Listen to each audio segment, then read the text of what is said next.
Please help, it's That burning. is bullshit blazing, still my heart is blazing. We are blazing. We've only got one session of Azure left. Wow. And then, Almost done. and then I'll be able to sleep before Great Ace Attorney. And I can go back to playing Engage before you start streaming. Yeah, I'm excited. Been there forever. It's gonna be exciting. Exciting. Exciting. Now the whole world, man. Now the whole world knows I'm live. Next. Now all of China knows you're alive. I hope not. God. They're Now only included some in parts the of world. China. Now only some parts of China know you're alive. Some parts of China are sure that I'm dead. Yeah, okay. Mine. Reports of Melissa's death were greatly exaggerated. It's a story in the chat. Oh my god. Hey, Christian, talk. Hello, my name is Ryonosuke Naruhodo. I don't believe you.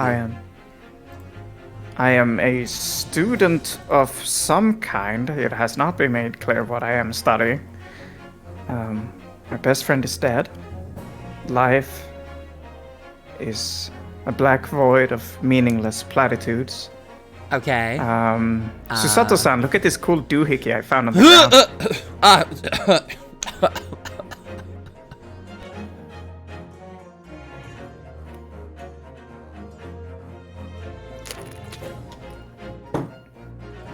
Water. Speaking of, I just asked for water. Yeah.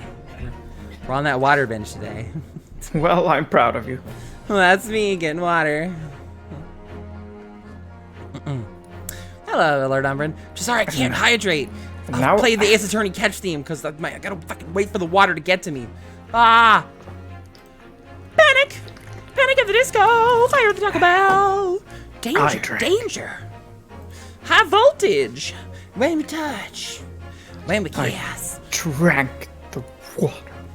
And I suppose I enjoyed it. It was good. Huh?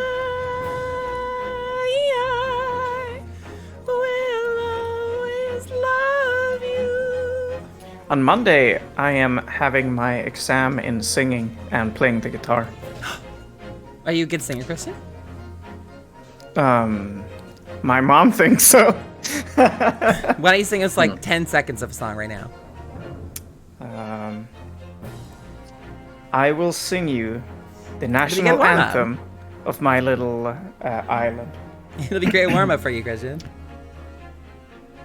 Landet med tusende öar och skär, danat ur havsvåg och sköte. Damn, he is a good singer. What the heck? Thank you. I'm impressed. It's pretty good. Åland vår, hembygd det I can feel the patriotism. Yeah. Det går vår längtan till möte.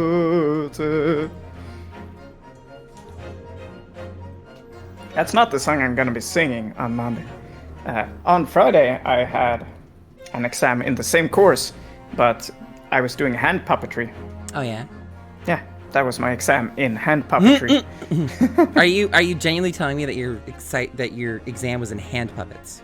Yes, we had to make our own hand puppets, make up our own little play. We could take an existing story. We took a story and rewrote it, and me and 2 other people, Okay.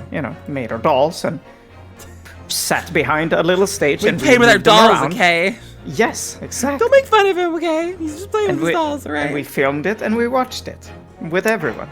Speaking You of can see playing my games, thumb at the end there, which was a bit sad, but oh well. I did we're gonna good voicing. begin. Are you ready, Christian? Yes, I have to admit. I have to admit, this isn't quite what I was expecting. Yeah, it sure wasn't. It's less spacious out here than I thought it would be. And this is the most luxurious accommodation. Yes, indeed. Kazuma-sama was being sent on this study tour by the government. That's why he was being put up in a first-class cabin. Even still, this is about twice as large as my accommodation and steerage. Really? Wow. That must be awful. Oh, look over there. That's another crewman keeping watch. And he looks enormous, even if he's sitting down. The door next to him leads to the second-class accommodation. I suppose he's making sure that no one comes in here who shouldn't. I suppose. Like people in handcuffs. It's you, Ryunosuke. Why are You're we the one who cursed? shouldn't be here. Naruhodo-san, you look like a little boy visiting a toy shop for the first time. I would have thought you'd be used to the ship by now. We've been at sea for 2 weeks already. Well, yes, I know. But the thing is, I was inside Cosmo's trunk when I first came aboard. And ever since then, I've been shut up inside that little wardrobe. It must have been a very trying time for you. Please, don't give me that pitying look. Don't appreciate me. Patronizing. Where's the music? There's no music here yet, Christian. My God. There's a sign there, there's a porthole. He's sunburned. What's over here? We got an alarm, doors. Marshall! Leon, help! Marshall Graham! I'm stuck in a comically oversized mousetrap. A trap for catching mice. Yes, we have plenty of those back home in Japan. Although they seem to be using a lump of chalk or something as bait. Let me see. Yes, I think that's what is called cheese. It's made from the milk of cows. Cheese. I wonder what that tastes like. You can't eat it, Naruhodo-san. The trap will snap shut on your fingers. Really? But... I suppose you're right. He really wanted that cheese. Richard, thanks for the tier 1. Oh my god. Hello. All I've had to eat for the past couple of weeks is Kazuma's leftovers. You don't know how hungry I've been in that wardrobe. Poor you. I'll find a Poor little you. snack for you later. Thank you. The door. First class cabin number 1. Yes, that's our cabin. Not our cabin. It's Kazuma-sama's. Sorry? Your accommodation is confined to the to the wardrobe inside the cabin. Well, gee. You know how to make a stowaway feel small, don't you? As small as the wardrobe I've been calling home. These cabins are the finest on the ship. My own cabin and steerage is number 539, by the way. 500 and... How many cabins are there? Damn. I was counting on my fingers. He's counting his fingers. His fingies. What do you think this is? It's a very pleasing shape, isn't it? That's the emergency alarm. It's probably best not to touch it. Oh, an alarm. It says, press only in times of emergency. It looks as though it sets alarm bells ringing all over the ship and brings the vessel to a complete stop. Oh, this I have to see. What are you doing, Naruhodo-san? You mustn't touch it. But this is an emergency situation. Just look at these handcuffs. Again, please, look at them. You know full well that's not what the alarm is for. If you were to bring this vessel to a standstill for no good reason, you'd be in an even worse situation. I wish everything would just stop. This ship included. If you have to do something foolish, at least make it something that doesn't affect anyone else. He's got to do it. He's got that foolish blood in him. Who's our neighbor? Knock, knock. This is it. This is the cabin next to ours. The one the ventilator connects to. My god. Yes, the ventilator from which Kazuma-sama wrote that he saw a speckled band emerging. Maybe whoever's in this cabin can help solve that particular mystery. Let's ask.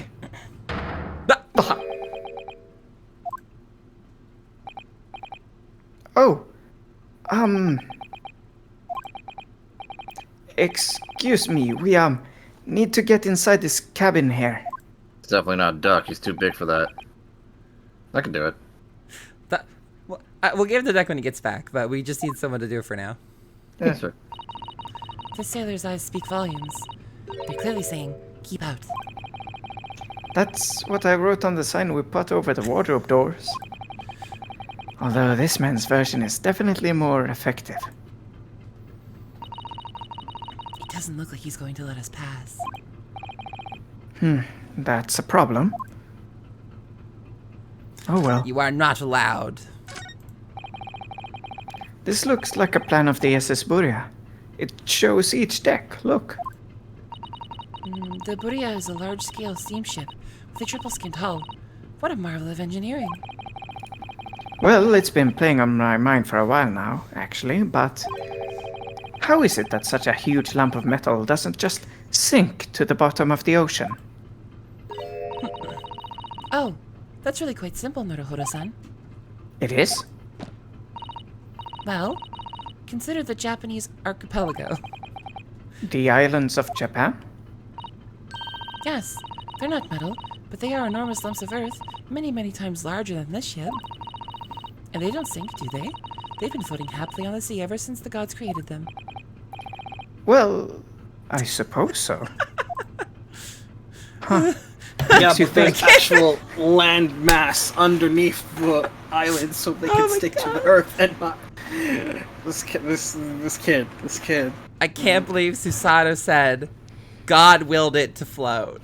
God, I mean, willed it to flow. I don't know how it works, so sure, yeah, I mean, that makes sense to me. I don't fucking know. In the 1800s. Boats have water in them. Like in a lower part of the hull, they have water inside them to give them buoyancy. And you can lower ballast. You can increase Yes. and lower the amount of water inside the ship. Buoyancy That's is the such a only funny boy word. I see.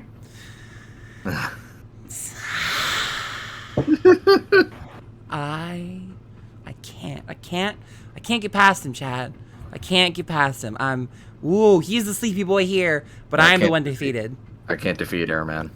Excellent. Christian Gatausanai. That's a huge book on the top of the table there, and there's a pen next to it. Yes, that looks like the ship's log. Shall we have a little look through it? The writing is so neat and precise. Every detail about the voyage has been meticulously recorded. You wouldn't expect a rough and ready sailor to have such beautiful handwriting. And nothing. No reaction at all. I thought you might appreciate the compliment. I'm not sure that rough and ready is much of a compliment, Naruhodo-san. Even to a sailor. Anyway, last night's log is mostly blank. Presumably, that means there was nothing to report. Or nothing he wanted to report.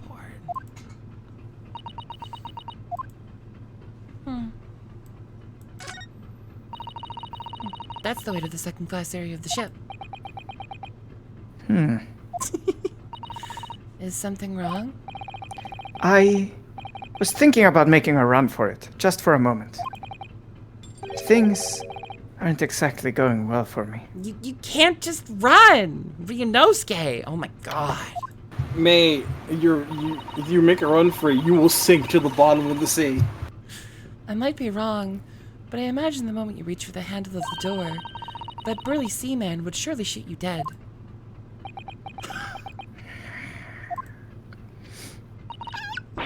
Oh dear. I'm sorry. Perhaps I went a little too far there. No, I started it with my talk of running away. Where would he go? You're on the ocean, Ryunosuke. Like, you can't just run. Like, there's nowhere to go, man. I'm pretty buoyant. There's no way I could run away while Kazuma's death remains a mystery anyway. Ryunosuke, darling, you're not buoyant. I'm a Boy. boy. That boy. Boy? Ant. That boy ain't right. That boy ant right. Check, give me like 2 seconds. Just to fix the calibration on my camera here.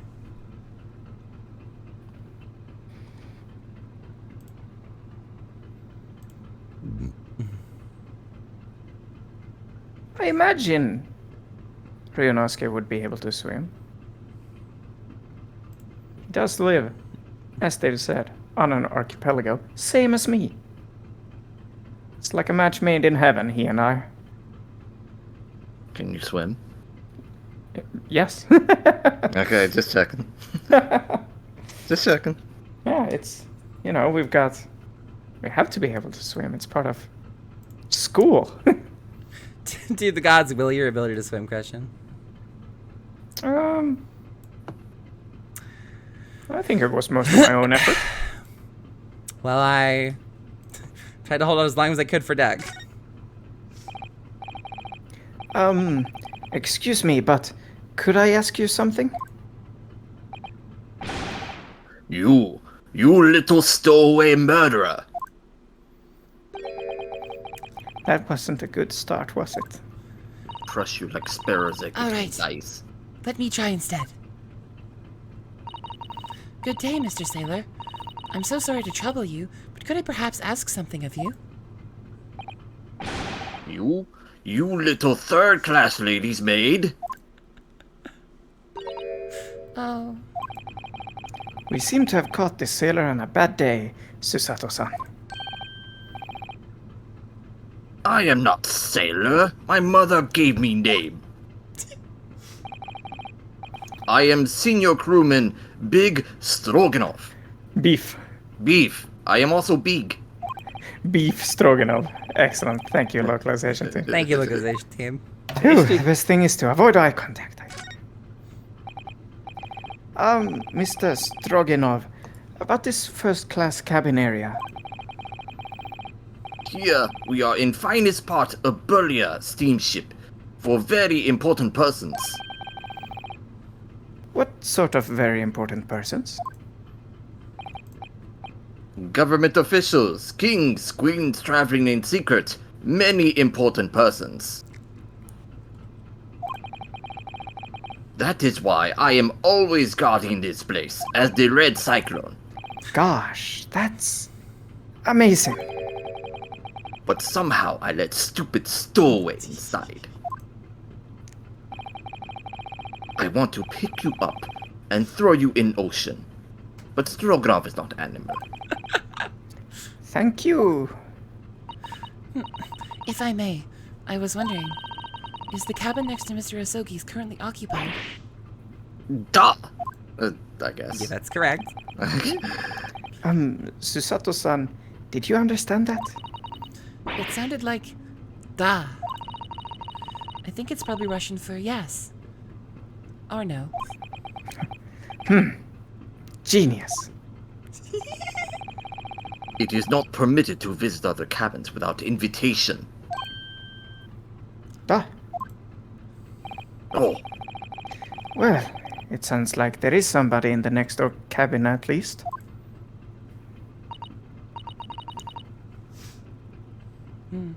Yes. It's tantalizing. Not yet. This beef stroganoff must cook longer. Are you on watch here all the time, Seaman Stroganov? duh. So criminals like you cannot come in or get out. Criminal with a cake kills me every time. Criminal. Criminals. I wonder, could you tell us anything about last night at all? It is sad about student boy. Were you on watch last night as well?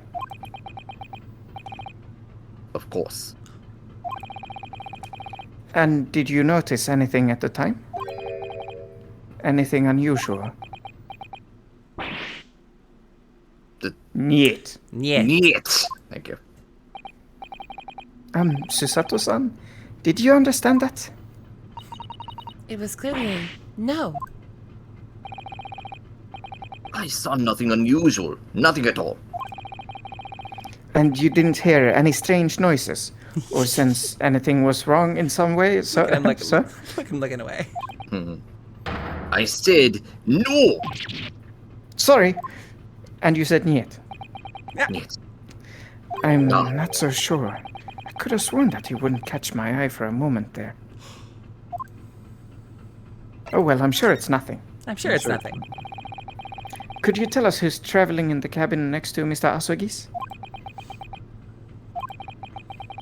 His name is Mr. Grimsby Roylott. He is a very important Western gentleman. A Western gentleman. The West. Do not think about it. He has nothing to do with murder of student boy. How can you be so sure about that? Mr. Roylott is authentic Western gentleman. Such a man would have no interest in lowly student from insignificant Far East Islands. Holy shit. Damn. That was harsh. Damn. Well, you've got to think about like the time, and not the time equals racism thing. The time equals like size of countries thing. This guy's from Russia. Russia's always been fucking huge. And then just Japan's like, hey, we'd like to be a world power. And how big is Japan? The size of like California.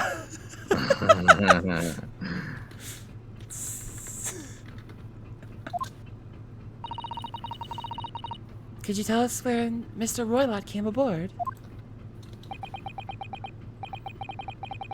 That is not your business. Come to think of it. Even though we've been at sea for 2 weeks now, and I've been in Kazuma's cabin the entire time, I've never once heard anything from the next door cabin, or even felt like there's anyone there. Well, presumably, since this gentleman is occupying one of the first-class cabins. Alia! Hi! Hello, everyone. You get to listen to me and my friends have a funny voice acting time with with Great Ace Attorney. Hooray! We're playing the Final Steam version of Great Ace Attorney. We're voice acting all the characters. I'm being made to drink water. I hope you guys had a great time at Lalia's stream. What are you playing, Lalia? And this, while we're waiting for that, is the true size of California compared to Japan, for those wondering. Have I been defeated? Post in the Discord. Oh, okay. And no, you're quite right. Oh. I mean, they're very similar. Oh, okay. I was not foolish. Damn. No wonder. Pokemon XD! That's the GameCube one. That one's good. I appreciate that one. Pokemon. A little bit more than Lamau. Coliseum. Don't tell anyone I said that. I'll tell Matt you said that. Sure, go ahead. He actually loves sexy, so you know. Oh, just fine. Thanks for following. So yeah, we're just gonna keep voicing silly greatest attorney. We're not even objecting in this case. We're on a boat. There's no court. Mel Must and be rather I played important. this game. Is that right? That is not your business. I can't get no. This is enough. I cannot say more now. Oh, Oh, It Jack. is time for me to report to Captain. You must return to cabin. yes, alright. Bulkhead to second class area is staying locked at all times. You escape with lobster whistles on top of the mountain, or as English say, windy pigs fly. Damn. I am not familiar What with kind of a your... saying is that? When the lobster whistles on top of the mountain? Come on. There's no way mean- that's real. I can't believe that for a second. Sure it is. Sure it is. Oh Why my wouldn't it be? god. No way. Yes, I understand. Yes, I understand. Mighty Cheetah, thanks for following. There's no way. Red Cyclone. Good. Now we can investigate this area properly. Shall we? Also, my pizza's outside. Definitely. Back. Pizza? Yeah, my what Cheeto. What is a Pizza pizza? Dewanai! I Wait, think we can check more Yes. things here now, yeah. I'm going to examine the stool. I must thoroughly investigate every nook and cranny. Let us in. This is it. This is the cabin next to ours. The one the ventilator connects to. I've already said this. Yes, the ventilator from which Kazuma wrote that he saw a speckled band emerging. Maybe whoever's in this cabin can help solve that particular mystery. Let's ask. Excellent. Who's We there? were not No, stopped sorry. by a large Russian man this time.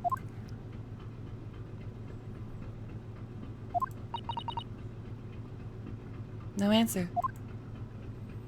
Was I wrong then?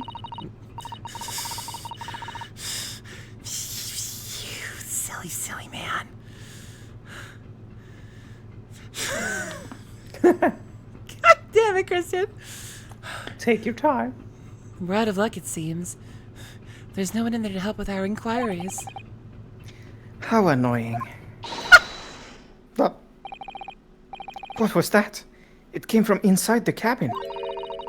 Such a high-pitched scream. It must have been a woman. Stand aside. I'm about to break the door down. Mr. Sholmes! Mr. Sholmes! I shan't be stopped. When the fit is on me, I'm regularly kicking doors off their hinges. The fit! Please, wait, Mr. Sholmes. The door doesn't appear to be bolted. It doesn't? Then how the deuce can I dispatch this muscular urge? What pray can I kick? Oh my god! I think we should go in. There's no time to think about stress relief. Holy crap. Just not prepared for this. 9th of January. SS Buria. First class cabin number 2. Wait, is this who I think it is, Christian? Yes, but I... Do you want to put on a Should silly I? voice for now? What was that? Do you want to put on a silly high-pitched voice for now? I can do that. Okay. Who are you? A Western gentleman. This man looks Russian to me. We heard a woman scream. A woman? Don't be absurd. As you can see, there's nobody but me in this cabin. True. This old man does appear to be the only person in here. But in that case, who just screamed? Who was it that screamed? Get out! All of you, now! Please excuse the intrusion, but you're Mr. Grimes Roylott, I believe. Yes, that's me. And you are? I am the one and only, the actual Herlock Sholmes. You've heard of me, no doubt. No. I am a great detective among great detectives. One who adorns the covers of popular magazines, no less. So I assure you, you may trust me completely. Yeah, I'm sure we will, buddy. The man uses that magazine like a business card. Imagine you have a fictional book written about you, and you just go around like, yes, these are my true and honest exploits, I promise. Yes, I am the fictional real man, Sherlock Holmes. My memoirs, as you see. My cosplay is perfect. Everyone will believe me. A detective? I do not trust detectives. We distinctly heard a scream emanating from within these walls. Killed Roylock, our intensive. But there wouldn't be appeared to be a lady concealing herself within the wardrobe this time. This time. So might I be so bold as to ask you to open that small traveling case? What? Don't be stupid. How could anyone fit in a small trunk like that? Stares at Renosuke. Well, it's quite fashionable these days, is it not? Traveling inside one's trunk? Traveling inside one's truck. Don't look at me. Oh my! Did you see that, Mr. Naruhodo? Yes, the case just shook. Leave, now, otherwise I'll call the steward. These scissors are killing me. So this is Kazuma's neighbor. Mr. Grimesby Roylott. There's no doubt about it. This strange Russian man is hiding something. I couldn't agree more. Let's did see I if say we can that find out some loud? clues before that burly sailor returns. All right. What's he doing? Sir, What you doing in there? Nice. What you doing in there? The books. what do you think you're doing? Ah! This is my cabin. Get out. Could we just have a quick look inside your traveling case, perhaps? No. What a pity. I think we're out of luck. I think you're right. There doesn't appear to be anything more we can do. I agree. But there may be someone else who can help. Perhaps that great detective could get somewhere with Mr. Roylott. Yes, let's call Mr. Hosonaga. Do you have a moment, please, Mr. Sholmes? You need only address me as Sholmes, dear boy. Show. That's what I just did, isn't it? Well, Mr. Sholmes, what were you doing in there? It's funny because he's saying Sholmes-san, but Sholmes said, drop the san, and Ryunosuke said, huh? Why, I was resting, of course. Of course. Resting? Indeed, I was contemplating our sea voyage from the confines of the wardrobe, just waiting for the inevitable time that you would need to call my great powers of detection into service. Play the music! Oh, And it would seem the hour is upon us now. The time has come. all right. So excited. Sit up, get as close to your microphone as you can, and get yourself ready. I am hype. Am I mistaken? Well, no, actually, you're spot on, for once. Observe closely. Right? You're not ready for this. Our Russian host in this cabin, Mr. Willett, is clearly trying to hide something. And do you know what is the most effective weapon to use against a Russian hiding a secret? Why? The truth, of course. Though it should be pointed out that such methods are not exclusively for Russians. Right. So, Can you imagine how the Russian will react when the secret he guards so closely is exposed? Would you like to witness it? yes. Oh, yes, please. So excited. Well then, what you're about to see may well astound you.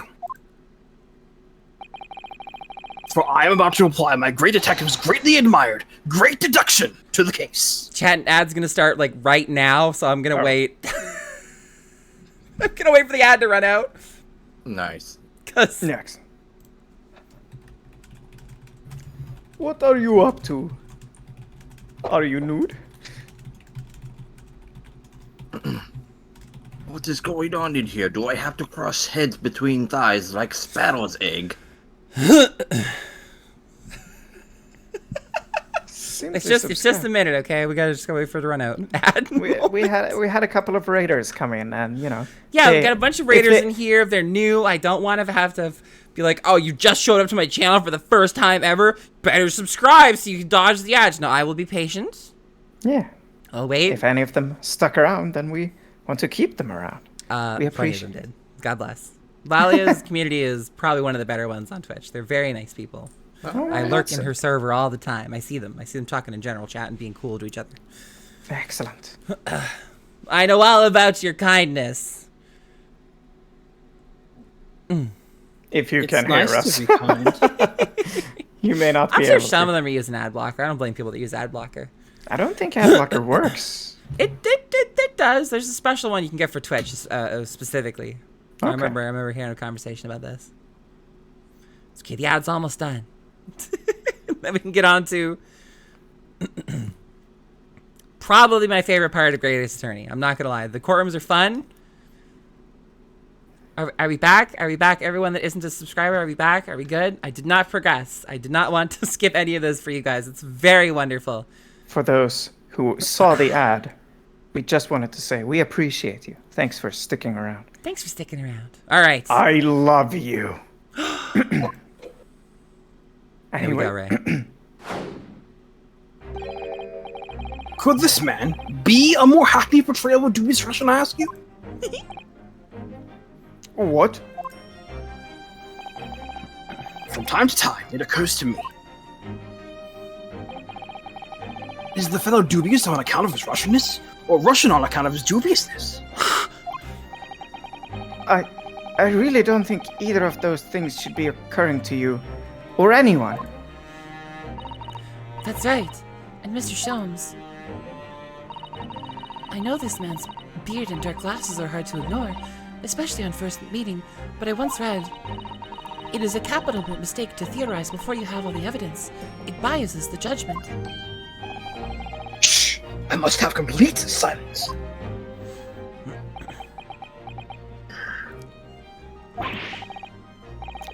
What are you doing? Why are you peering at my face like that? Ah, just as I thought. Yes, I have quite made up my mind now. There could be no other explanation that accommodates all the facts. Mr. Roylett, I have reached two incontrovertible conclusions. What do you mean? Number one, your true identity is that of a villain. Using those shears, you're about to end the existence of something most dear. Are you not?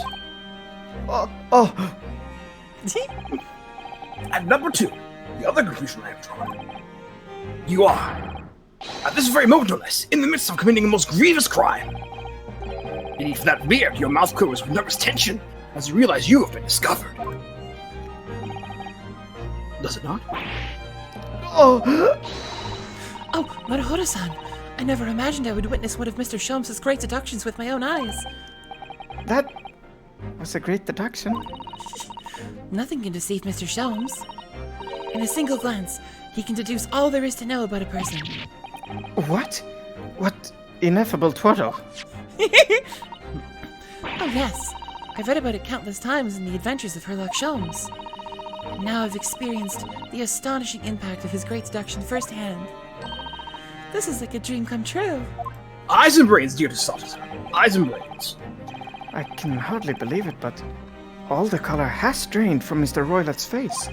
Is it true? It looks like somehow both of Mr. Sholmes' conclusions were right. How could you? How could I possibly know such things, you wish to say? Very well then. I shall elucidate. I shall explain how it was that I arrived at this pair of conclusions. So do I cordially invite you upon a journey of logical discovery. Let us board the train of reasoning. Yes, here we go! Put plainly, let us work together through my deductions together. Here we fucking go, baby! The great deduction. The game is afoot! Topic 1. Old man's identity. Oldman. So, the dubious-looking Russian Mr. Roylett, obviously, what catches the eye in the first place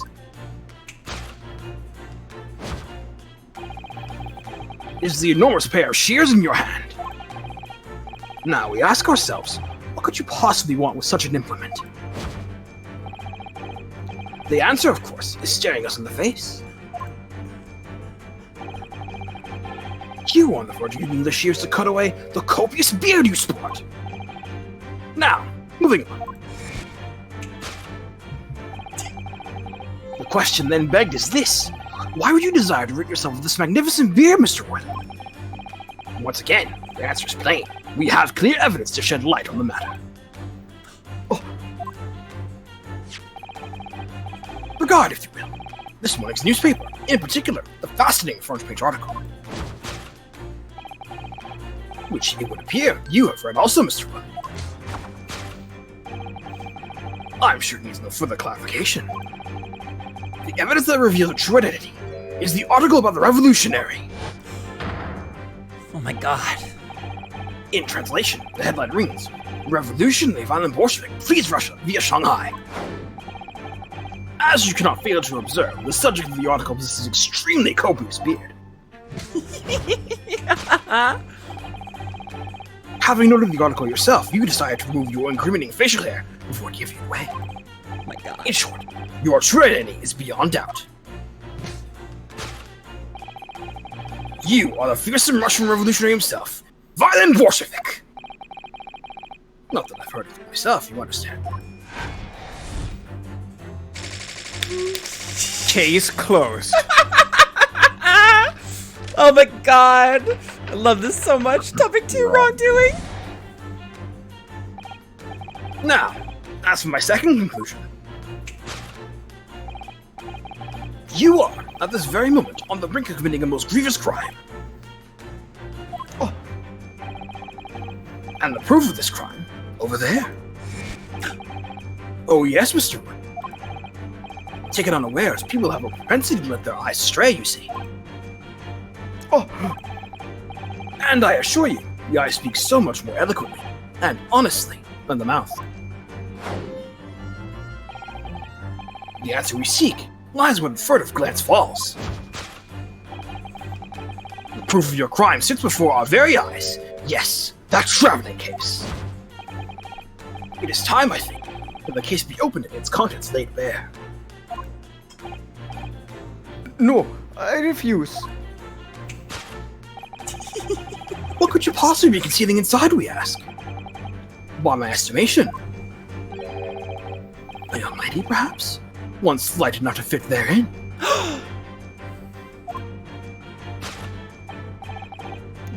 Don't be absurd. And what, pray, would be leading to this young lady in the traveling case? Dear me. We are not well suited to a life of crime, are we? Your careless coup d'oil betrays you. God, we're killing it.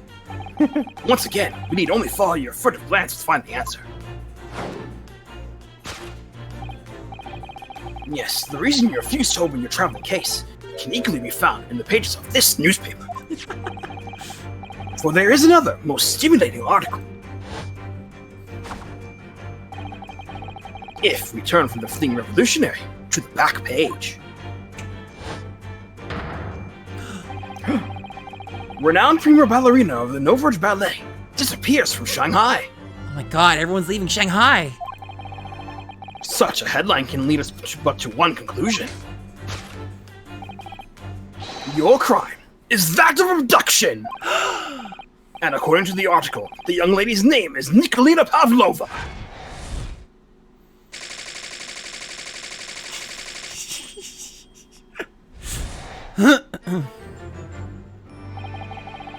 Thus concludes Herlock Sholmes' great detection of this Russian enigma, Elemensky.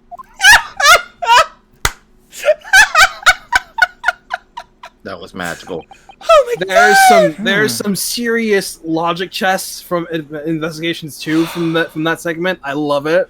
I love it so much. It's pretty good. Such a good game mode. I fucking love it so much. Susato-san, that wasn't one of the great deductions I've been hearing so much about, was it? Well, the stories are full of Mr. Sholmes' brilliant deductions, you know. But that did seem a little different somehow. Excuse me, Mr. Sholmes, could you come over here a moment? Pray, what can I do for you? It's about your deductions. Would you mind? Not at all. Go on. Well, to start with, there's the newspaper article. I think we had the same discussion before, but these two men look nothing like each other. Ah, yes. I recall a discussion earlier. And at the time, I believe I told you that the man is revolutionary, well able to revolutionize his own appearance. Revolutionize his own appearance. In fairness to Mr. Sholmes, Mr. Roylott does look more like this man than you do. That's not the point. And another thing, that part about him abducting the ballerina. Indeed. Truly startling revelation. Yes. Oh my He owns it, at least. Okay, I'll give him that. He's totally in on his own shtick, but oh my god. At first glance, the case would appear too small to accommodate a young woman. Not just at first glance, it is too small, clearly. You'd be lucky to fit a 5-year-old child into that case, even if you pushed really hard. I don't suppose the missing ballerina is a 5-year-old child, is she? You mean you don't know?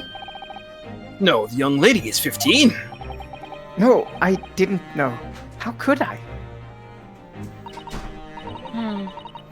Well, if she's 15, then 10 years of... These lines are so funny. I'm trying to read them so stone-faced. God damn it. Then 10 years worth of her would be poking out from the case. Some years ago, I heard something pertinent. A troop of men consuming vinegar daily in order to promote a certain aliveness in their bodies. Vinegar. For such a sour bunch, it would surely be simplicity itself to contort oneself into the confines of that small case. Oh dear. You might be thinking of contortionists in the circus, Mr. Sholmes. Ugh, this whole thing is turning into a circus. Yeah! Mr. Naruhodo, something's occurred to me about Mr. Sholmes' the deductions just now. I think his powers of observation are, well, magical. His eyes cut to the heart of a matter most instantly. It's just where he directs his attention and his logic that seems a little off. Your idea of a little may be a little off itself, Miss Susato. By the way, just wanted to point out, Ryonosuke just said Miss Susato. Yeah. Whenever the characters are speaking in Japanese or English, that's your tell. Whenever Ryonosuke says Miss Susato, he's speaking in English. When he says Susato-san, he's speaking in Japanese. Yeah, easy tell. Yeah. It's a subtle tell, though. I like it. It's just one or two keywords in his deductions that seem to let him down. So I was wondering if we might perhaps tactfully switch them for alternatives? What do you think? Switch some key words in his deductions. Here we go. Yes, but very tactfully. I feel sure if we could do that, we'd unlock the true genius of Mr. Sholmes' great deduction. Precisely the thought that was going through my own mind. Was it? This man is a lot of work. At times, I wonder how anyone puts up with me. It's not that funny. I knew my good fellow. Sorry? Take a moment to look at your wrists. My wrists? Just play it again, Sam! Where are your handcuffs? You're free. Huh? How did... I felt they may hinder your ability to follow me in our dance of deduction. I don't believe it. Mr. Sholmes, you are a marvel. And don't worry, I shall restore the shackles to your wrists when we are finished. I'm not worried. In fact, I'd rather stay like this. So, let us begin. Herlock Sholm is proud to present his logic and reasoning spectacular. Time to fix it. Course correction. Hold it, Mr. Sholmes.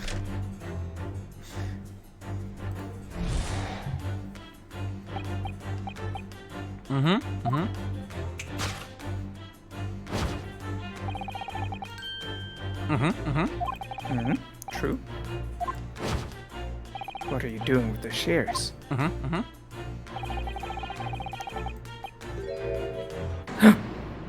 a second.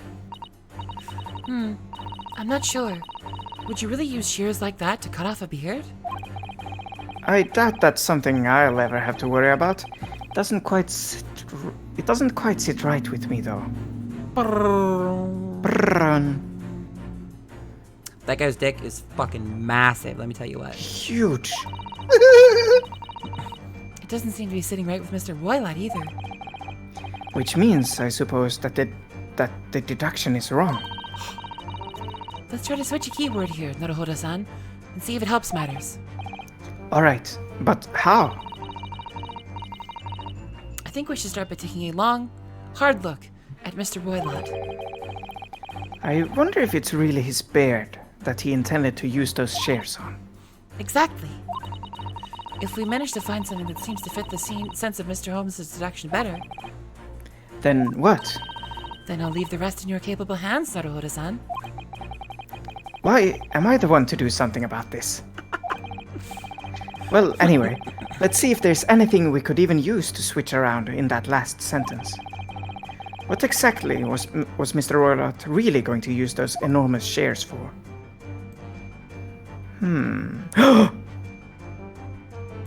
Golden locks. Oh my. Oh my goodness. Oh, We can inspect the beard though. We could. Nah.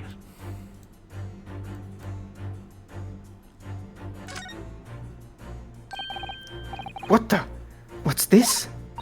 It looks like a cascade of stunning golden locks. No. The color is not the point. The point is, what's it doing on the back of Mr. Roylott's head? And how is it growing out from underneath his thick black hair?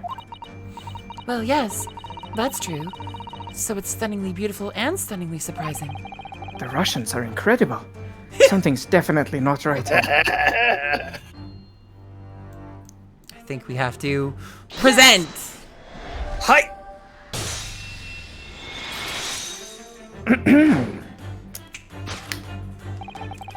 You were on the verge of using the shears to cut away the golden locks you sport. Indeed! You have identified the precise detail I was intending to expose. Such lush golden hair certainly does not befit an old man. You're not a man at all. You're a woman. And judging from the length and sheen of your hair. One still very much in her youth. Oh no! If only I had managed to cut off my hair, no one would have suspected. The question then begged is this: why would you desire to rid yourself of these magnificent locks? Once again, the answer is plain. We have clear evidence to shed light on the matter. Oh, I'm sure it needs no further clarification. The evidence that reveals your true identity is the article about the revolutionary. Oh? well, that was a shock. I had no idea that old man was really a young woman in disguise. Did you? What? Why are you staring at me like that? Yes, it was a surprise, Naruhodo-san. You're enjoying this, aren't you? Sorry? You look like you're in your element as you dance around the room, deducing the facts with Mr. Sholmes. I'm just doing what we agreed. I'm not having fun or anything. This is strictly business, not strictly coming... Yes, I understand. Say no more. Well, anyway, let's focus on this next part of Mr. Shumse's deduction, shall we? The evidence that he's picked out doesn't fit the facts at all now. No, that's true, given that Mr. Roylott is actually a woman. Exactly. He, or rather she, can't possibly be this merciless revolutionary. Violent Bolshevik egg moment? Sorry. I suppose it's because the deduction as a whole has taken a different direction now. Yes. Let's switch the evidence for something else. Something that fits the facts as we now understand them. I needed water. For some So do reason, I. this woman needed to try to hide her true identity. I feel as though I've either read or heard about a young woman in a situation like that recently. Alright, I'll do my best. Oh dear, I wonder what this could possibly be about. Golly gee whiz! What could Rianovsky possibly be talking about? Yes! Stretch time.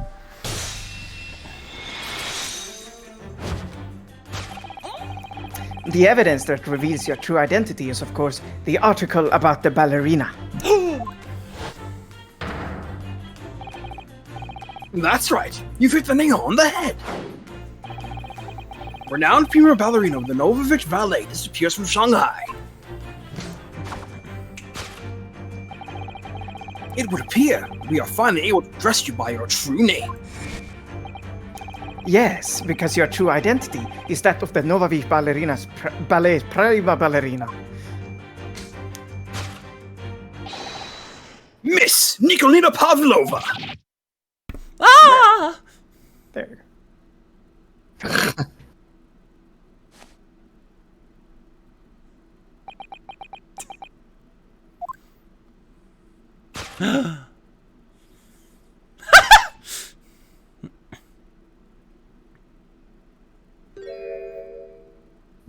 Pretty. You're right. My real name is Nina. I mean, Nikolina Pavlova. But please, I beg you, don't tell anyone.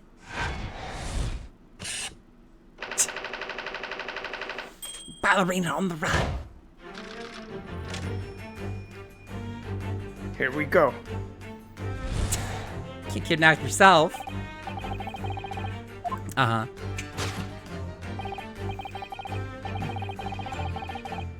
Uh-huh.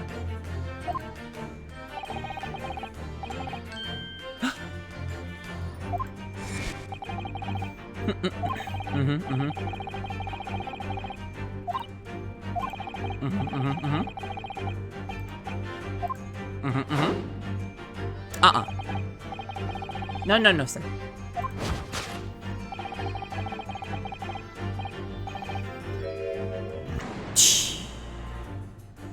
The traveling case.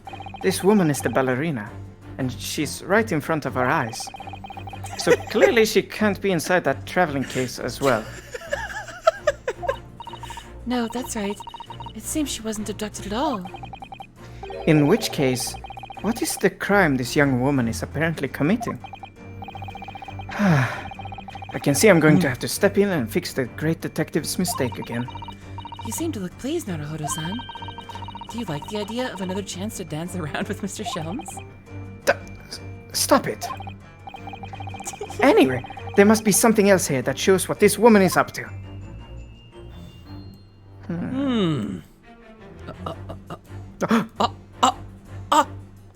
Tiara magic! Oh, just gotta turn the room a little. Turn. The The tables turned. Da, da, da, da, da. Moon tiara magic! Wow, look at this dazzling tiara. I've never seen anything like it. Are those real diamonds, do you think? Oh, Naruhodo-san, try it on. What? Me? Isn't it usually girls who wear tiaras? Wouldn't you like to try it on? Hey, if Mark can get away with it. Oh no, I couldn't possibly. It's far too beautiful. Why does this tiara look familiar? I feel like I've seen it somewhere recently.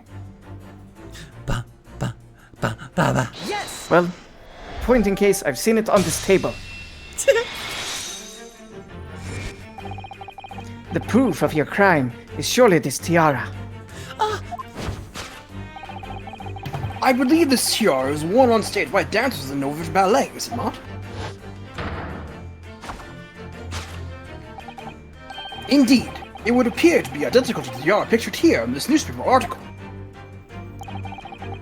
And if the reporting is to be believed, it's an item worth 20,000 rubles. In summary, The crime you you've have committed Oh, is theft. Oh no. we doubled up. Yes, you left your ballet troupe, unlawfully taking their precious tiara with you. Ah! Fix the Ushanka.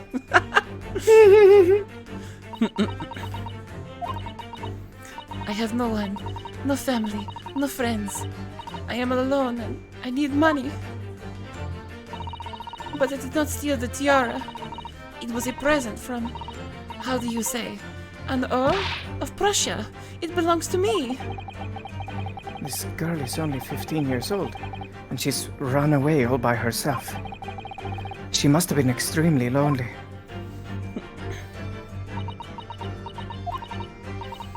Alright, I will tell you everything. There is no point to hiding it now. Come, let us not be hasty. What? There remains one unsolved mystery about you. A mystery? What do you mean?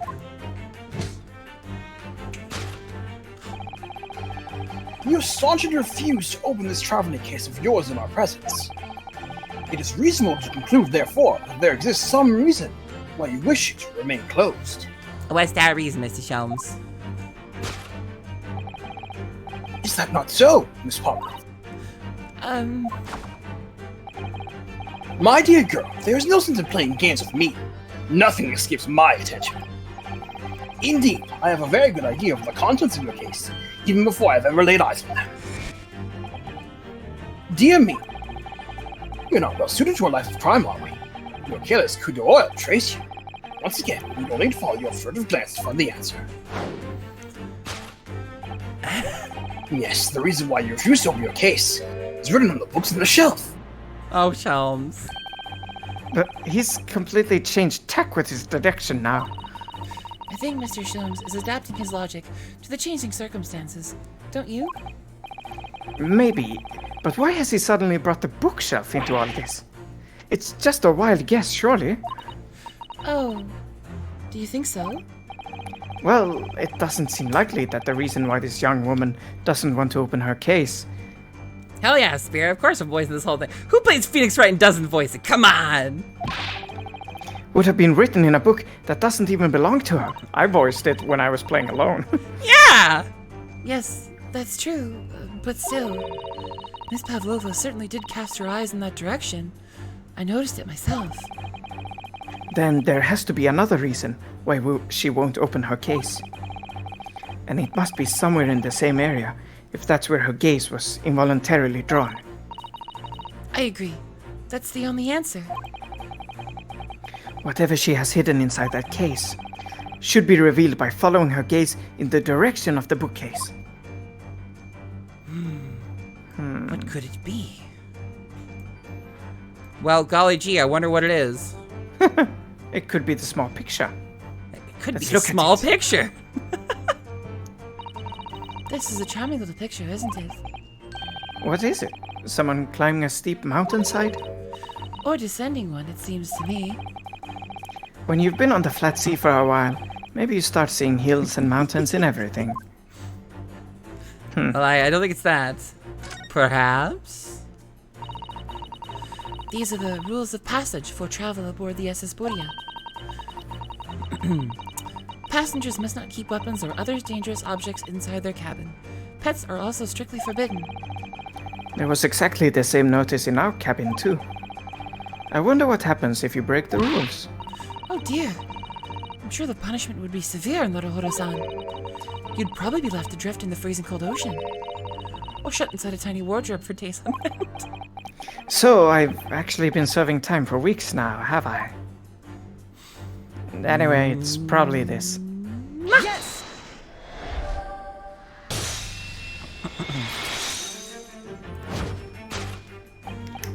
Yes, the reason why you refuse to open your case is written in the rules of passage.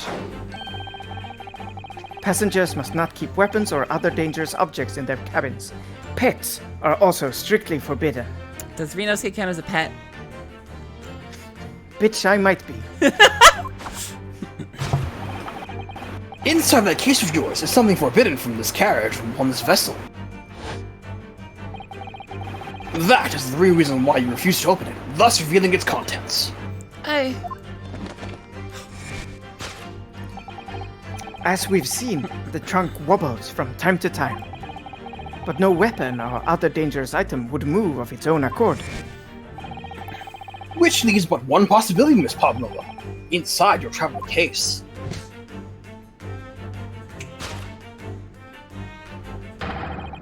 Is the last item listed as forbidden in the vessel's rules of passage. A A pet! Almost Almost. perfect. Maybe But don't ever stop trying. maybe next time you go for you go through a 3, 2, 1, and then go. We will improve as the game goes on, because it's them getting to know each other. Oh yeah. Yeah, easy.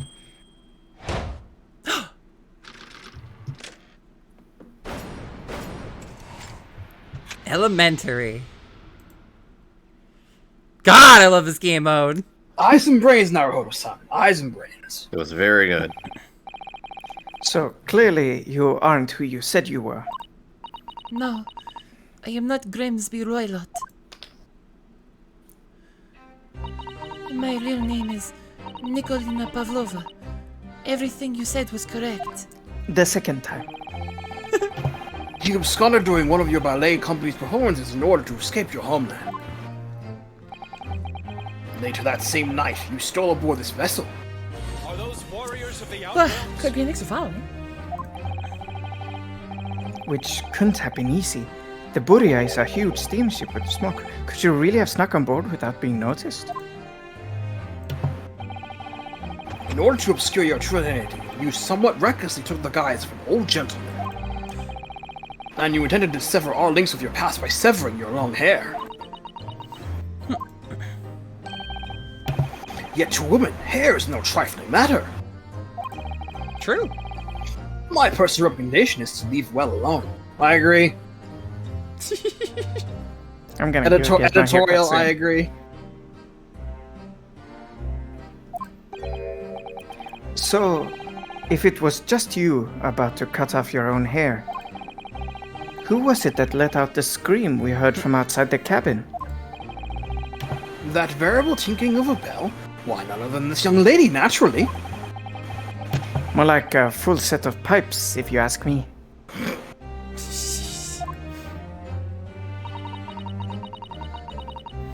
I was so scared when I ran away in Shanghai. I was sure they would come looking for me.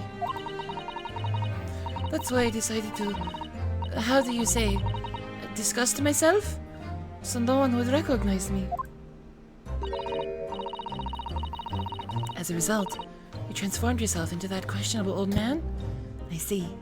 I was not questionable. I put on the fur hat and fake beard. Then, just before you came in here, I saw in the newspaper, right on the page, there was a picture of me. I was so frightened, I couldn't stop from screaming. I knew that if I did not change my appearances completely, they would find me. So I decided to cut all my hair as fastly as possible. I picked up the scissors in my hand and... At that precise moment, we walked in through the annoyingly unlocked cabin door.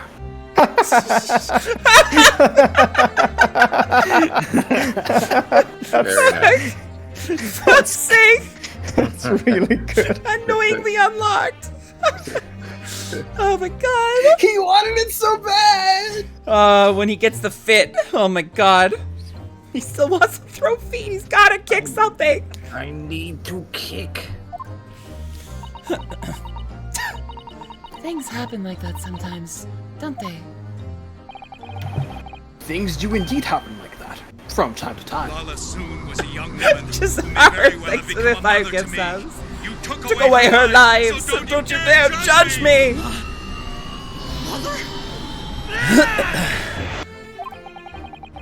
Are those two even talking about the same thing? There's just one more thing I'd like to know. What exactly do you have inside your traveling case? You were right. It is my dear friend inside. My only friend in the whole world. Please, don't tell anyone. If the captain finds out, if you say to any of the crew... Your secret is safe with us, I assure you. But in return, you must tell us, in as much detail as you can muster, about the events of last night. Yes, all right. I will tell you. Well, Mr. Naruhodo? Wasn't it something? Mr. Sholmes' great deduction? It was certainly something, yes. I'm just not entirely sure what. But at least Miss Pavlova has agreed to tell us what she knows. That's incredible. That's incredible. Indeed, it is incredible. That is what I said. Ah, and one more thing. Oh, yes. What? Observe your wrists. Oh no. My... Cha-cha. Ah! Your hands are cuffed again. What? But how? True to my word, I have restored your shackles. Ah, when? And why? And why? There's still a shadow of guilt cast over you, Mr. Naruhodo. I'm sorry to say, it can't be helped at the moment. Can't it? Really? God. Anyway, let's listen to what Miss Pavlova has to say. I can't go on not knowing. I have to find out what the speckled band that Kazuma-sama wrote about in his diary really was. Christian's most hated thing, the speckled band. Don't touch. Uh-huh. I will tell you what I know about last night, but please, you must not touch my things. How do you say, forbid it. Oh, sorry. As well you should be, young man. What vulgar manners you have! Poking around in a young lady's private belongings? Neither shall I allow it. Ah, hypocrite. Yes.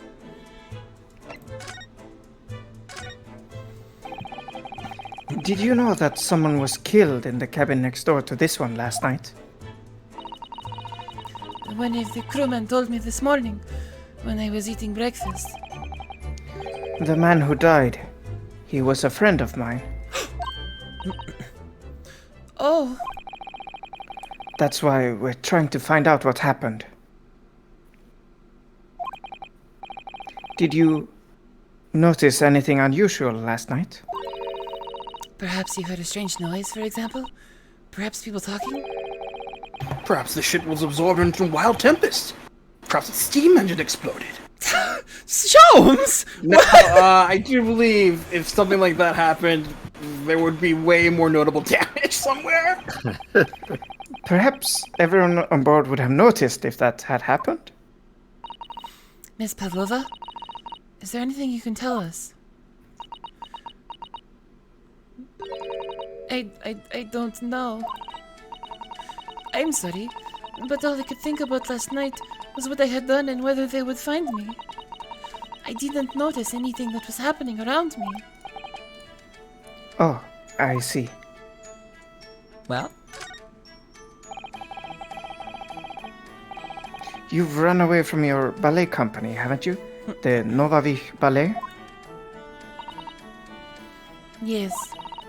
I am traveling to Great Britain, and from there, I want to go to America. I will never dance again. I want to forget everything about the ballet. I will start a new life. You wish to forget? A challenging proposition. When you have that striking tiara as a reminder. But the tiara is mine. I need it to live.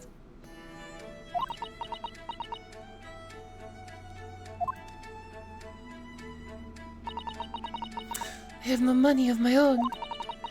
The Novavich Ballet gives us only a little food and water, and we must dance all over the world. I had to run away. I had no choice. If I stayed, it would have killed me. So you ran away to protect yourself? Yes. And the crew of the ship, they have all been kind to me. They let me come on board, and they said I could hide in this cabin. If that is indeed the truth, Miss Pavlova, it creates a most intriguing conundrum. Yes, it does. What do you think about it, Mr. Naruhodo? Me? Oh, well, Yes, of course. Of course. I think we should hear Miss Pavlova's explanation. To what conundrum, I'm not sure, but...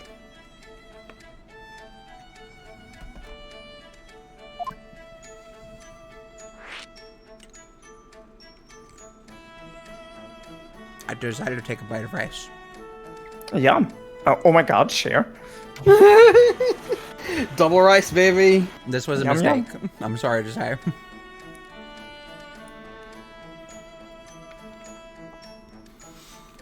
Because now I have so much rice in my mouth, and I'm trying to get it down my throat as quick as I can.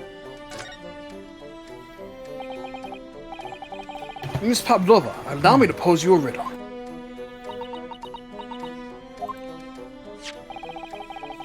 According to this newspaper, it was only yesterday that you absconded from the ballet.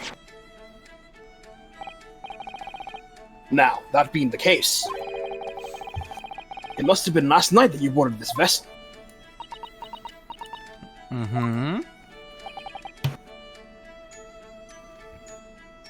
However, the Essersburger stopped by no port last night. Ah, that's it? Of course. So how is it, pray, that you came to be aboard? And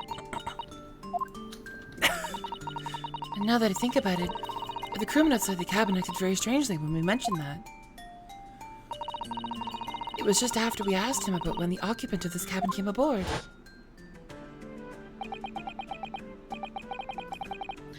That is not your business. That's it? Okay. Yes, you're right. He did seem to be hiding something.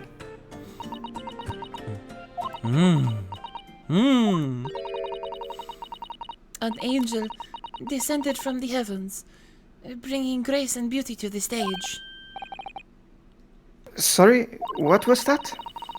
It is how the Russian newspapers described one of my performances. And that is how I came here too. I descended from the heavens, because I am an angel. Considering English isn't your mother tongue, your description is very vivid. Very vivid. Mr. Shums once said, I never can resist a touch of the dramatic. It seems Miss Paslova is the same.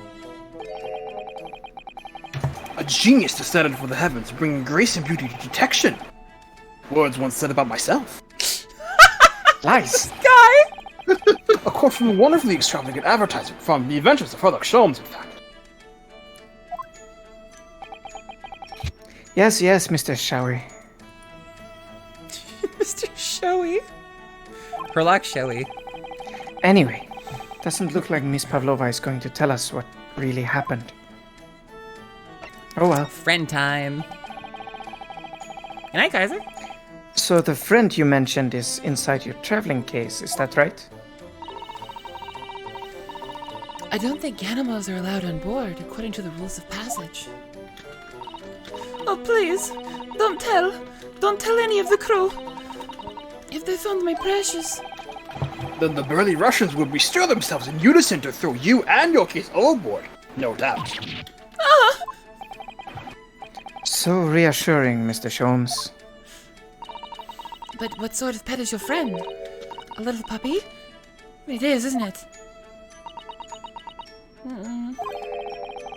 Maybe an adorable little rabbit. Ha! You credit Russia as a land with small rabbits, do you? Oh, don't they have small rabbits there then? You may well ask. I have no idea. Fuck! This fucking guy! Ha! You two are miserable bunglers when it comes to understanding the nature of young ballerinas' friends. Isn't it obvious? It must be a chicken! Really? Consider the benefits. Rousing wake-up call, getting fresh eggs. And when adversity strikes, it could satisfy the needs of sustenance. Oh my god. Chicken. So you'd eat your friends. I'll remember that. That's probably foreshadowing in some regard. Oh my god! No. Well, it would appear this friend's identity is closely guarded secret not to be revealed.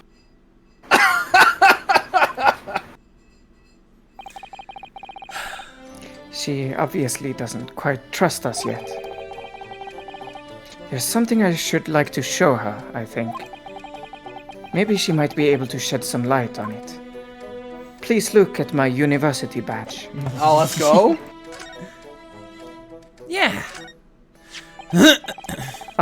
Can I show you this? I'm actually a university student from the Empire of Japan, you see. That means nothing to me. No, why would it?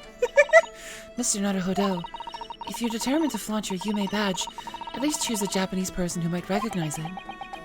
Ha! Miss Susato, can I show you this? You're so proud. Maybe later. Oh, I could show Inspector Hisanaga too. Oh my god! I'm gonna die. He's so happy about it. He's starting to get a taste for the art of showing off your badge. Band? This is the diary of my friend who passed away. His diary. Yes, and he wrote it in... yes, and he wrote in it last night before he died. Something a little unusual. It reads, 1:23 a.m. I can hear a faint whistling sound. And then a few minutes later, 1:35 a.m. What looks like some sort of speckled band is dangling from the ventilator grill. A speckled band. I don't understand. Neither is Christian. It's strange, isn't it? But the ventilator he mentioned joins to this cabin, you see. It's up there on the wall. In other words, this cabin and the victim's cabin are connected together. Oh! Miss Pavlova? Has something occurred to you? Does the speckled band the victim mentioned mean something to you? Or the whistling sound, perhaps? No. I don't know anything. Oh, Yeah, I'll bet you don't know anything. who's there? It's Ron. But he's muted. Sorry, I was taking a drink. Excuse me, Mr. Roylott. Yes, what? Wow, she's fast. Captain would like to speak with you. You must come to Captain's quarters at once. Please. Alright, I will come now.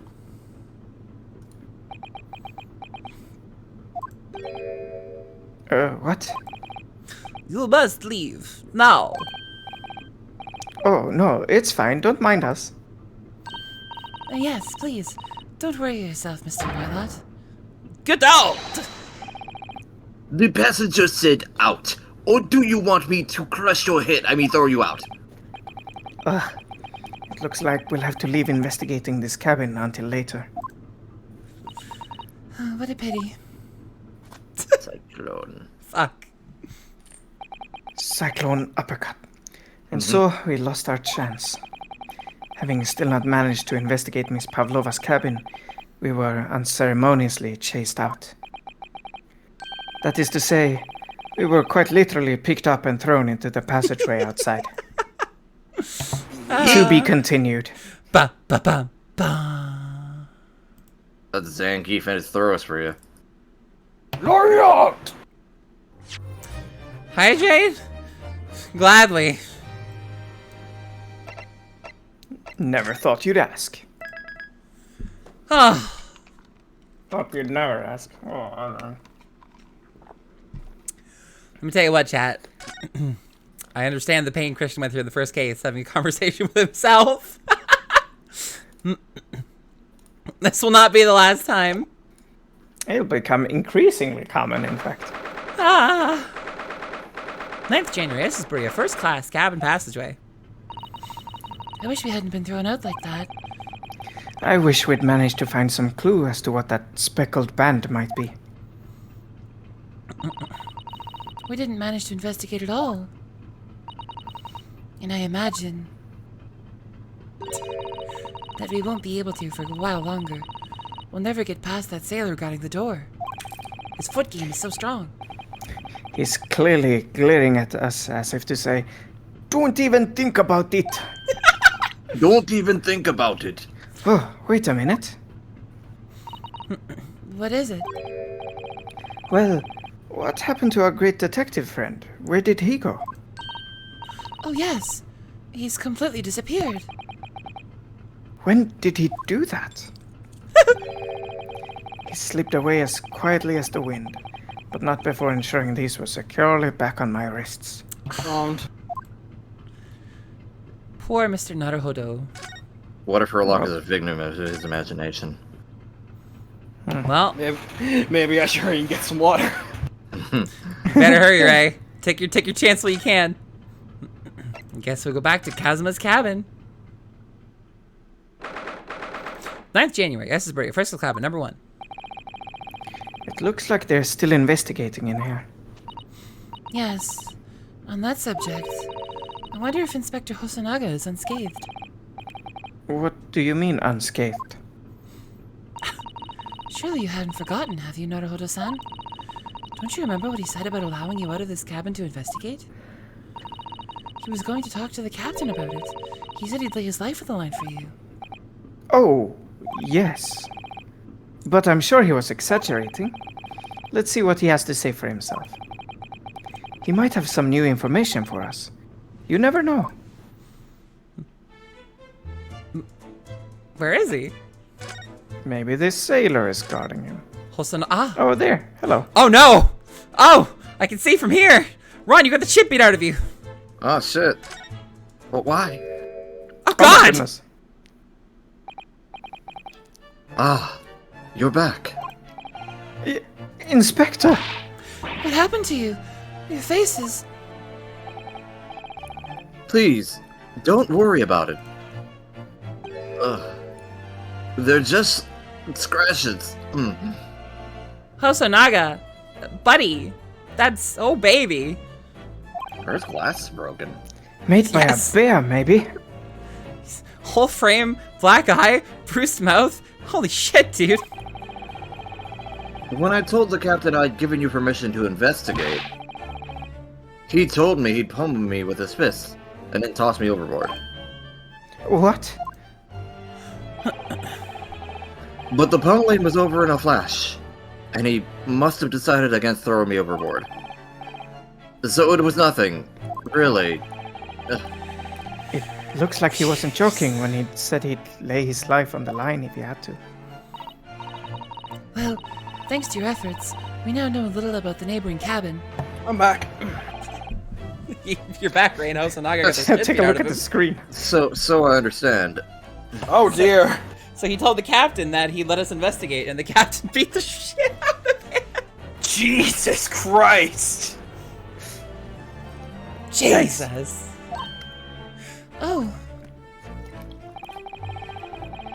I bumped into a man claiming to be a great detective a little while ago.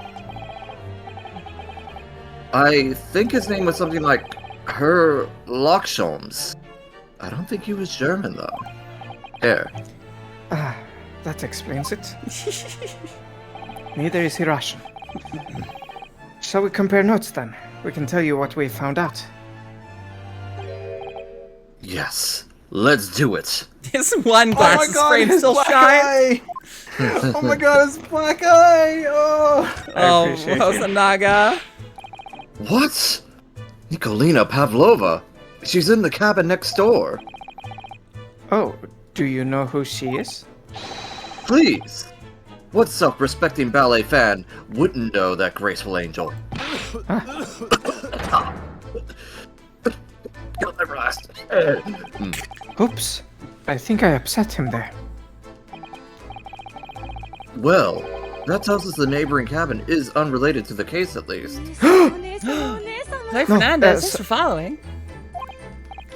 Oh, how? How? Yeah, how indeed? What do you mean? Only one of them flashes. Because angels don't go around committing crimes, do they? Oops. Now I've definitely upset him. Inspector, has your investigation here proved fruitful? If I'm honest, there is very little I can do. Our duty is to make sure the scene isn't disturbed, ready to hand over to the Hong Kong police. So, I'm just keeping watch here. Try not to take my eyes off the job. Oh, I see. There is one thing. I do have a small piece of new information for you. Oh, what? I love small information. It's my favorite kind of information. They add up to big information. Yes, do tell us, Inspector, please.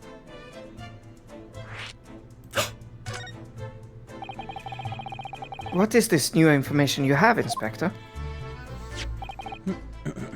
It's this. The autopsy report. The Buria's medical Oh, officer actually. has finished his examination of the body. I managed to obtain the report. It has been updated. Kazuma's... Oh, sorry, I need to be a little bit more serious here. Oh, oh, Kazuma's post-mortem report. This autopsy is updated, Your Honor. Kazuma-sama. So, what was the cause of death?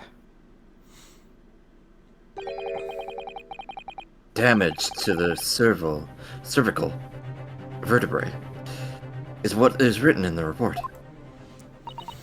His neck was broken? Ooh. Yes, it would seem so. Yikes. Yeah. There were no obvious wounds or no other signs of injury. So at first, I think they were considering poison. But it turns out they found no trace of poison in his system at all. Well, what weapon was used then? Oh god. Nothing has been found out yet. But the fact that there are no signs of a wound suggests that it may have been a blunt object. Something that wouldn't leave a mark. Oh, I see. Peculiar. All the body's nerves run through the spine to the brain. A strong enough impact to the neck could induce death. It is a possibility, and no obvious wound would be left. Poor Kazuma. Sorry, just give me a second.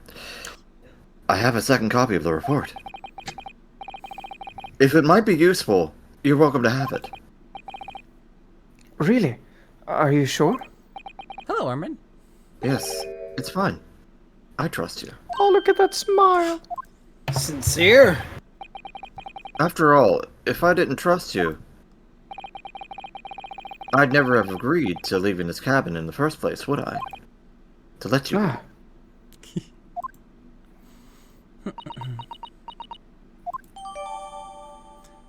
Ba-da-ba-da. thank you, Oh, so now it's a Inspector good day. Hasunaga.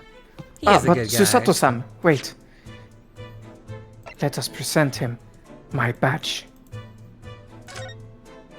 Damage to the cervical vertebrae, resulting in instant death.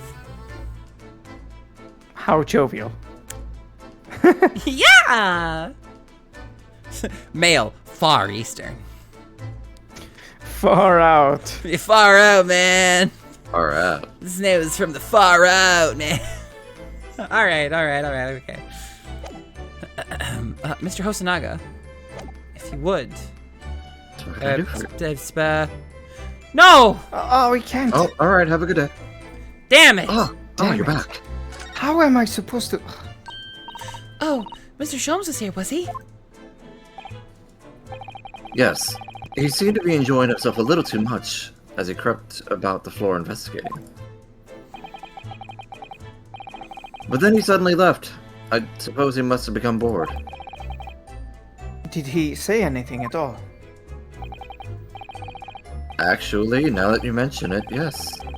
Just one thing, but he practically shouted it. It's shoe polish, was all he said. Shoe polish. I wonder what he meant.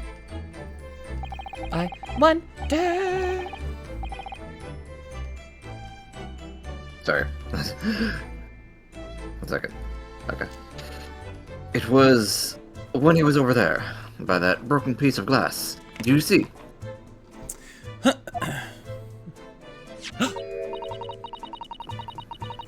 Ah, perhaps he was talking about this brick-colored mark, do you think? Ah, yes. That must be it. But how could Mr. Sholmes know that it's shoe polish? How could he know? That does leave me cold, I'm afraid. I have no idea. Maybe he tasted it. That's gross. What is it, Susato-san? Well, Kazuma-sama was wearing leather shoes in a very dark tan hue. Dark tan? A sort of dark brownish red, then. Yes, a little like the color of red wine, but darker. I often repair them for him. Oh, does this mean that this mark was made by the polish on Kazuma's shoes as they scuffed on the floor? It took us a lot of words to establish this. It shouldn't have taken that many, I think. Yeah, well, it's greatest attorney. Of course it's gonna take that many. Yeah. That's all I can really tell you at this stage. I should return to my post. My fellow crewmen's eyes are boring into the back of my head. Yes, that might be for the best. Thank you. Oh, Poor Inspector. You look exhausted. oh, no, well... I feel terrible that I failed to protect Asogi-san. He was my responsibility. And now he's dead.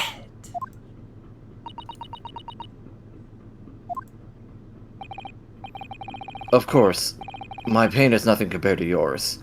You were his friends. The truth is, I seem to have a heavy head. I seem to have had a heavy head ever since I woke up this morning. A heavy head. Interesting. That is interesting. Thank you, Mr. Sholmes. My head's still throbbing, too. I was to say, you too.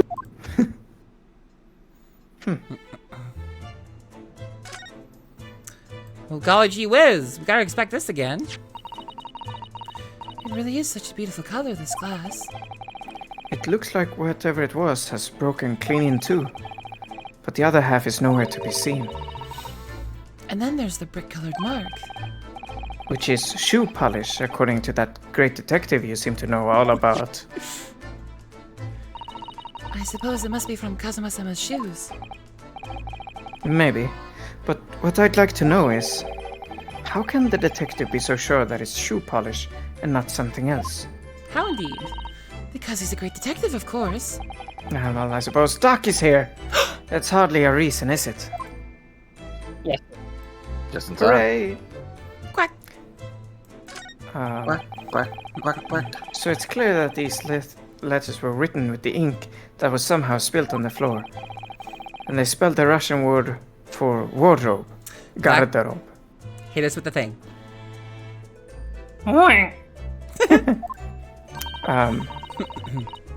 It does seem to be an unambiguous pointer to you, Naruhodo-san, as you were sleeping in there. So, Doug, Ron has been graciously red tornadoing for you while you were gone. But now you're here. So you're going to have to start doing it. Okay. Thanks to the 50 bits, Necrodeath. We can show the people we met in the court record. Yeah. Doc was so, not Doug, here. good luck. Your beef stroganoff. Okay. He's very similar to the other singer, who you Biff can notice Stroganoff. is not here. Biff Stroganoff. Biff Stroganoff, yeah. You will crush your head between thighs. A real And- wall of a man. We also met that other person there. Yeah, clearly Grimsby Roylotts, actually Nikolina Pavlova. Yes, the ballerina from the newspaper article. She's on the run. She's stolen a tiara, but she doesn't It's seem hers. to be... It was a gift from a man from Prussia. True, very true. I have She's played on... this game. Well, we're just keeping you up to snuff, okay? It's been a while since you played this game, all right? I And thought you I hadn't played this played. game. I thought Wow. you said you I watched a hadn't. playthrough of this game, All right. which is Very really the different. same thing. Maybe. The refresher is cool. Fair enough. I'm sorry. No. Not that you're not sorry. No, you don't have to be sorry. But to be truly unambiguous, it should have just spelled out my name, don't you think? Well, either way, one fact remains. It's hard to imagine that Kazuma-sama would have written his last words, or word, in Russian. Which begs the question of who did write it. Oh? This is where Kazuma spent his final moments, writing his diary. 1:23 a.m. I can hear a faint whistling sound. 1:35 a.m. What looks like some sort of speckled band is dangling from the ventilator grill. Looking at his writing here on this page, it's almost impossible to believe that he is gone. Kazuma-sama left us a valuable clue in these words, I'm sure of it. We have to solve this mystery, Naruhodo-san. We will. Sure. What's up, buddy? You, where did you go? Oh, sorry. I just went to the next door cabin to... Why? Who gave you permission for this? Well, Seaman Hosonaga did. No Japanese, was it? Tackle him into ball and throw him in cold room. Duck, the voice you're putting on is a little too quiet. Oops.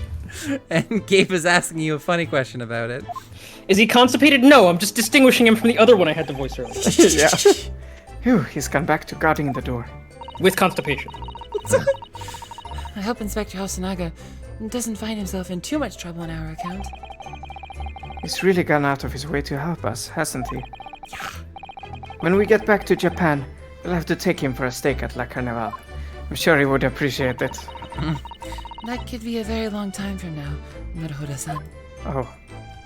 True. Dosta Japanese! Japanese. These are the rules of passage for travel aboard the SS Buria. Passengers must not keep weapons or other dangerous objects in their cabins. Pets are also strictly forbidden. So by bringing her pet on board, Miss Pavlova has broken the rules. She called it her friend, didn't she? Yes, although we don't know what form this friend takes as yet. What could it possibly be? Parasocial certain that relationship whatever it with is. a VTuber. My God. It is in Inside the fact a traveling laptop. case in her cabin.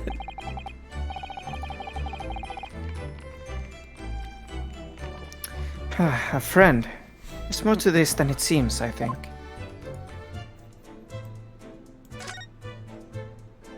The books. All the books provided for passengers occupying this cabin, neatly arranged on the shelf. Meow. Wow. They were all over the place when we first looked around, if you remember. Oh yes, and you tidied them up, didn't you? You have to look after the ship's property. Unruly behavior in the cabins leads to damage. But it really wasn't me who knocked them over.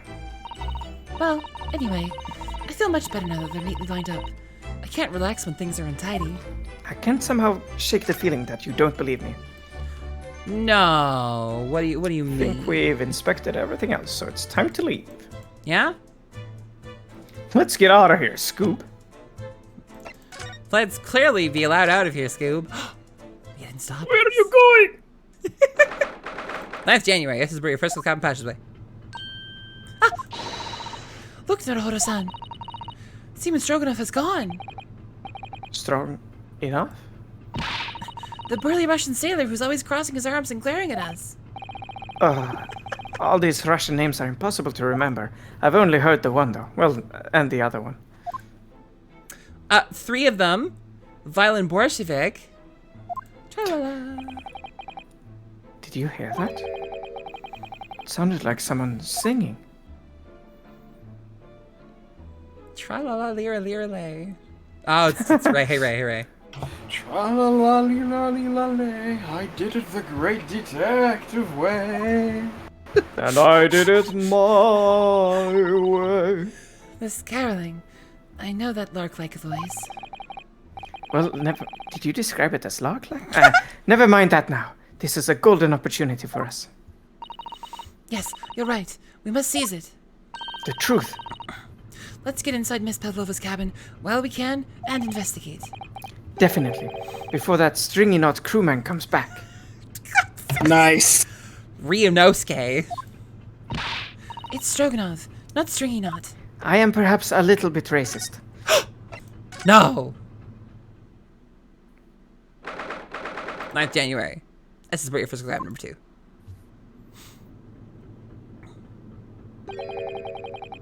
Miss Pavlova isn't back yet. Susato-san. Oh, where's she gone? Hey, what are you doing? Those are her private things. There's not a moment to waste, Naruhodo-san.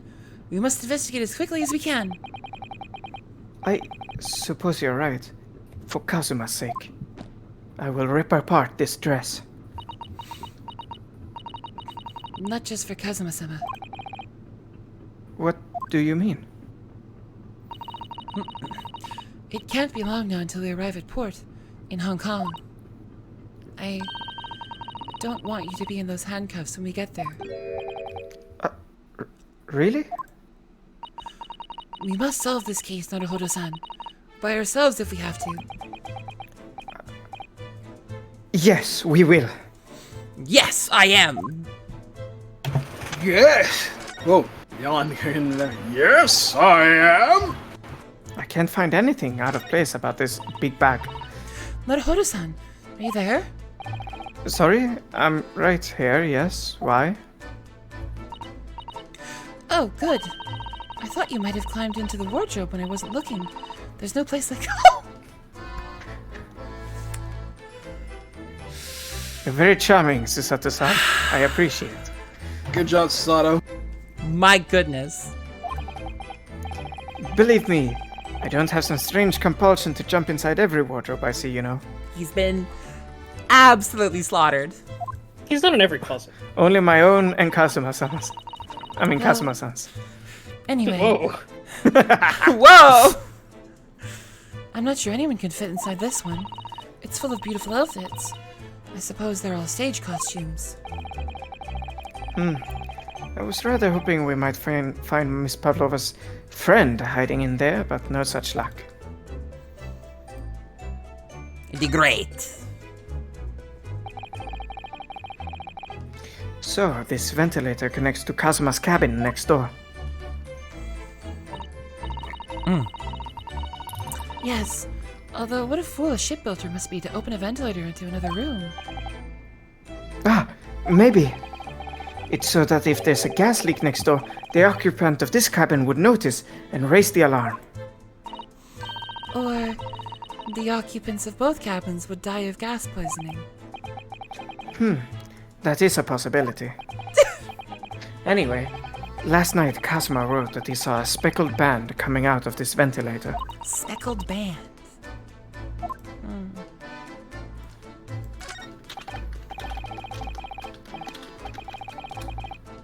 Ah yes, they're displayed in this cabin too, look. The SS Buria's rules of passage. Motherfucker! You little silly boy! You can't just see that and then walk away! Catch these speckled hands! Alright, mister! These busy hands. Speckled hams. Passages must not keep weapons out of the stage, pets are also strictly forbidden. I suppose Miss Pavlova realized that she needed to keep the contents of her case a secret after she read this. Her special friend, I mean. I wonder where her friend has disappeared to now. Her special friend. Hands. A roommate. They were good friends. They were good friends. They were friends in college! It's probably having fun exploring the ship, I imagine. Is that Duck? Suspect.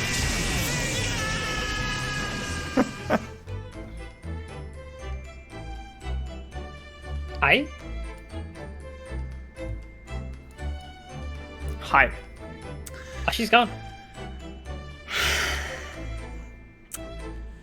Oh my god, they were roommates. I just end the call on the stream. Yeah, I'm just like, I don't even say anything. I just stop it. Let's go. I just hope Seaman Stroganoff doesn't find it and throw it overboard. Oh, yes. So do I. Books! Yeet. All the books have toppled over together. Look. Every single one. I managed to find myself. I'm laughing because of your mid-sentence. Your mid-sentence. All these books. All these books.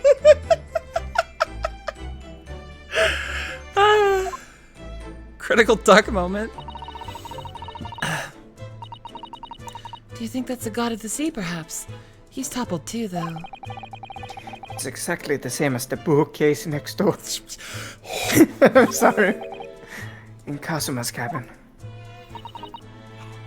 Perhaps Miss Pavlova was practicing a difficult ballet pose and fell against the bookcase? I don't know. Would she really be practicing ballet on the same night she ran away from her ballet company? Alright then. It must have been you. You lost your temper and knocked them all over in a fit fridge.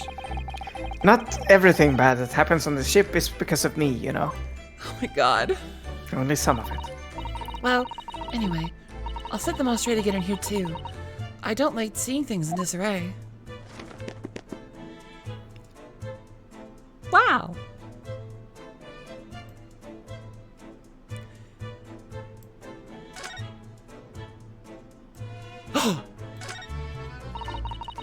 I wonder what this little saucer is doing on the floor.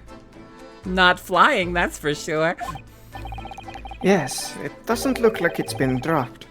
More like it was put there deliberately.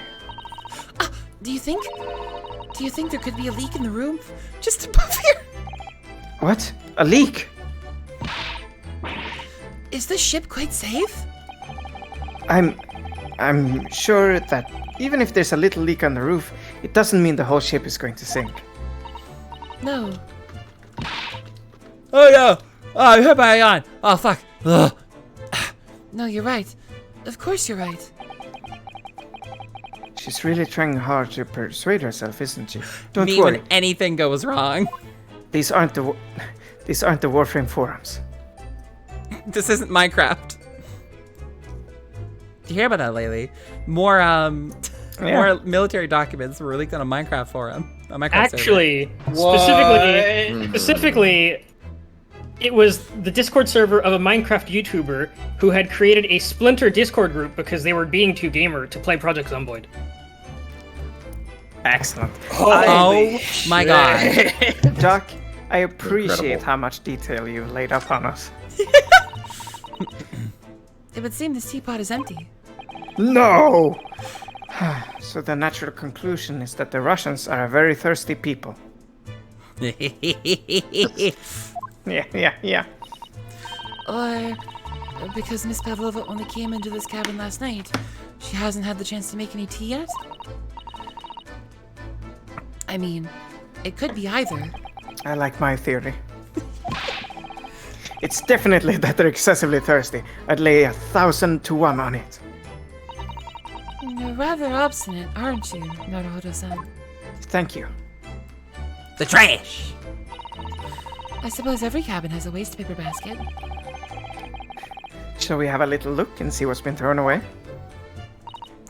Naruhodo-san! It's poor etiquette to go sifting through someone's rubbish, you know. Ah, those eyes. She's looking at me like I'm a piece of rubbish now. He loves that. However, these are special circumstances, I think. Exactly. We have no choice. He's so excited about looking in the trash. Call me Raccoon Ryonosuke. Oh my god. There's hardly anything in here at all. He's letting his inner Tanuki out, Christian. Discarded. Oh, well, that's a little disappointing. You tell me. Well. There are just a few books on the desk. Nothing else by the looks of it. Well, Miss Pavlova only ran away from the boy last night. She's hardly occupied this cabin for any time at all. That's true. I wonder what kind of books she likes to read. Let me see. Yes, I see. It would seem that Miss Pavlova enjoys reading books written in Russian. Thanks. I think I probably already knew that. Zin!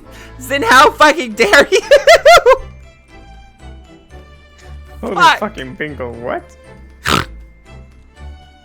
Little cat face at the end, I can't.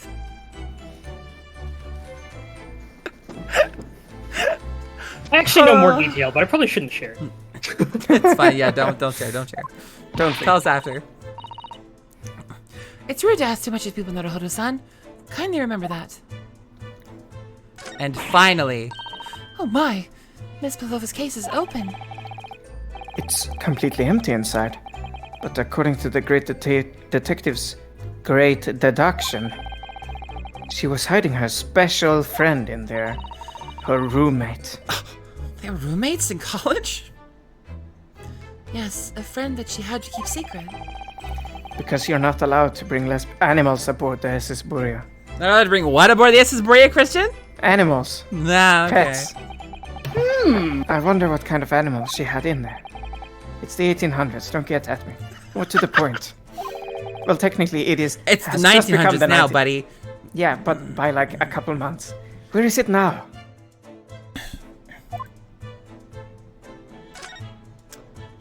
Well, we're done here. Let's check out the door. This cabin door has the same simple sort of bolted latch that our cabin door has. If the bolt's drawn across, there's no way anybody could enter the cabin from outside. Yes, it's not a particularly heavy-duty bolt, is it? But still, it wouldn't slide across of its own accord, would it?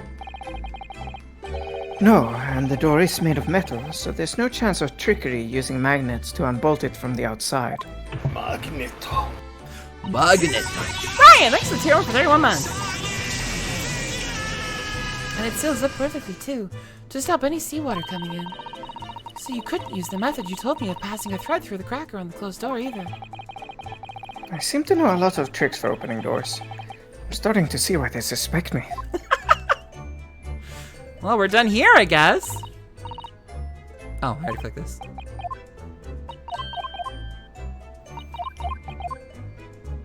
Trying to get to the bed, perhaps, but, oh. Alas. Oh, this. There's one of these next to the bed in Kazuma's cabin, too. Yes, it's a bell cord. I can't resist. She barely hesitated there, and she gave it a good tug, too.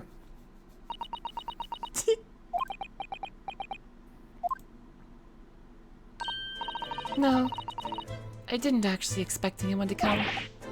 We don't want them to. We're trying to investigate in secret. I think we've hit everything. That should be the case, yes. Let's get But out we've- of here. We've learned one thing by this this examination. I have to come back to Kazuma's room.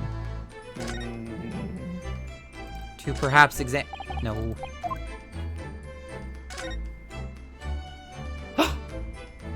There's no waste bin.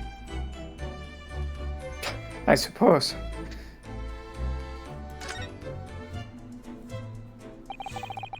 So this ventilator joins to Miss Pavlova's cabin.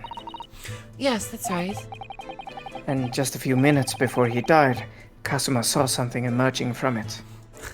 The word emerging just conjures up such a powerful image, like slow and strong, like it emerged from the volcano. Arise, Like live again. The speckled hand band, as he described it. catch these speckled hands, Christian. Speckled clams. Steamed speckles. If only Miss Pavlova had been able to shed some light on it, but she seemed as baffled as we are. Yes. I wonder if she's telling us everything, though. I'm not sure. I know most people aboard would say the same about me, but there was something about that woman that didn't sit right with me. Let's go out into the Passage.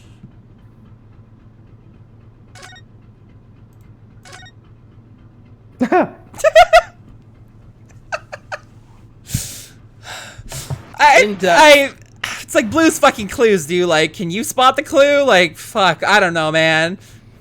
He's very intense. Oh, it's Mr. Sholmes, look.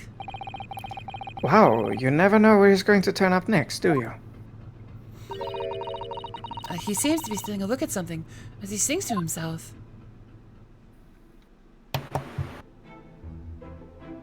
Tra-la-la, lira-li-wa-lay. I did it the great detective way. I gotta say, I really like the cast of like every Phoenix Wright game. I think Sholmes just takes the cake. Like, he's just too much. He's still singing. Do you think he hasn't noticed us? Or he's simply in extremely high spirits.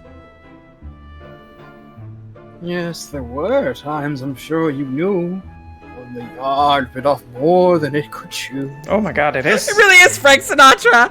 Yeah. Through it all, there was doubt. It's lucky her lock was about. It's actually Frank Sinatra. Oh my god! That man's not even alive yet, Sholmes. What are you doing? Excuse me. I solved it all and I stood tall. I did it the great detective way. Mr. Sholmes! What is it? You want to fight? Square goes, sir!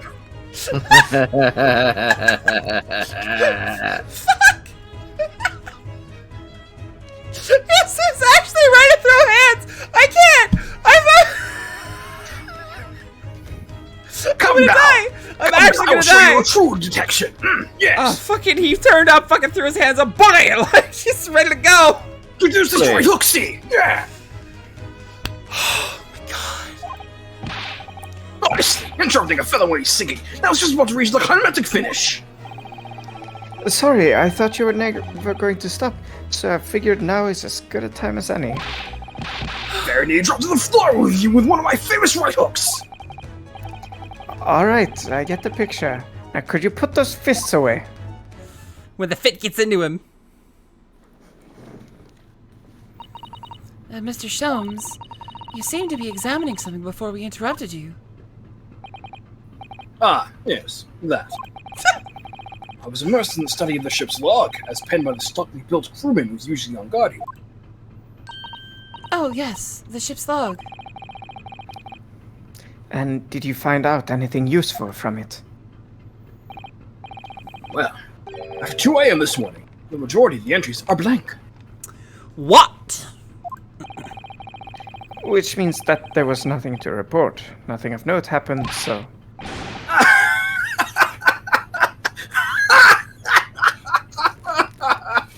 It wasn't that funny. You truly are students from the land of the rising sun. You would not be blinded by it. Okay, that was pretty funny. Sorry? Your logic, my boy, is inverted. Whatever do you mean, Mr. Sholmes? Observe the other pages, and all should become clear. Sholmes is that D&D character who takes luck as a feat and puts 20 points into charisma on creation. And then just... nothing else. I believe it. It would seem the same crewman off stands sentry in this first-class passageway. And he is almost a religious practice of recording nothing to report every half hour. Oh, he writes that in every 30 minutes? Nothing to report. Precisely. Put simply, the seaman writes nothing to report when there is just that. And yet, The ship's log from last night is largely blank. He didn't even write nothing to report. He didn't even forge it. Do you mean... Yes. There were circumstances afoot last night, which led to the seaman being absent from his post. What kind of circumstances? What happened? Hydrate. That remains a mystery for now, but we can be sure that something significant took place. So significant that it caused the seaman to forget his regular habit of scribing nothing to report in the log. These are important details. I would stake my life on it. You must log the ship's log in your mental file. Oh, big stretch. Absorbing. Absorbing. Now that deduction was worthy of a great detective. All right. Well, let's absorb this first. Magnifying glass. Oh, they really blew up the JPEG under this. Oh man. The smudging. Oh god, it hurts. Oh god, it hurts. Yeah, he really biffed it. Barf. Barf Suspicious. Stroganoff. Gone. It's a one-hit wonder.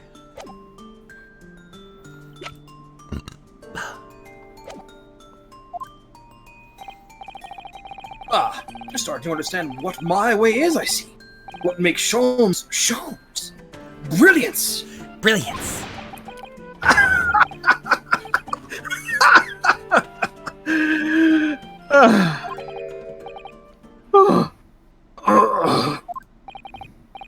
What is it? Are you hurt? Oh, don't worry yourself. I seem to be afflicted with a throbbing head this morning for some reason. Nothing more. It's only Sheesh. his canon What's going his on? canon drug addictions. Don't worry about that. Well, my friends, until our next encounter. Goodbye. I'll miss you. He's still singing to himself. I can hear it as he wanders off down the passageway.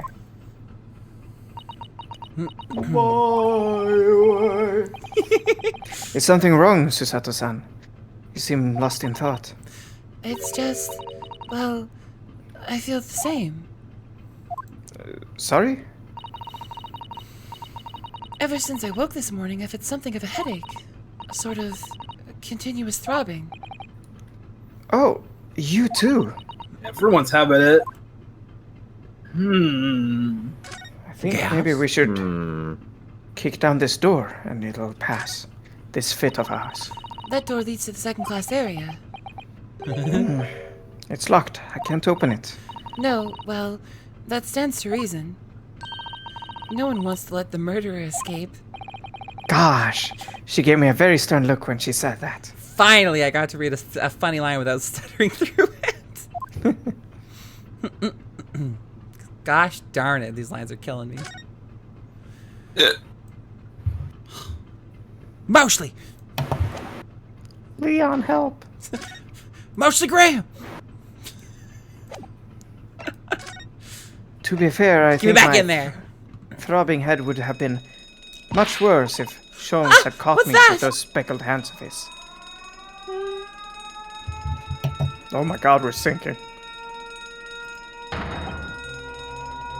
Duck, Russian voice. I don't know which one this is. Any- Shut down the engines immediately. Vessel sighted quarter-mile 4. Akamaro, thanks for the raid. Hi everyone. We're playing More Greatest raids. Attorney, doing all the voices, and we're about halfway through the boat chapter if you played this game before. Oh, they're 0-1 me. Let's go. Stop. Hard to starboard. All hands, brace for impact. What the? I think we're about to crash into another ship. What? Wow. I can't stand. Susato-san, hold on to me. Ah! Turn into an orc. Susato-san, are you alright? Are you injured at all? I think I'm fine. Thank you, Naruhodo-san.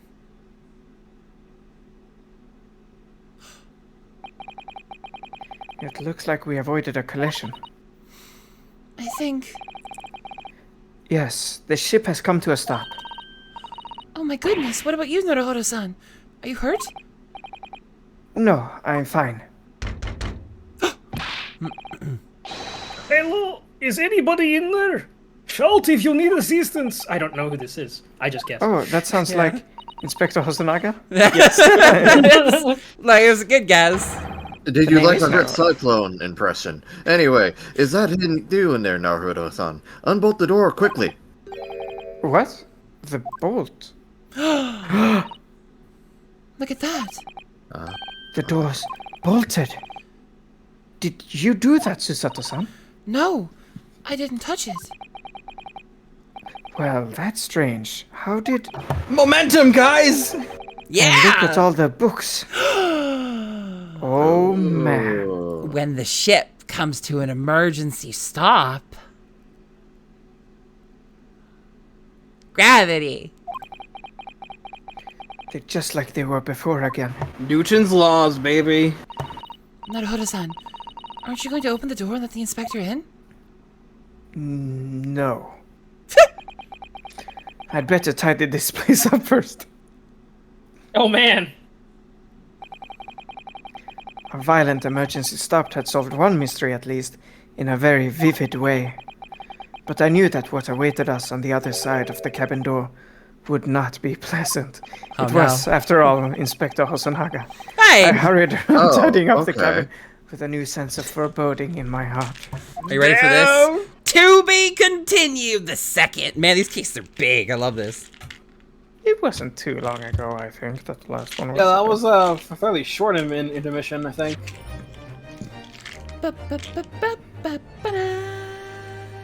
And I think this is the last one? There might be The one save more. theme of this game is so pleasant. You're pleasant. Thank you, Christian. Oh, no, that was uncharacteristically kind of me.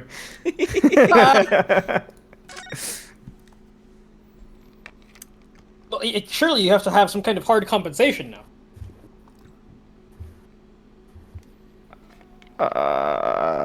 Okay, tell me I smell bad or something. Hey Mel, what do I smell like? I don't know, Christian. What do you smell like? You can't tell? Wow, you smell bad. God Amazing. damn it! He got me again! Haha! Get owned. Somehow, the door to the cabin we were in ended up bolted after we made an emergency stop. Susato-san took a deep breath, smelled Mel, then gently Shut up! smacked the You, bolt. oh my god, 2 in 1 go. Okay, alright. Oh, throw hands, throw hands. Please show immediately. You, what are you doing in Miss Pavlova's quarters? Ah, you both look unhurt. Good. Meanwhile, Hosonaga. Yes, we're fine, thank you. What on earth happened? We heard something about how we were going to collide with another ship. Yes, it appears to have been a false report, though. Oh, how did that happen? There's a dense fog outside, so it's extremely difficult to see. Someone must have thought we saw a ship ahead. So Hosonaga talked to the captain, told him that he let us out to investigate, and then the captain beat the shit out of him. They threw speckled hands together. Well, not together, he just took speckled hands. Yes. I could not catch those hands. This person obviously triggered the alarm, and that's why we made an emergency stop. Everything is chaos. Passengers are screaming. Crew are running everywhere. This first-class area is the only quiet part of the ship at the moment. Ah, how convenient. Oh, I see. Someone triggered the alarm. Does that mean that someone pressed that button outside? Oh, I'm jealous. Ah! You wicked intruder! Dressed all in black, you are the devil! Sorry? Me? I've been called a lot of things before, but devil is a first. You opened my traveling case! How could you? What? No, we didn't touch it. That's right, Miss Pavlova. It was already open when we came into your cabin. Inspector! Yes. Arrest this man! I know he did it! He is a criminal! Is it not enough that he has killed a man? No, And he is stowaway as well. A vixen promises not to steal chicken. Do you believe?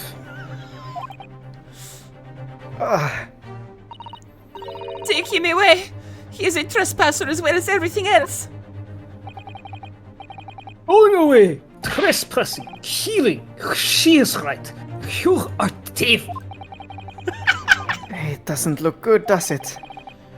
There is cell below deck. Throw him in. Tomorrow we dock in Hong Kong.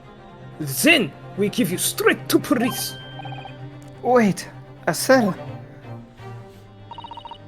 Please, Inspector Hosonaga, is there nothing you can do? This is a Russian vessel. I really have no jurisdiction here. After my last effort to appeal the captain's good nature, I think I'm out of options. You got one more eye to sacrifice. You. This is terrible. This is a real crisis. I've got to find a solution. Immediately. Oh, fuck.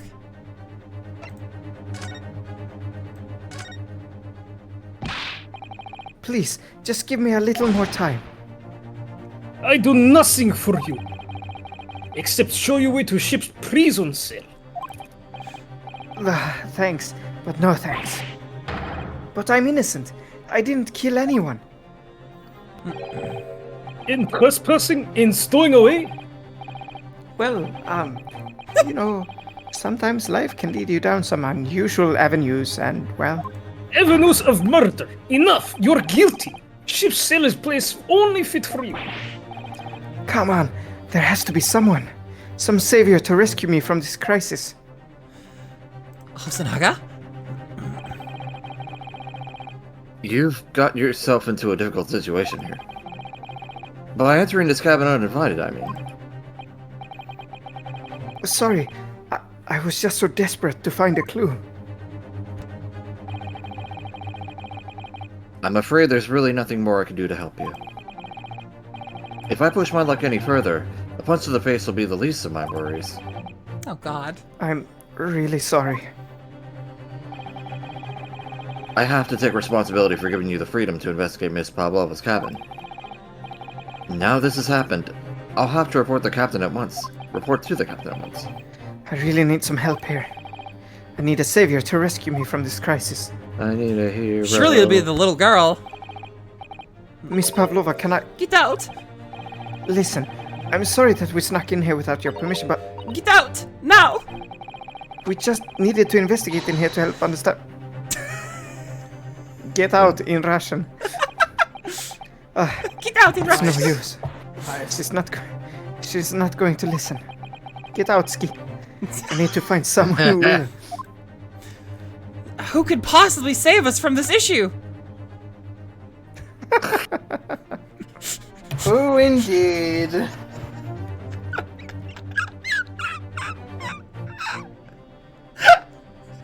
He's like Hiker David from Pokemon Sun and Moon. I love this guy. Oh my god. That is a nice. I love him. What the? What are you doing up there? Mr. Sholmes! Yes, the tiara. Naturally, I was analyzing what a weight of 20,000 rubles feels on one's head. Have I not told you that as a detective, it is my business to know what other people do not? This isn't mere tomfoolery, my boy. Oh, no. This is advanced tomfoolery. Well, why were you hanging from that hook before then? Isn't it obvious? To properly assess the weight of the 20,000 rubles. Naturally. I wish to determine if it would bend to that conceited-looking hook in the wall, so full of brag and bounce. I never know whether to take this man seriously or not. I love him. He's Watch the him best. throw those speckled hands of his. Ah, you again, the great detective. Ah, Inspector, I confess I've been looking for you. I have something to report to you most urgently. Well, you might try looking elsewhere for me somewhere other than a hook in the wall next time. What is to report? Speak. An urgent report from a great detective can mean but one thing. Yes. The case of the curious murder that took place last night, here on this vessel, the steamship Buria, has been solved. By me, naturally. What? Really? Yes, I have eliminated all other possibilities. No other explanations exist. So, allow me to eliminate all of your minds. For I am about to reveal my great detective's greatly admired great deduction to the case.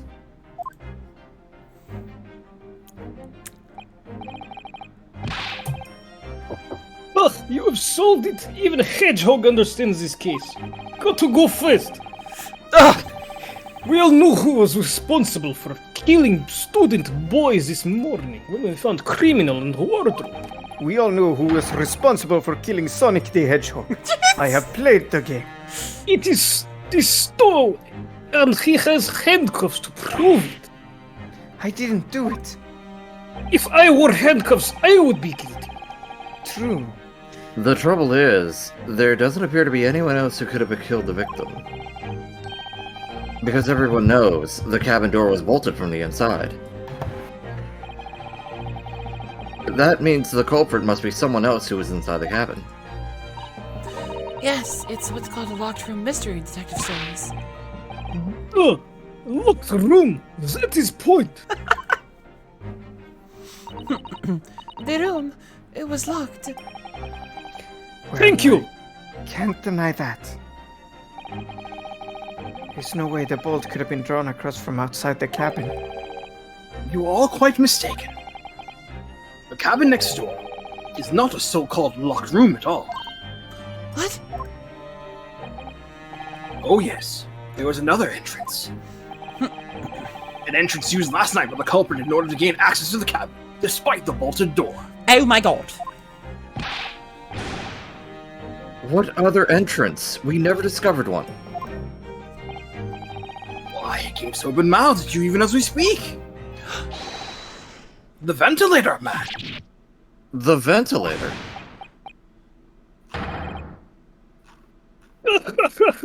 You think this is funny? I cannot put even my arm through that hole. That's because your arms are as thick as tree trunks.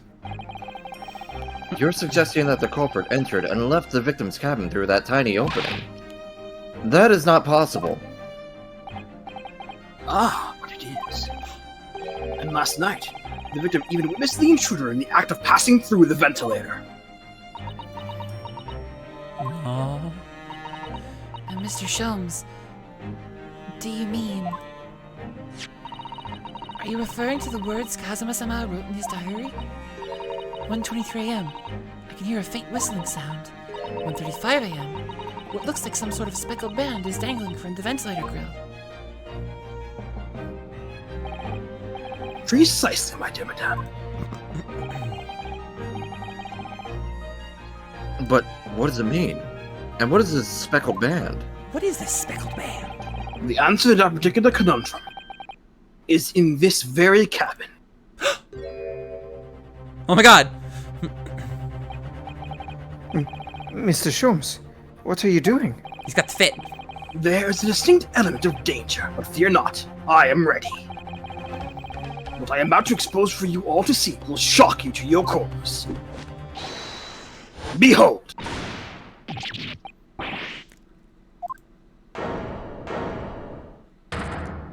Oh my god. Oh.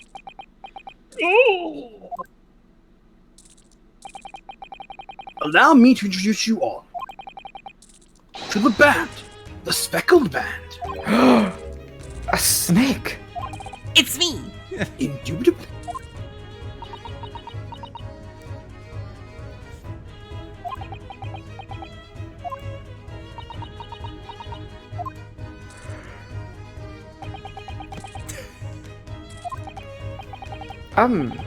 Mr. Sholmes, just one thing. Pray, what troubles you? Well, that snake isn't really speckled, is it? It looks more stripy, wouldn't you say?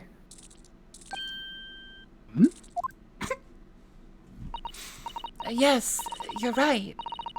I think in this case you'd call it the striped band, wouldn't you?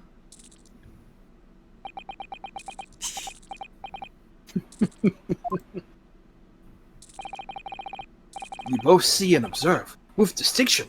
However, do you not think that is precisely the trap in which the culprit wishes for you to fall? Oh my goodness, really? It's a trap. How exactly? I think perhaps it is time that I explain the intricacies of my train of thought. Are you ready, Miss Pavlova? I'm sorry for the young man who died, but that is all. His death is nothing to do with me. This whole thing is nothing to do with me. There are two conclusions I have drawn from the facts. Number one, Sippy, sippy water. last night your friend infiltrated the victim's cabin. And number two, that same friend was responsible for the victim losing his life. No. She's turned as white as a bowl of rice again. Hey, Spirit. I know, there's a snake on screen. Of course my tongue is out. Nick. Hey, Ryunosuke, you can't assume that. There's many different kinds of rice. I will go on a long diatribe about this if you let me. Sholmes must be right. He's hit the nail on the head. This young woman's friend killed Mr. Asogi.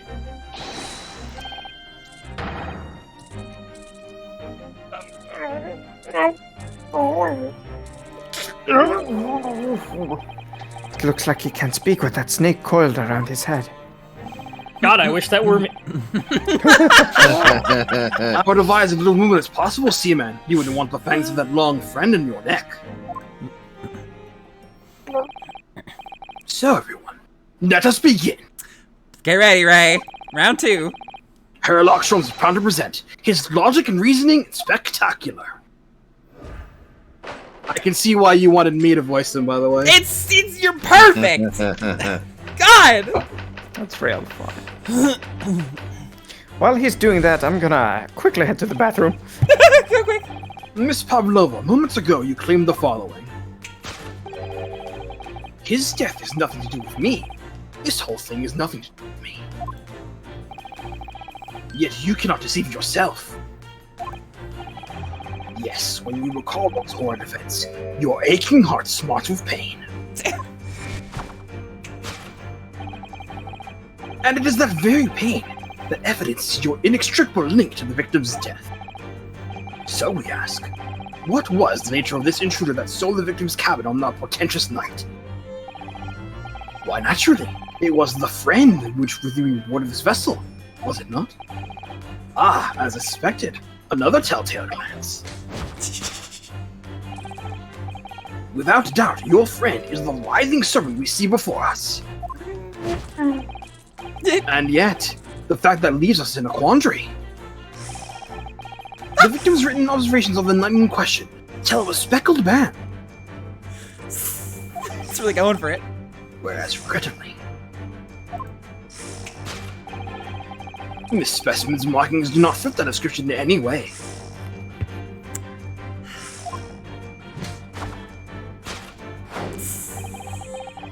What explanation can we give then, pray? What was it in the sight that fell upon this victim's eyes last night? Oh, No, don't look at me. This has nothing to do with any of this. Oh, but it does. You have the answer to this quandary even now, hidden behind your back. Yes, that which you are trying but failing to conceal can only be the snake's slow skin. Evidently, after the settlement of a horrible crime, this most deadly friend of yours shed its original skin. Oh? I don't know what you're talking about. Last night, through the ventilator visible in this cabin, your then speckled friend slithered next door. Slithered.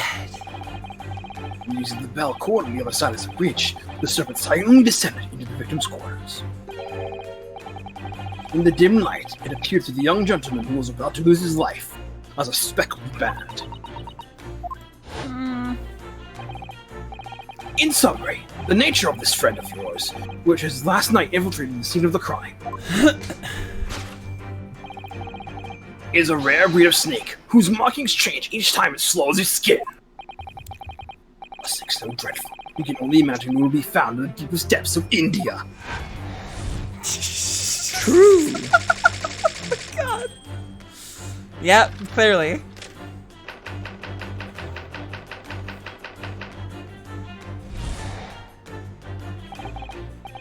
Moving on, we've come to the heart of the matter, the grim demise of the victim. Grim demise. How did this young man lose his life? And why?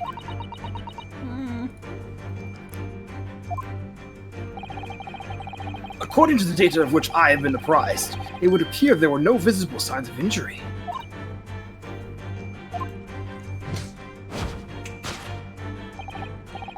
In fact, the circumstances of the victim's death can only be explained by a terrible venom.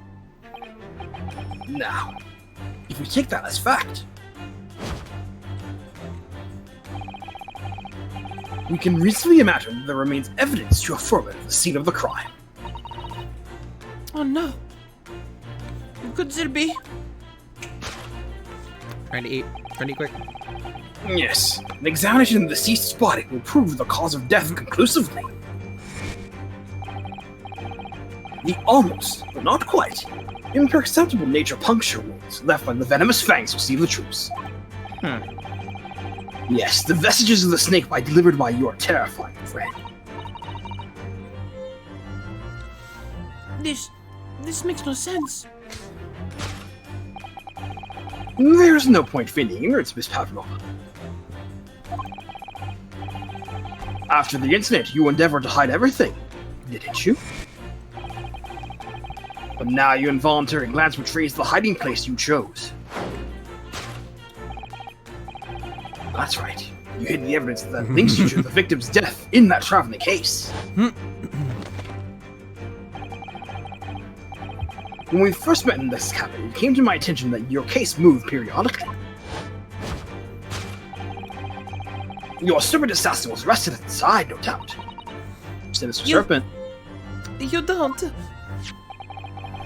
It is telling that the victim made note of the low whistling sound that he heard minutes before his aim. That was your signal, was it not? The sound you had used to train your serpent friend. To train. Indeed, you'd put the serpent in its ventilator and wait. After a period, you'd summon it back with a whistle. The fucking actual whistle. Couldn't know if the animal had done its duty, so you listened for signs of life next door. If the victim appeared to not have been dispatched, you'd release the snake once more. Do you deny the snake has undergone such training? It's not true.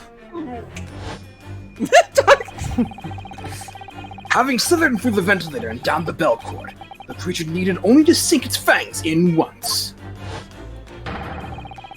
And its venom would course through the victim's veins, ending his existence forever. Ending his existence. That is the true nature of the speckled band that took this poor young man's life. There can be no doubt. My logic is infallible. True. Your logic's infallible. Your reasoning,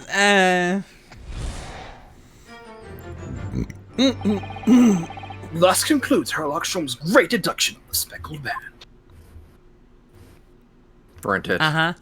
Dreamboat. Dreamboat.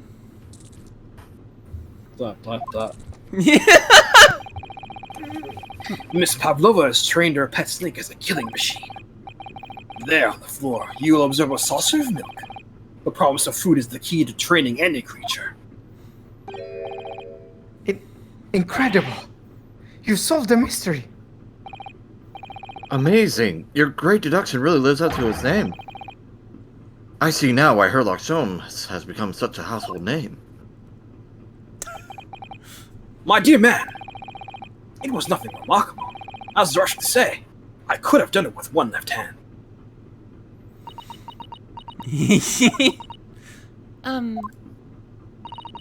Could I venture an opinion, Mr. Sholmes?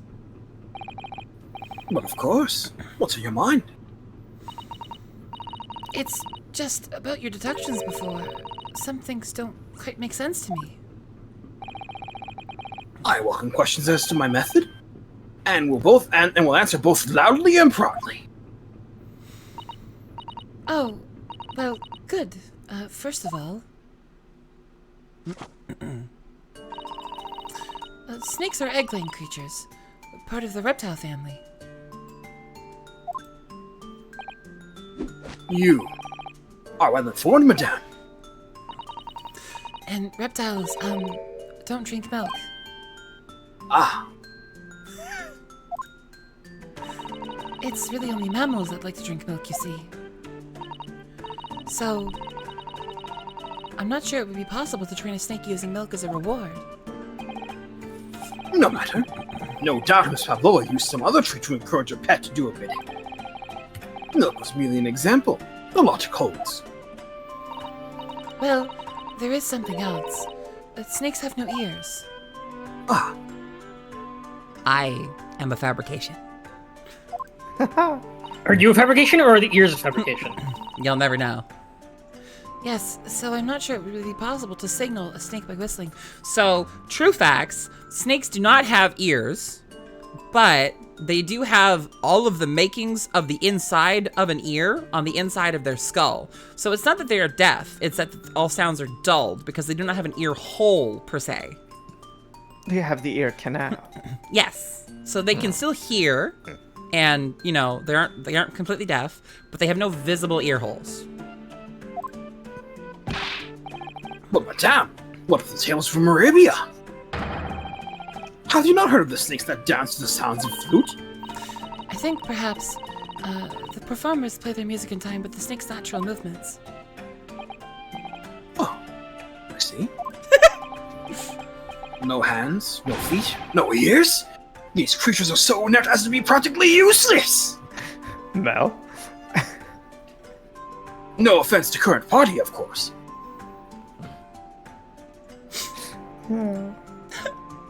Oh well.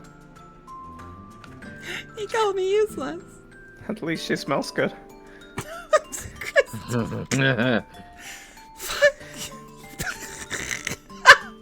God damn it. Snake and bum. Don't take it out on the snakes, Mr. Sholmes. There is one other thing. You have more? Snakes use the scales in their bellies to propel themselves. So, I'm not really sure that a snake could manage to climb up a flat bell cord like the ones in those cabins. Then it should try harder! Please, don't be angry with me, Mr. Shelms. The point is, even if the snake had gone through the ventilator to the next door cabin, it couldn't have come back without help. What I'm trying to say is that there are a number of reasons why it's difficult to imagine the snake could have had a part in this.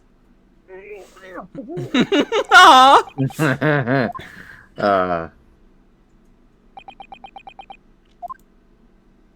Well, that's life, I suppose.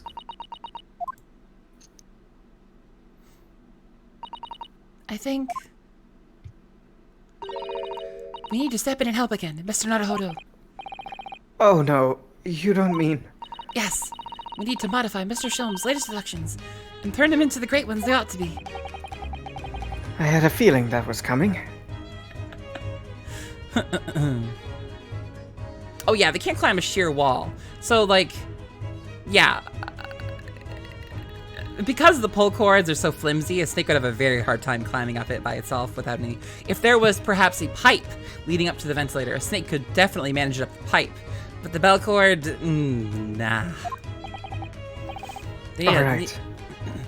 Let's give it a try. They need a solid surface for which to move themselves upon. Just what I was waiting for, Mr. Naruhodo. Yes. Right. So, cast your eyes down to your wrists again. What? How does he do it? You've done it again. Your handcuffs are gone. Where did they go? Fear not. I shall see that they're restored after our work is done. I really wish you'd leave them off. Even if you're innocent. Temporary. Now, everyone, let us begin. Herlock Sholmes is proud to present his logic and reasoning spectacular. Course correction. Hold it, Mr. Sholmes. Ba, ba, ba, ba, ba, ba. Uh-huh.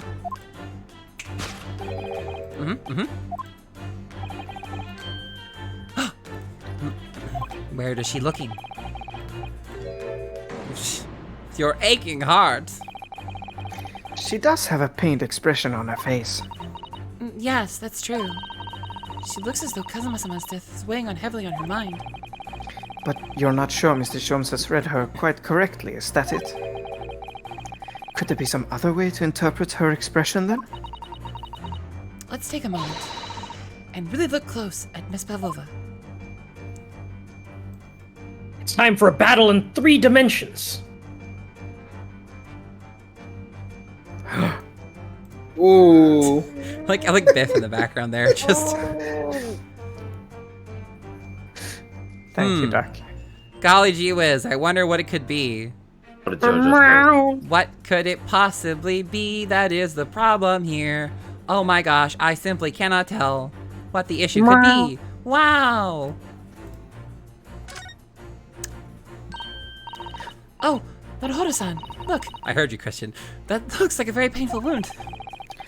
It looks like a scratch made by some kind of small animal. And fairly recently, too. Well, whatever scratched her doesn't appear to be around here. Actually, it looks like it's made with crayon. Did a meow scratch her hand? What the hell's going on? Yes, when you recall those horrid events, that claw scratch smarts with pain. Indeed, and simple observation reveals that the wound is fresh.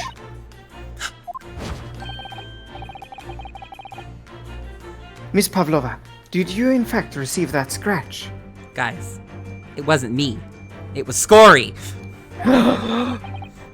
Sometime last night?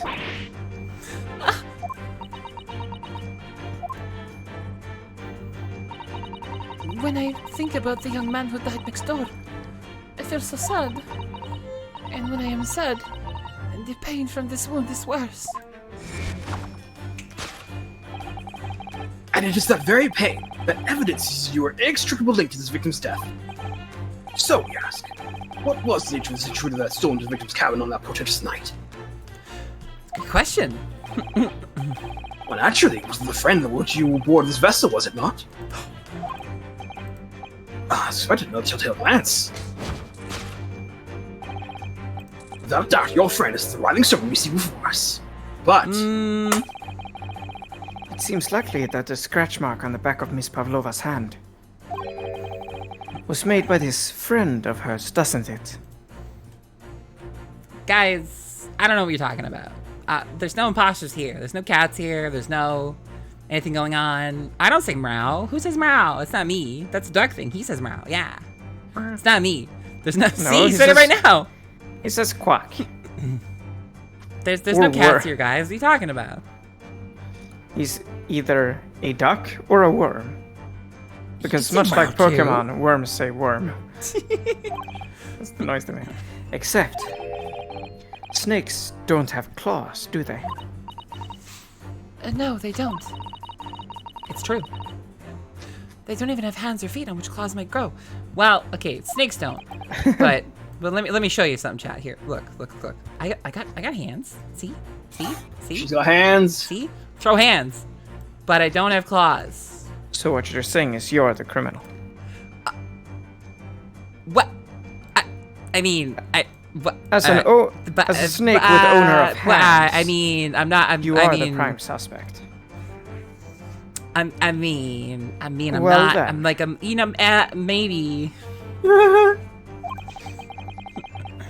If that snake isn't a pet, what is? What's the true identity of this friend of hers? We should follow her gaze, Naruhodo-san. That's where we'll find the answer. Seaman Stroganoff?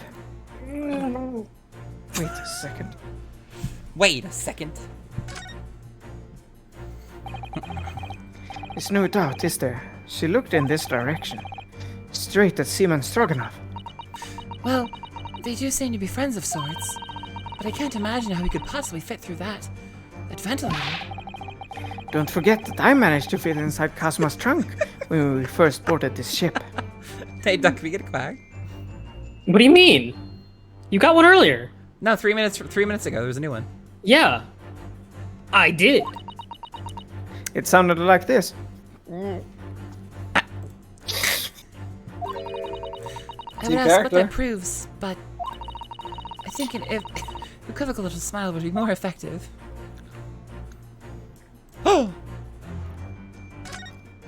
Picture. Wow! Kitty! Oh, she looks so happy. Look at the photograph in this frame. This must be something Miss Pavlova brought with her when she ran away. She's exceptionally beautiful, isn't she? Yes, that's true. But personally, it's the little black creatures that she's holding that's caught my eye. Maybe we'd better take a closer look at this. Meow. Morale. Look at the little cat Miss Pavlova is cuddling here. Mro. What a cute little kitten. It could vie with you, couldn't it, Naruhodo-san? For the blackest outfit. A black kitten. And from the look of this picture, at least, Miss Pavlova seems very attached to it. Well, well, well. Yes! Kitty. Without doubt, your friend is the little kitten we see before us. And no, I'm not sexist. Yes, the scratch on the back of your hand makes that abundantly clear. Oh no. The whereabouts of this black kitten isn't clear, but what is clear is that you brought the animal with you when you ran away, didn't you?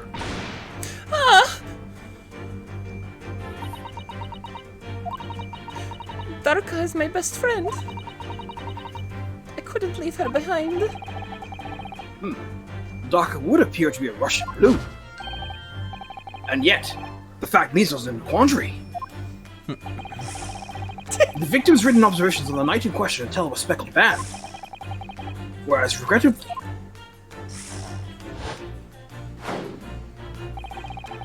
this specimen's markings do not fit that description in any way. What explanation can we give then, pray? What was it that this sight fell upon the victim's eyes last night? No, don't look at me. Oh, Oh, it yes, does. You have the it answer does. punch back in the back. It's time to correct Sholmes. The snake's soft skin? I think not. Did you see that? She just took something out of her pocket and hid it behind her back. If she'd just left it in her pocket, no one would ever have known. Oh yes, ploys like that are Mr. Sholmes' specialty. He's ever so cleverly forced her to reveal something. I thought deduction was his specialty. Or maybe making me believe that was a ploy too. So, I'm just gonna point something out here. You'll notice that his deductions and logic are ever so slightly off, just so that Ryunosuke can fix it. Wonder why? Keep that in mind for way later, viewers. Anyway, Well, I mean, that's logic. I find it hard to believe that's the skin of a snake. In which case, just what is Miss Pavlova hiding behind her back? Golden locks of hair.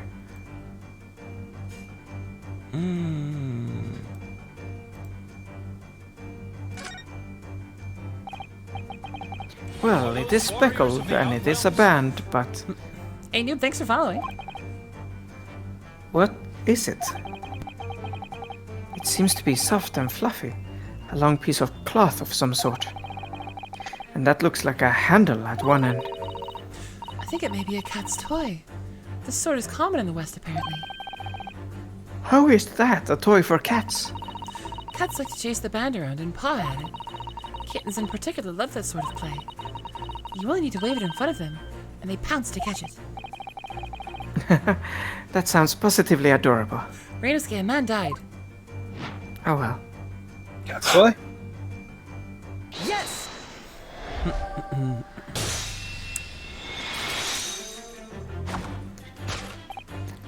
Yes, the thing you are trying, but failing to conceal is, a cat's toy. Precisely, and the true nature of the now infamous Speckled band. And it was this toy that you dangled through the ventilator. You waved it around, I presume. Naturally, the victim could not fail to notice it. But why? For what reason? My dear boy, there can be only one answer to that. After her feline friend disappeared through the ventilator into the neighboring cabin, Miss Pavlova attempted to use the speckled cat's toy to incite the creature to return. Ah, Summary. The nature of this friend of Miss Pavlova's, which last night infiltrated the scene of the crime,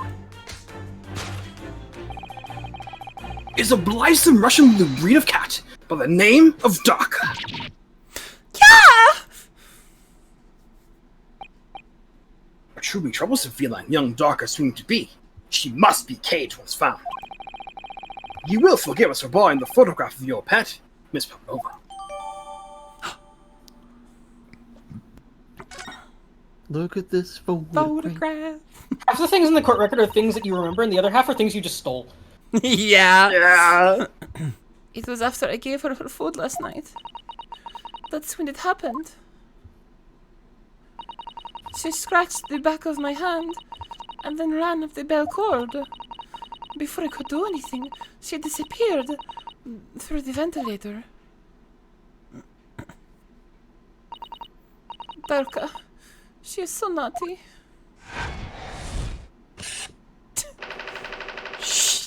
A beloved Quick, kitten. the quick strike out there. meow.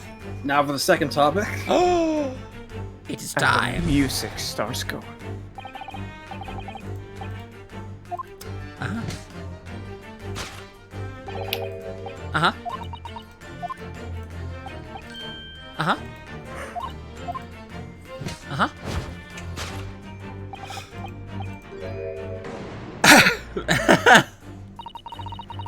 What Mr. Sholmes says is true. Is it? There were no signs of a wound anywhere in Kazuma-sama's body. Oh, yes. That's right. That part is true.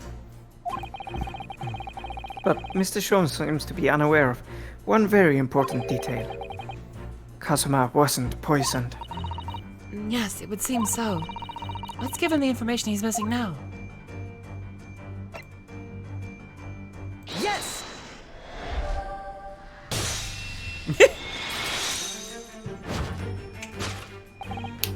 In fact, the circumstances of the victim's death can only be explained by the post-mortem report. Ah, yes. I knew it once it was one or the other. His necklace. Indeed, the breaking of the cervical vertebrae is fatal. Only that Goliath would be strong enough to survive that. Seaman Stroganov isn't some immortal freak, you know. Unless. The jury is out. Anyway, we have on good authority that the victim's neck was broken. Now, if we take that as fact, we can reasonably imagine that there remains evidence to confirm at the scene of the crime. Oh no. Could there be? We must now find the evidence at the scene of the crime. Yes, examination of the deceased body will prove the cause of death conclusively. Kazuma died because his neck was broken. In other words, he was probably struck by something, or someone. Yes, that's a distinct possibility. As of yet, no weapon has been found, though. Presumably, Darka didn't silently creep up behind Kazuma and deal him a fatal blow.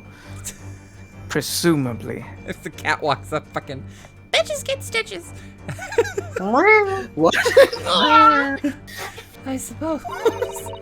It's possible that he had fallen to the ground awkwardly. It could have been a terrible act of misfortune that he broke his neck completely by accident. Oh, yes. A bad fall could explain it. It's rather hard to believe of Kazuma-sama, though. He wasn't a clumsy man. Well, we need to fix this deduction somehow. Is there anything from the scene that could explain what happened? Would it be the first time that happened in Ace Attorney, by the way? Why, yes, there is. Yes!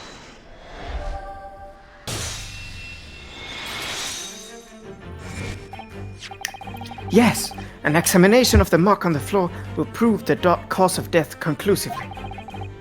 This particular mark, so prominently visible next to the victim's body, is a deposit of shoe polish. Shoe polish? Indeed. Positively identified by a little analysis device I constructed, which I carry now as a matter of course. Science man. Beeswax, tallow, and dye were my results. The undeniable ingredients of shoe polish. And the color of the polish is a perfect match to the color of Mr. Asogi's laced leather shoes. Christian, is we're dealing with Russians, 5:22 not Polish. It is 5:22 a.m. and I am dying. I'm sorry. Looking at this mark, it's not hard to imagine what happened. For some reason, Mr. Asogi must have caught his foot at that point on the floor and tripped. You're referring to me very formally. Please, no. And by a dreadful turn of misfortune, caught his neck against some immovable object as he fell to the floor. Suffering a fatal blow to his spine, the victim's vertebrae shattered. In that instant, he lost his life. No! I don't know. I don't know anything about this. Is that really true, Miss Pavlova? What about the evidence left at the scene where Mr. Asogi lost his life? Yes, the facts are as clear as day to me. You did all you could to conceal the incriminating evidence. But now your involuntary glance retrieves the hiding place you chose. That's right, you hid the evidence that links you to the victim's death in that traveling case. I don't believe it. Kazuma-sama merely tripped over and now he's no more? It can't be true. I refuse to accept it. I know it's hard to believe, but the mark on the floor does seem to suggest that's what happened. But... And if this part of Mr. Sholmes' deduction is right, Miss Pavlova is trying to hide some evidence that would prove it. Here in this cabin, somewhere in the direction that she just cast her eyes. Where, I wonder? Let's have a good look around. The answer must be here somewhere.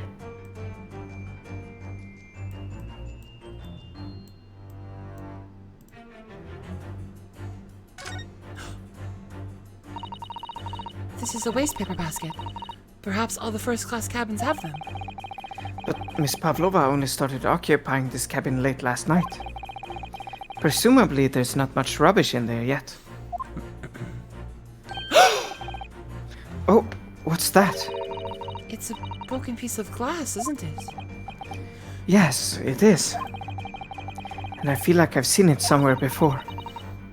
If it looks familiar, perhaps it's more than your mind simply playing tricks on you. My goodness.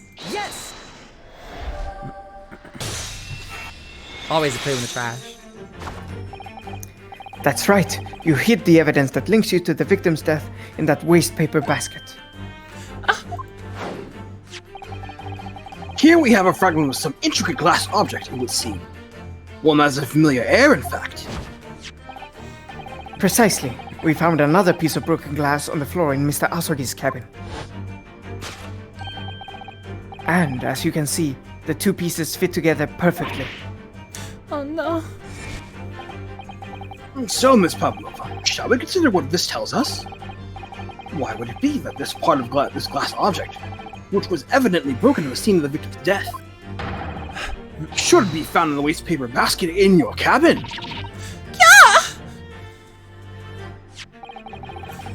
You're well acquainted with this glass bell, are you not?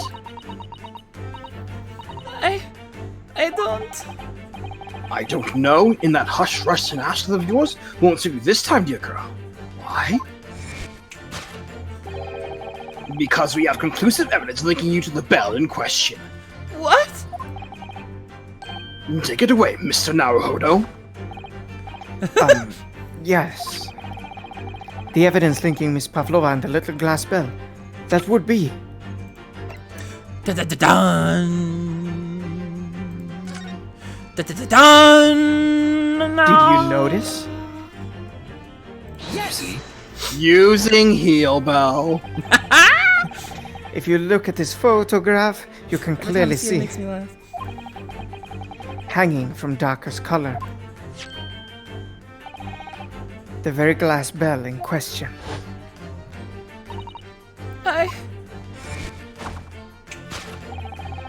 The truth has caught up with you, Miss Pavlova. The young man who lost his life last night did so after a truly inauspicious fall.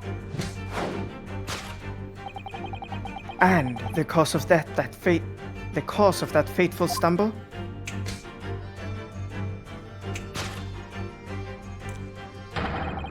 Your absent feline friend. Darker. Getting better. They're getting better.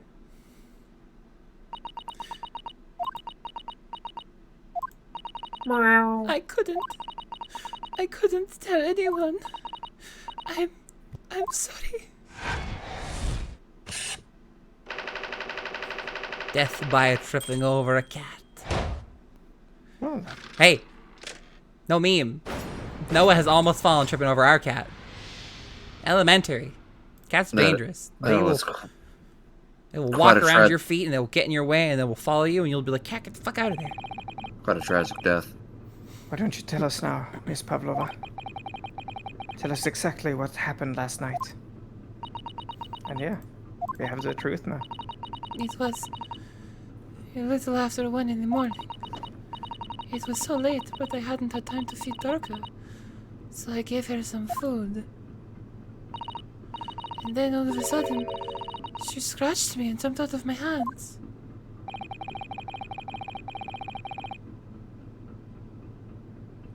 Ron. Ronaldinho sucks. People say that cats become very anxious and nervous in new environments. She was so fast. She disappeared through the ventilator before I could stop her.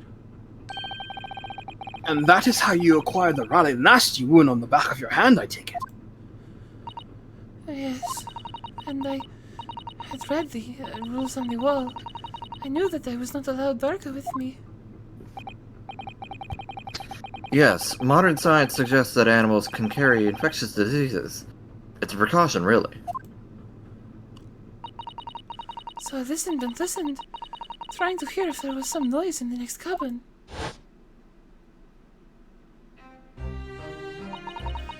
It was very quiet. I was sure if someone was there, he must be sleeping. So at that point, you thought it safe to try and lure the kitten back again? By dangling the end of the toy through the ventilator into the adjoining cabin. Darko always loves this toy, but it didn't work. Nothing worked. I tried using her favorite toy. I tried whistling to her softly, but nothing. She didn't return. Haha. So the faint whistling sound Kazuma wrote about in his diary was Miss Pavlova trying to retrieve her pet. Cats have a propensity to remain hidden in the shadows when frightened. Yes. So there was nothing else I could do. I just had to wait until she calmed down. But then, There was a meow. Sheesh. I nearly passed out with shock. I heard her cry out and then... Oh, it was such a dreadful bang. Then afterwards, nothing. It was totally silent. Kazuma was.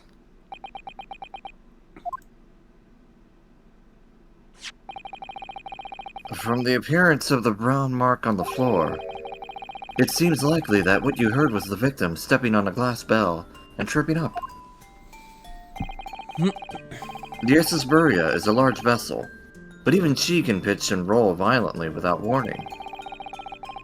If Mr. Asogi was already off balance as a result of the ship lurching when the kitten got under his feet, the combination of unfortunate factors could have easily caused him to fall over.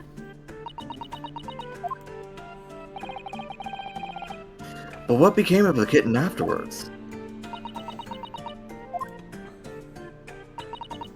In the end, I managed to get her to come back through the ventilator. Yet Daka is nowhere to be seen. I must have forgotten to lock my case. And now she's disappeared again.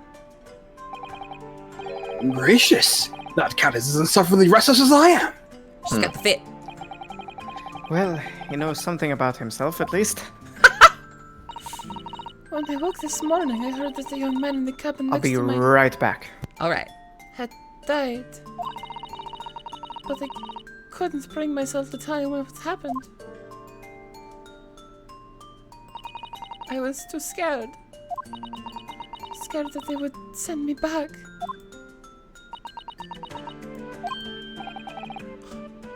We'll have to wait for Christian. He said he'd be right back. Get it? Phoenix, right? Hold on a minute. Oh, What about the snake? You're right. Where is it? If the snake isn't your friend, Miss Pavlova, then whose is it? And where did it come from? What on earth is such a dangerous creature doing on board this ship? What is That's a with good that question. wicked grin? Doug? I did not realize I was muted. Oh, Oh. I didn't say. Snake is my friend. His name is Pirosko. What? What? That snake belongs to you. He escaped from cage when emergency alarm sounded. I was looking for him. I did not expect to find him in here. Yes, how did that snake get into this cabin? But animals are not permitted on board. Ugh, we are at sea for 1 year. You want to be so long without close friend, without someone who understands. Couldn't you find someone a little more human who understands you better? No, I'm not capable of relationships. but my dear burly fellow. A gargantuan venomous snake? Surely you can appreciate the danger you're putting everyone in? No venom. Pirosko does not have venom. He is harmless, very long but very gentle. He is adorable, like Babushka. Very long, but very gentle. It's me. Very long, but very gentle. Venomous? Yes, now he is hungry, so he is in bad mood. But once I feed him, you will see big smile. And you feed him what? Milk, I suppose? Ha! Like they say they milk chickens. Ridiculous. Snakes that drink milk are only in stupid stories. Oh no. Damn. It bent Arthur Conan Doyle. Pirosko eats mouses. Big, fat, round mouses. Mostly Graham. That's the Graham. Ah, Leon! oh. So. Is that what the mousetrap in the passageway out there is for? Of course! Is for Mousely Graham. How can I catch my favorite friend's favorite food otherwise? I have to trap Mostly Graham for the cult. Nothing says top of the food chain like the look in their eyes right now. Glorious Plugus! All I got was Wesker beating me up. It refuses to drink milk. It can't hear a whistle. It can't climb a bell cord. It's not even venomous? How the deuce did something so inept land a starring role? I love the falling over animation. I'm sorry, Mr. Sholmes. I'm sorry that I can't climb a wall. is not my fault. I do not make up stories. My Piroshko has nothing to do with this incident. One of the defining features of Great Ace Attorney is that it constantly makes fun of the Sherlock Holmes stories. Oh yeah. Can I get a worm? Worm! So that's what happened. That's the truth behind my best friend's tragic death and the snake.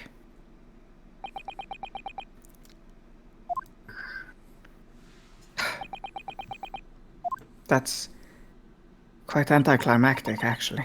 Yeah. That's right, Ryunosuke. I tripped over a cat. Miss Pavlova.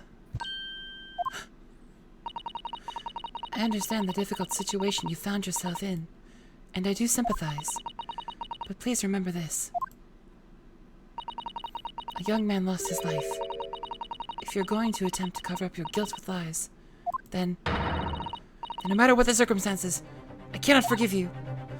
But What are you talking about, Miss Mikotoba? What lies? Miss Pavlova just confessed everything. It was just a series of unfortunate events. An accident. Or was it? I'm not a great detective like Mr. Sholmes. I don't have a gift for knowing the truth. But even I can see that was not the truth. Don't you agree, Mr. Naruhodo? To be perfectly honest, yes. There's a discrepancy in Miss Pavlova's story. I'm sure of it. I just can't quite put my finger on it.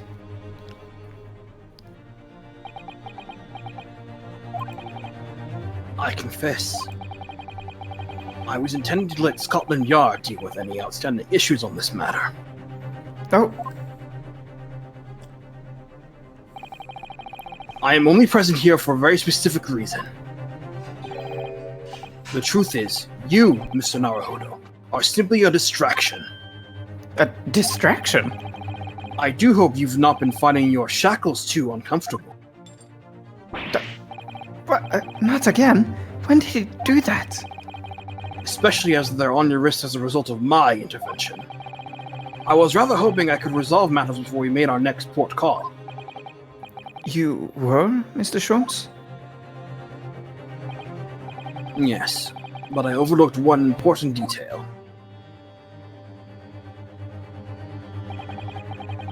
The deceased young man was a very close companion of yours. Was he not?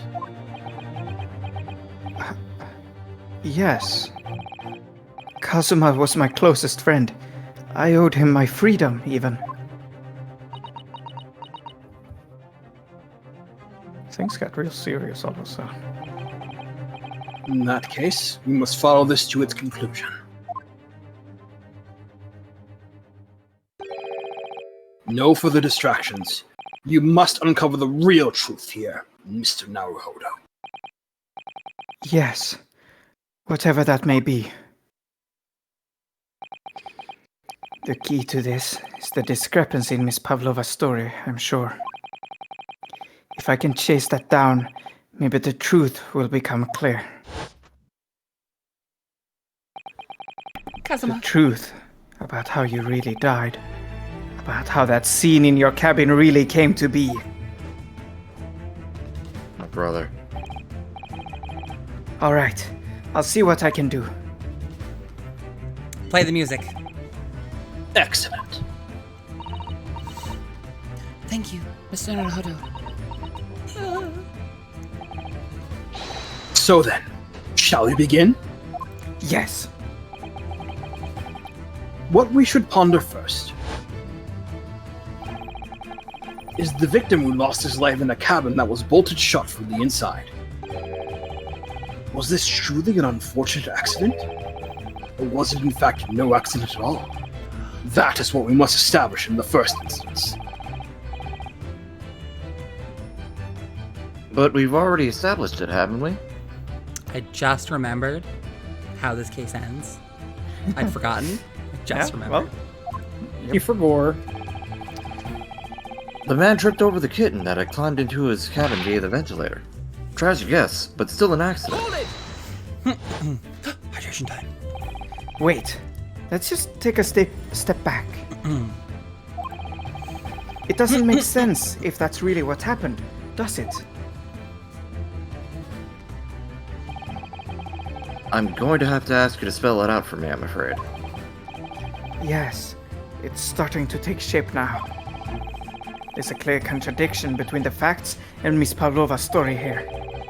The evidence is right there in Kazuma's cabin. It's undeniable. His death couldn't possibly have been a mere accident. Really? Let us show our hand, Mr. Naruhodo. Time to present the evidence. The evidence that proves unequivocally that the victim's death was no mere accident. Is it the writing, Christian? It could be that. I think it's the writing. Let's try it. That would have been my first guess, yeah. The truth is clearly recorded in this photographic print. There's no way that Mr. Asogi could have left this message on the floor. That script, it's Russian, isn't it? Indeed it is. The word written means wardrobe. I see what you mean. Most people would leave a dying message in their native language. Japanese in this case. But maybe he was studying Russian. It is a simple language. He could have picked it up very fast. That doesn't seem likely.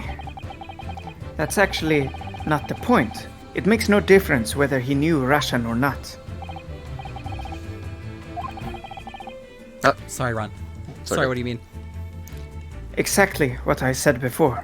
What do you mean? But There is no way that Mr. Asogi could have left this message on the floor. And the reason why is clearly explained in here. Damage to the cervical vertebrae resulting in instant death. Instant death. Instant KO.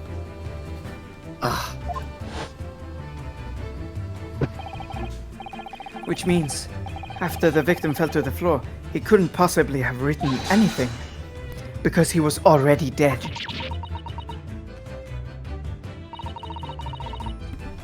That's not the only reason either. There's something else we found in Mr. Asogi's cabin. A remnant of something that couldn't possibly have been there if what Miss Pavlova told us was true. What? So, Susato-san has noticed it too then. Putting this message on the floor aside, there's something else that gives the truth away. Another piece of evidence that proves this was no accident. In other words...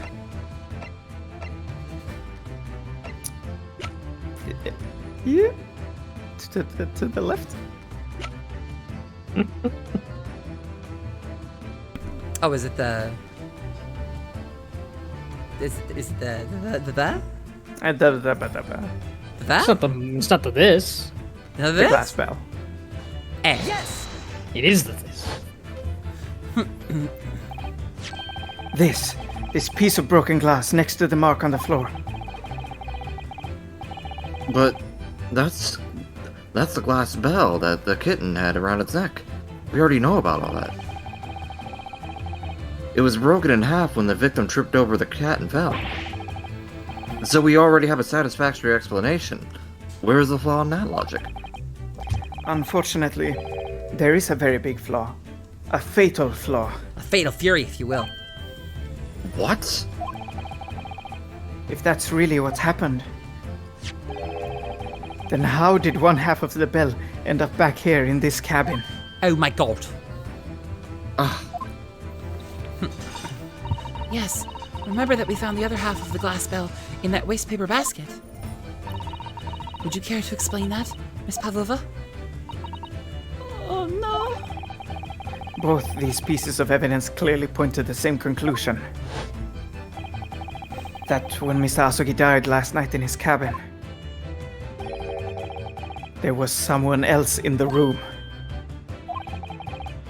And that same person deliberately arranged the scene to disguise the truth. In order to cover up his or her own guilt. Yes, there was someone else present at Mr. Asogi's. Oh, that's me. Okay. You're wasting time. Someone else was there. Duh, of course, we know this. What are you talking about? Bulkhead was bolted shut from inside. There was no way in or out. Oh, yes. And only other person in cabin when young student died was you. Yes! It's true. I was in the cabin when it happened. You were shut inside the cabin wardrobe, to be precise about the details. But I don't know Russian. There's no way I could have left that message. Not would have. There's no way you could have left that message, to be precise about the details. Yes, thank you. Would you mind? Forgive me, my dear fellow. As I was saying, the person in question wrote the word wardrobe in Russian on the floor. In an attempt to incriminate me for the crime, even though I had been asleep in there the entire time.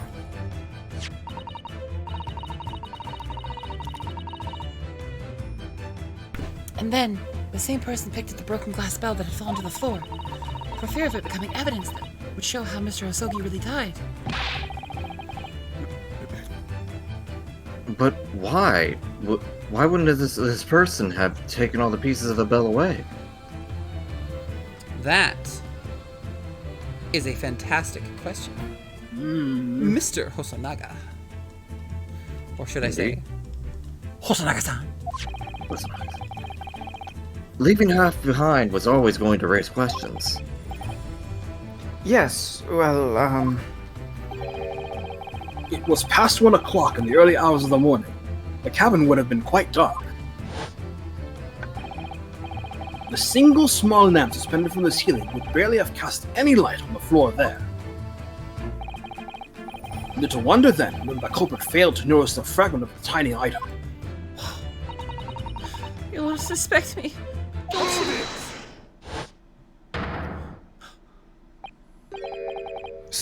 Seaman Stroganoff. Nina is woman of sea. She is daughter of strong sailor. 2 years ago, they noticed her dancing skills and she went away to join ballet company. But before, she was dancer on this ship, a member of ship's band. You do not accuse ship's angel of being criminal. So that's it. You say that when young student died, Nina was there in his cabin. But that is not possible. I give my tooth. Well, this is all most interesting. And why would you give your tooth, pray? How can you be so sure? You are a great detective. You should know. Look truth in eyes. Cabin bulkhead was bolted shut from inside. Nobody could go into cabin. Not Nina, not anyone. Not anyone. Or you want to tell me that killer can walk through locked doors? It's impossible. He's right. But wait, I've read about this in detective stories. People often tie thread around door latches so they can open and close them from the outside. We've been over this, Miss Susato. Thread? Are you stupid? These bulkheads are not barn doors. Certainly not. These are watertight doors, as one would expect to find on any modern steamship. Constructed of heavy steel, with not a gap in sight. No threads or needles, or magnets could have been used. No, of course not.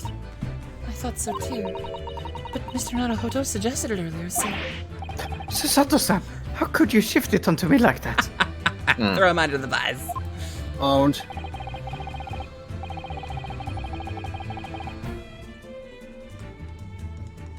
sorry. So, Seaman Stroganoff has a valid point. The cabin door couldn't have been bolted shut from outside. Not necessarily. What? I put it to you that I could bolt this cabin door without laying a finger on it.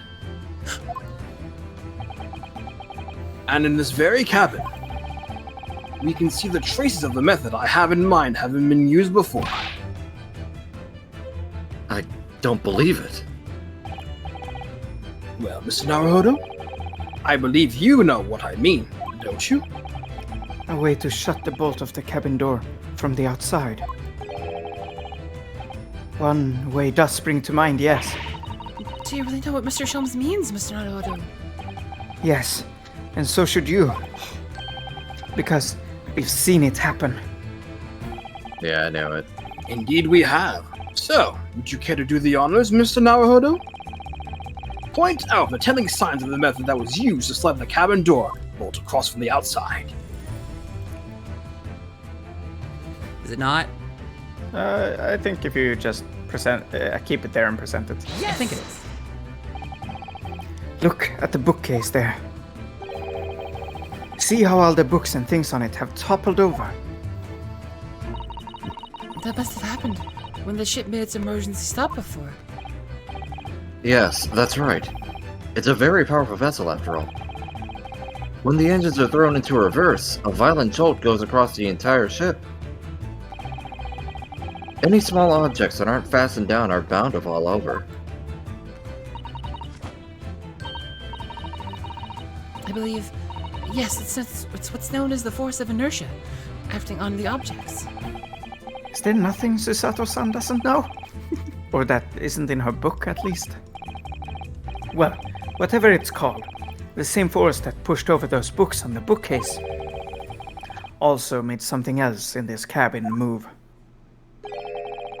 The bolt on the cabin door. It was very obvious just after the emergency stop that the ship made earlier. We had come into this cabin not long before, and we hadn't bolted the door. But then... Oh my god.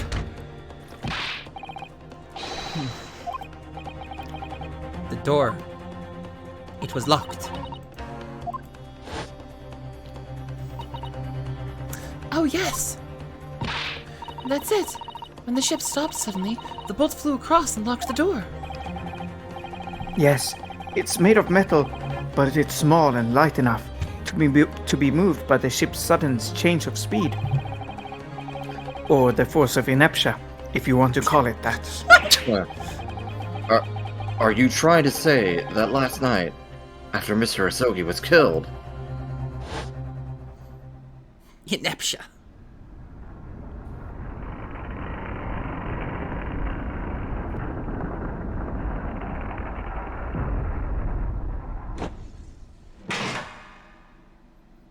That's right. It was the power of gravity. The SS Buria made another emergency stop? A brilliant maneuver. When I woke up this morning and looked around the cabin, I thought it looked a little odd. All the books on the shelves had toppled over, and all the ornaments. It was almost as if someone had run their hand across the shelves and deliberately knocked everything over. Oh, yes, I remember that. And I stood them all up again, didn't I? And when we came into this cabin, we were surprised to see the same thing in here. All the books and everything had toppled over, just like in Mr. Asogi's cabin. Oh, my. Do you have anything to say about this, Miss Pavlova? Are you out of your mind? You say Burya made emergency stop? It does seem a little far-fetched. How could that possibly have happened? Unless you're saying that the culprit is actually someone from the engine room. Oh, it is simple enough. Hmm? Are you forgetting the button in the passageway outside? Used to trigger the emergency alarm? Oh, yes, of course. There was a notice, wasn't there? Telling you only to press the button in times of emergency. On dark nights when the fog is dense, the captain cannot afford to rely on the eyes of his lookout alone. Hence, the placement of a number of buttons around the vessel to allow any crewman to raise the alarm. The sort of button one is almost compelled to press to satisfy one's curiosity. True. Biff. Wait, it was you? When the button is pressed, two things happen in the interest of safety. The emergency alarm bell rings, and the vessel comes to a complete stop. As indeed it did a little earlier today.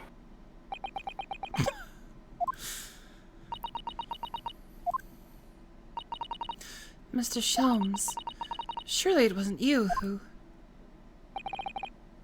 As I always say, a button has but one purpose in life. To be pressed, whatever the occasion. What a dweeb. God. He sounds almost proud of himself. How dare you mess with sheep? I report you to Captain. You are in much trouble now. You're in deep shit, Shelms. Now. I'm sure all that can wait until later. Let us not overlook the fact that we have now learned a valuable lesson. When the vessel makes an emergency stop, the bolts on the cabin doors slide closed. Shelms is like max charisma bard. He had a good leaning chaotic neutral. Like, it's very close there. So, what we must now consider. Yes, it all comes down to one thing now. Last night, after what happened to Mr. Asogi, did the ship make an emergency stop, or did it not? You're idiots. Beria is huge ship with many passengers. If we make emergency stop, even in middle of night, there'll be chaos everywhere. What are your thoughts, Mr. Naruhodo? Well, it's certainly possible that some kind of emergency happened last night. Some kind of emergency did happen last night. Indeed. Yes, a man died. We have evidence to support that idea. Really? What evidence, Mr. Naruhodo? Fascinating! Do show us, my good man. What evidence promotes the theory that some emergency gripped this vessel last night? Well, golly gee whiz, I wonder. Nope, that's not it. Oh. Well, I lost my dang. perfect score. It shall be held over What your head evidence for life. does not exist?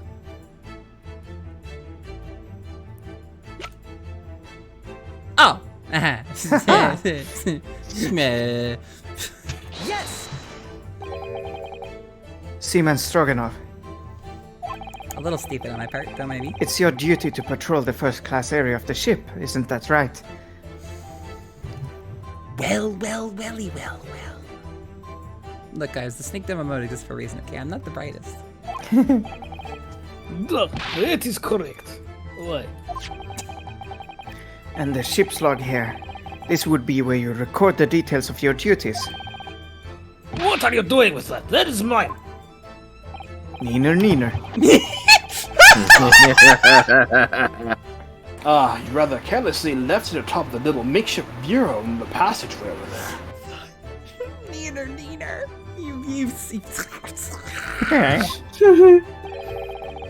But as responsible passengers, we took it to our care with a mind to return it to you later. You're gold now, so that's my move. I left it there on purpose. That is where I put it always. The point is, looking at what you usually record, it's clear that under normal circumstances, you write the phrase, "nothing to report," every 30 minutes. But from 2 o'clock last night until first light this morning, nothing was recorded at all. Ron. Sorry, I saw something to maybe. Anyway, nothing recorded in the log. This is... because nothing happened. Ursa meant his sub badge, guys, not his name color. Ooh. But if nothing happened, you would normally write nothing to report, wouldn't you?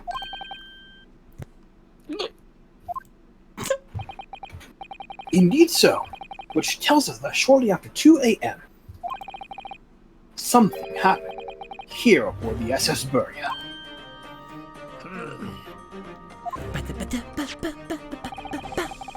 Something sufficiently significant to make you forget to fill in the ship's log. Are you suggesting that the ship really did make an emergency stop in the middle of the night? Stop talking rubbish.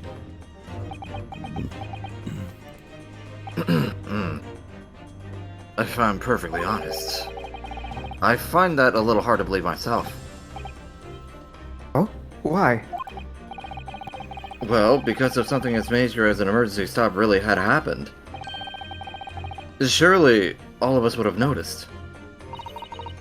That's very true. Thanks to the emergency stop we experienced earlier, we all know what it feels like now. The ship lurched so violently, and the alarm bell was so loud. I can't imagine that anybody would sleep through that, even if it had happened in the dead of night. Well, no. That's a good point.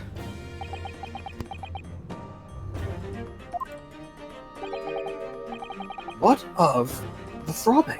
Thank you! Sorry, what do you mean? Your head, man. The throbbing of your head since this morning. We have all suffered. Oh, yes. I have a headache. I have had a headache, you're right.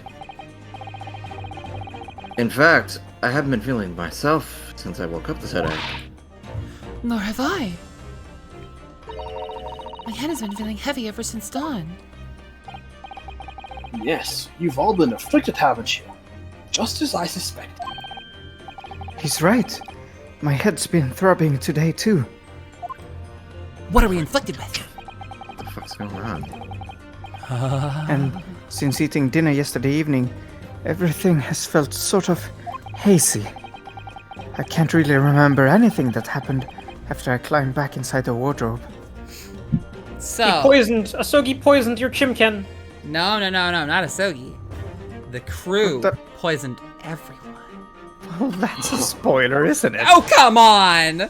It is! No, it's so clear. Then the first thing I noticed this morning was the throbbing pain in my head. I had already been dragged out of the wardrobe and had those handcuffs put on me by that point. Why didn't I wake up when all that was happening to me? Tell me, Mr. Malahodo. You boarded this vessel as a stowaway, did you? Oh, well, yes. Sorry. The stowaway class of accommodation doesn't usually include meals. What did you survive on? Well, Kazuma looked after me. He was always happy to share his meals. So you enjoyed some of the whole roast chicken dish that was served yesterday evening, I take it? Yes, in fact, I had all of that. Kazuma wasn't fond of chimkin. Oh, really? So the victim didn't eat any of the chicken at all? That's right. He didn't touch it. Is that relevant?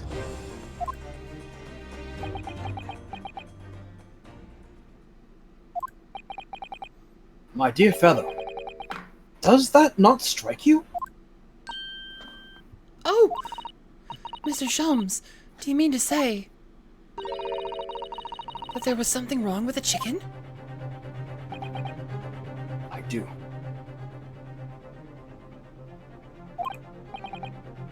No. Really? Is that really true? The meal prepared for the passengers last night had been tampered. Oh my god. My god. tampered with by the addition of the sulfuric design to induce a very deep slumber in those who consumed it. Oh my god. A sleeping drug. Do you mean whoever did this laced every meal with a sleeping drug so no one would notice the ship's emergency stop? Yes. Mr. Naruhodo, of course that's not what Mr. Sholmes means. What a far-fetched idea. Precisely. Lacing every meal of every passenger on board a ship with a sulfuric drug, the sulfuric drug would certainly be impossible. Unless, that is, every single member of the crew was a conspirator. Mr. Sholmes! I didn't click through those. They're just fast. Well, Seaman.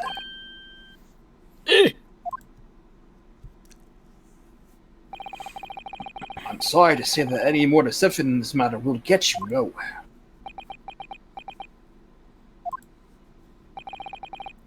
If you refuse to talk, there would have to be an inquiry made through the shipping company, of course. And were that to happen, every member of the crew, and the captain itself, will be hauled over the coals. For aiding and abetting a renegade. Oh, that's low.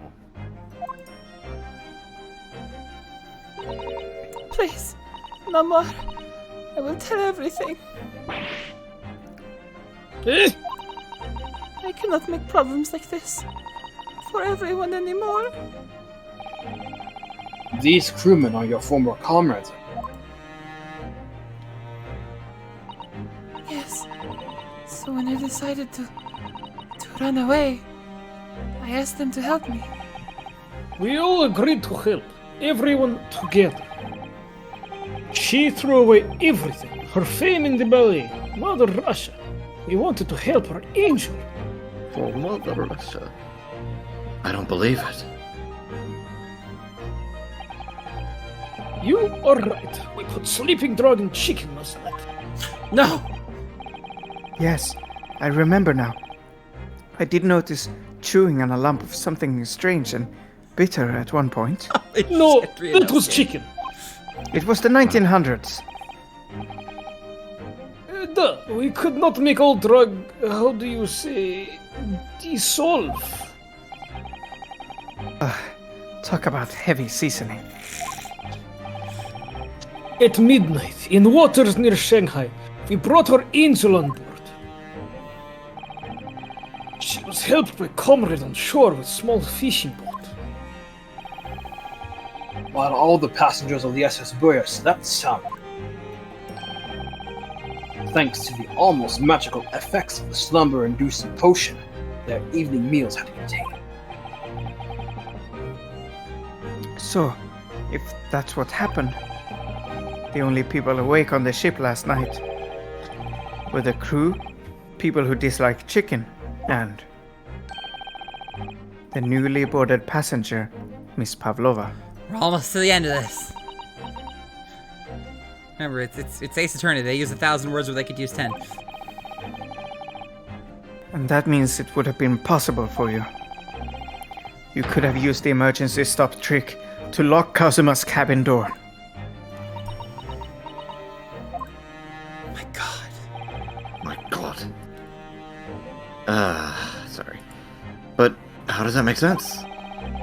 Surely every cabin door would have ended up locked in that case. And that would have been complete chaos. Oh, I wouldn't say so. What? Of course. Just like us, all the other passengers would have eaten their evening meal of chicken in their cabins. After which they would have been overwhelmed by tiredness because of the sleeping drug. Quite. And accordingly, all passengers were already in their cabins for the night. My god. Yes. The overwhelming majority of passengers would habitually sleep with their cabin doors bolted anyway. So not one of them would have found it remarkable to find the door locked in the morning. In summary, in order to fasten the bolt of a single cabin door on the ship. The culprit brought the entire vessel to an emergency stop in the early hours of the morning. Audible gasp. It has been written. You have talked long time and said many things. What is point? The point is what I said earlier. There was somebody else present on the scene when the victim lost his life last night. Someone who left a message in Russian on the floor in an attempt to incriminate another. Someone who tried desperately to hide the broken fragments of glass that would reveal the culprit's identity. And someone who abused the ship's emergency stop procedure in order to lock a door. All told, a busy night. But... I don't know about any of this. I am just a little girl. You like to speak with your long English words and explain your clever ideas. But I am sailor, and sailors don't listen to long, boring stories. We don't believe. Sailors like me, we trust only what we see with our eyes. A laudable trait. What? I am quite of the same disposition, my good man. Observation to me is everything. Mr. Naruhodo, Oh, yes. do you hear it? The accusatory cry of guilt on the wind. Oh, how poetic.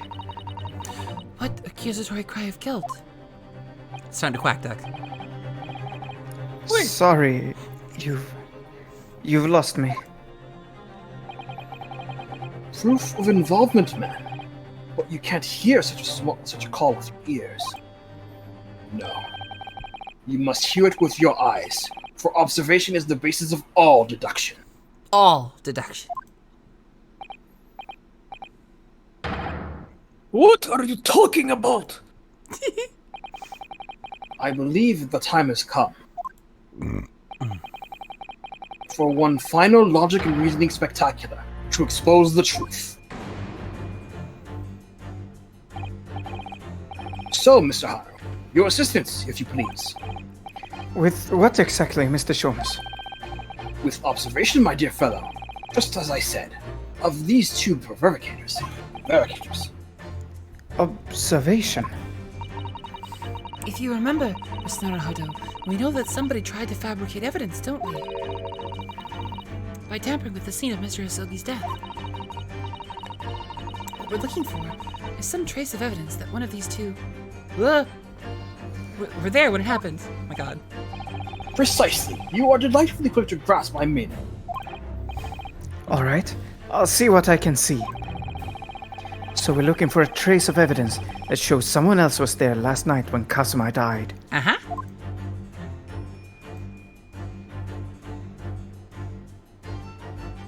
Why are you behind me? I don't know. Looking for, I don't know what we're looking for. What are we looking for? We're looking for something. Oh, I know what. Do you want me to tell you? I saw it. Am I blind? Chuck you. chunky. There it is. Yeah. The ink stain. Oh, look at this. It's some kind of stain in an unusual place. Yes, you're right. It looks like ink if I'm not mistaken. Ink. And look at the color too. It's clear where this came from.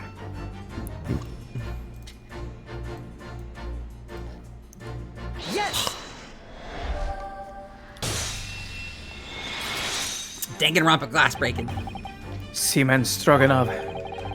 You seem to have quite a large purple stain on the back of your white uniform there. Yes, I am. I don't know where the dirt comes from. So nothing in particular comes to mind about the stain? What are you trying to say? It would appear that the significance of the stain has escaped your attention, Seaman. Allow us to make it plain. Oh my god. It's a very large purple stain on the back of Seaman Stroganov's uniform. And I think what made it is clear. Indeed it is. So, Mr. Naruhodo, present the evidence that proves it. My pleasure. Alright then, the evidence that proves what that stain on the back of Mr. Mr. Indeed. Stroganov's uniform is. Mr. Stroganov. Oh, golly gee whiz. It's the. Mr. Stroganov. Yes!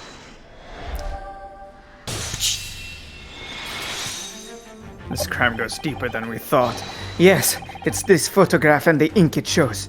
That's what caused the stain on your uniform. Ink. A rather unusual color of ink. Purple. Ah, Ah, the penny drops, at last. Now you see the significance. Purple is powerful, my friend. The Russian word on the floor next to the victim's body was written in purple ink. Mein Gott. And the stain on the back of your uniform is ink of exactly the same color. If the ink had been dry, it could possibly have stained your uniform in that way. Which means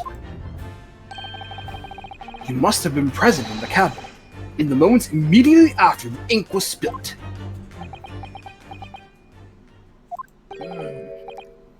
all right, yes. It was me. I did it. Everything.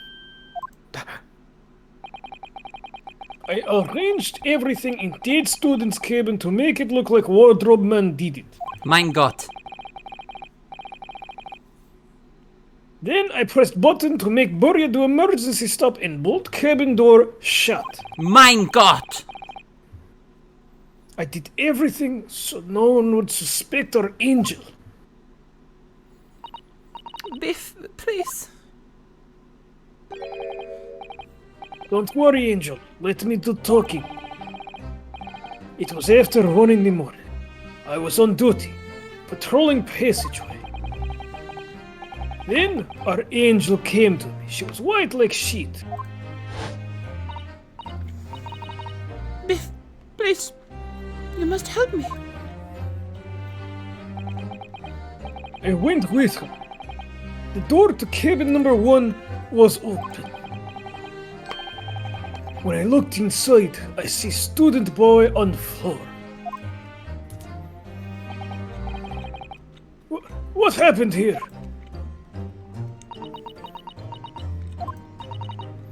Please. Don't tell anyone.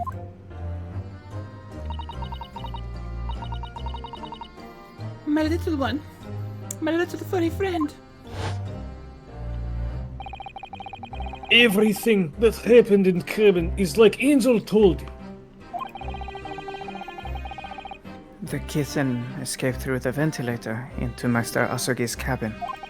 It vented, then tripped over it, and broke his neck when he fell to the floor. Yes, that is right.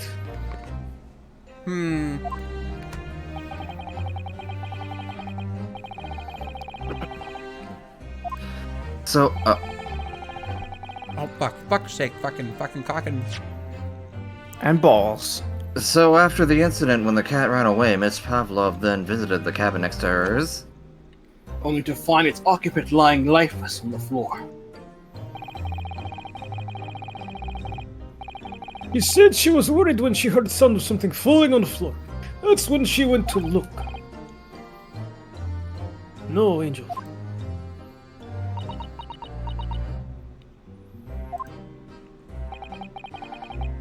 The door was not locked, so she opened to look and... You already know what happened after. There's just one thing. If if you wouldn't mind.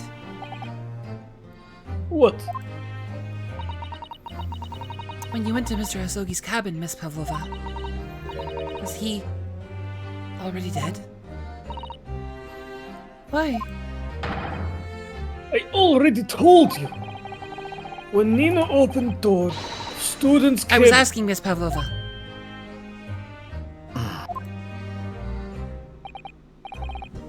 Well, Miss Pavlova? Duh. Oh. Yes, that is right. I saw him. It was dark and he was wearing black, but he was on the floor, not moving. I was scared.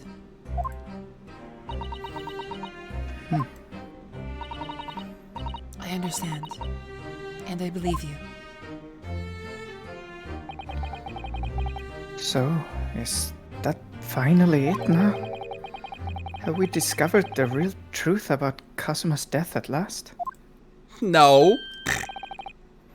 Something very nearly slipped my mind. Holmes knows. Oh, Mr. Sholmes. He's fucking leading us on. Of course he knows. Why would that be it? Why would that possibly be all there is to this? No, there's no way. Of course there's more. In this photograph. Yes, I took this myself, you know. The cause of death was a broken neck. Therefore, the victim died instantly. And the unfortunate incident precipitated these events, kitten, on which the victim stumbled. However, if those are the facts, there was one particular error in this photograph. Do you see it, right? I see it, yeah. Oh, yeah. That seems to me somewhat unnatural. Does Ron see it? Do you see it, Ron? Does he know? I don't know. Take that What as a do no. you mean? Unnatural. It is quite subtle. What are your thoughts on the matter, Mr. Naruhodo? Huh? Oh, well... If Kazuma tripped and fell, and by some terrible stroke of bad luck broke his neck, which part of this photographic print seems unnatural? What do you think it is, Ray? Two things that come to mind. One of them being with like one of the little drops on the under the the O-looking thing on the message, but the other thing is the thing to the left of Kazuma's arm that I see. His... Oh, Oh, that's his armband. That's his Okay. his student wristband. I see. What do you think, Ron? That's the only other thing I got. His hand is closed. That is also, yeah, That is a weird. very good observation. Yes! like he's clutching something. Alright. If he really fell due to an unfortunate accident, then this fist just doesn't seem quite right. It is a subtle detail. The exact same thought occurred to me. In a fall, one's instinct is to open the palms flat. That's right, yeah. Yet here we see the victim with his left hand tightly balled into a fist. Almost, you might say. As though he were gripping something.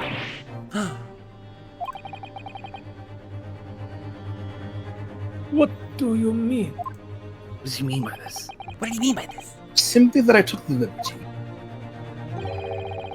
of investigating the victim's fist a short while ago.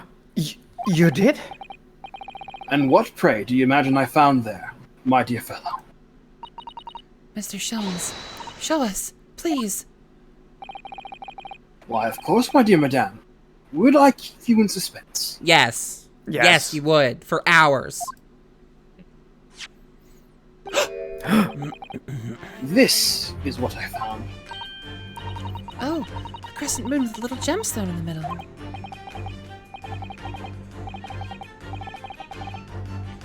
Yes, you're right. A crescent moon. It's very pretty. But what does it tell us? It tells us nothing. I'm not so sure. That crescent moon looks... It looks familiar somehow. I'm sure I've seen it somewhere before. Observation, Mr. Naruhodo. That is the key. What? The truth is now tantalizingly close. How did that crescent moon come to be in Kazuma's clenched fist? This is the final clue, the last piece of the puzzle. Ask yourself, what does this little crescent moon mean? What significance has it? And observe. Find the answer with your own eyes. Well, Moon Bop, Tiara bop. Magic!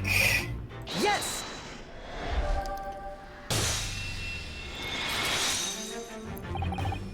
Miss Pavlova, on your ear there. I see you have a crescent moon as well. Ah, What? What? And on your other ear, I'll be right back. there seems to be a crescent moon missing. The little link holding on Oh, excuse must me. have broken, I suppose. Damn, Sholmes, you ate that chicken all right. It was quite delectable, I must say. Now, the missing crescent moon was found in the victim's clenched fist. Clearly, there is only one logical conclusion. Wouldn't you agree, Mr. Naruhodo? Yes, Yes. Miss Pavlova. Mr. Asogi must have grasped that crescent moon and pulled it from your ear. Perhaps just moments before he fell to the floor. In other words, She who smelt it dealt it. last night, in Mr. Asogi's cabin, you witnessed the moment when the victim fell with your own eyes. In fact, you were quite literally at arm's length from him.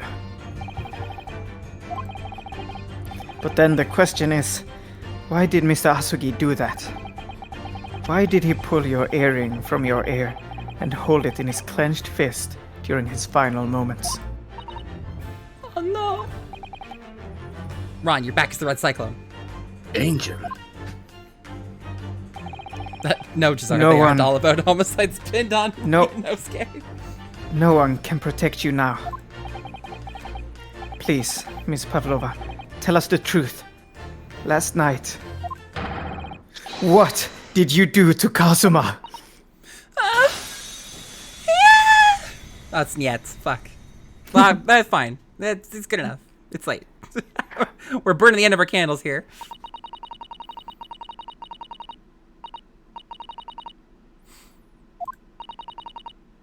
Running away.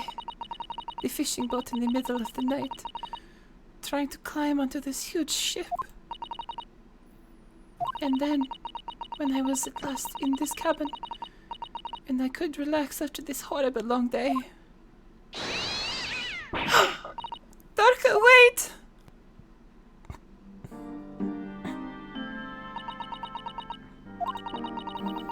I couldn't believe it when she disappeared through the ventilator. I tried to call her with a little whistle. I tried to wave her favorite toy. But nothing worked.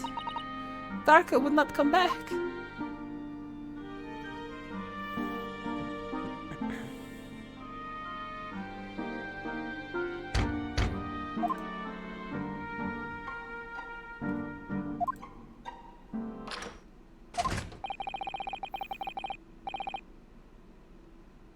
Duck's not here. Doc is not here. I suppose I'll grab it. It's Kazuma. Yeah. What are you doing here at this time of night, Inspector? Oh. I'm sorry. I thought it was a friend of mine.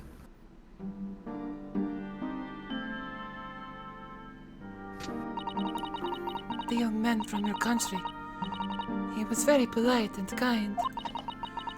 He helped me to find Darka and he promised not to tell anyone.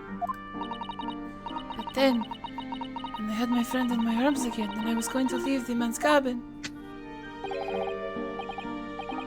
Just a moment. Sorry, but oh, yes? I'm sure I know your face. I've seen you somewhere before. Ah, of course. You're Nikolina Pavlova, aren't you? The Russian ballerina. Huh? No, I don't know that name. My heart nearly stopped when he said that. He knew who I was. How could this man from a land in the faraway east know a Russian ballerina? Yes, I saw your performance in Japan. The beauty of the ballet made a deep impression on me. But what are you doing on the ship? I'm sure I read your ballet company was performing in Shanghai at the moment. I can't fool him. I have to tell him the truth. And hope he doesn't tell anyone. I have no other choice. I see. So you've run away. Please keep my secret. Don't tell anyone. Give me a moment. I could use another opinion here.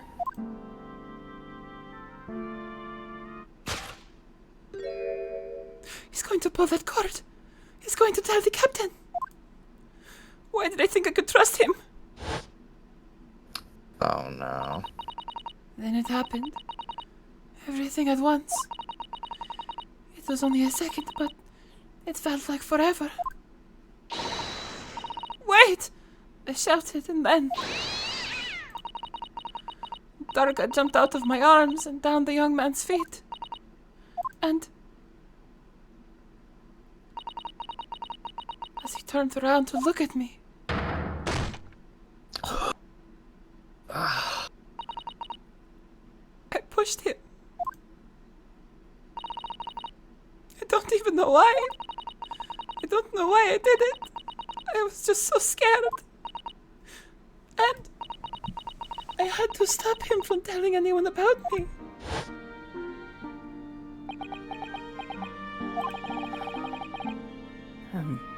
And that's when you went to fetch help from Seaman Stroganoff, who was on duty out in the passageway.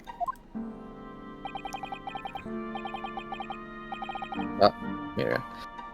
I heard Nita cry out and thud on the floor, so I ran to her. She was standing at the cabin floor, shaking like a leaf. She looked at me and said, Help me, Biff. If they find out, I will be... Please, I have nowhere to go. So, you decided to help. And that's when you arranged things in Kazuma's cabin to make it look like I did it. So that no one would suspect the passenger in the cabin next door? Yes. I went into cabin and I looked around to make sure there was nothing to show Nina was there. And then I found Stowaway in wardrobe, still sleeping. Right. That's when he found me. So you worked out a plan to lay the blame on the stowaway. I closed wardrobe doors and put back strange paper signs.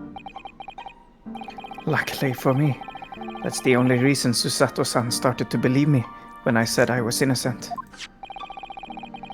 I dragged young man's body to good place and used ink that was spilling to write on floor.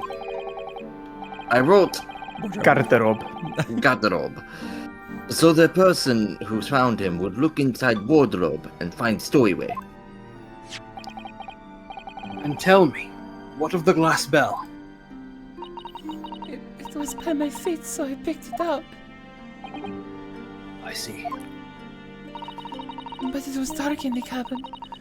I didn't notice the other half.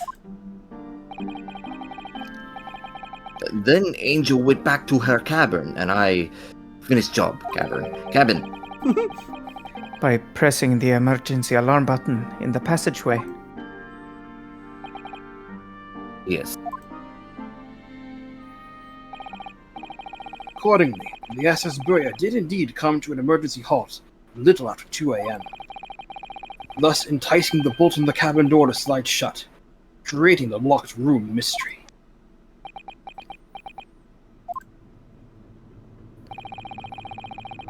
There's still one thing I don't understand, Miss Pavlova. What? Well, you said that you told Kazuma about the fact that you'd run away from your homeland. And it's because you were worried he was going to tell the captain that you pushed him. Isn't that right? Yes. But even if he had pulled the bell cord and called for the captain of the ship, aren't you friends with every member of the crew? Why would that have been a problem? It was what he said first that made me scared. What he said first?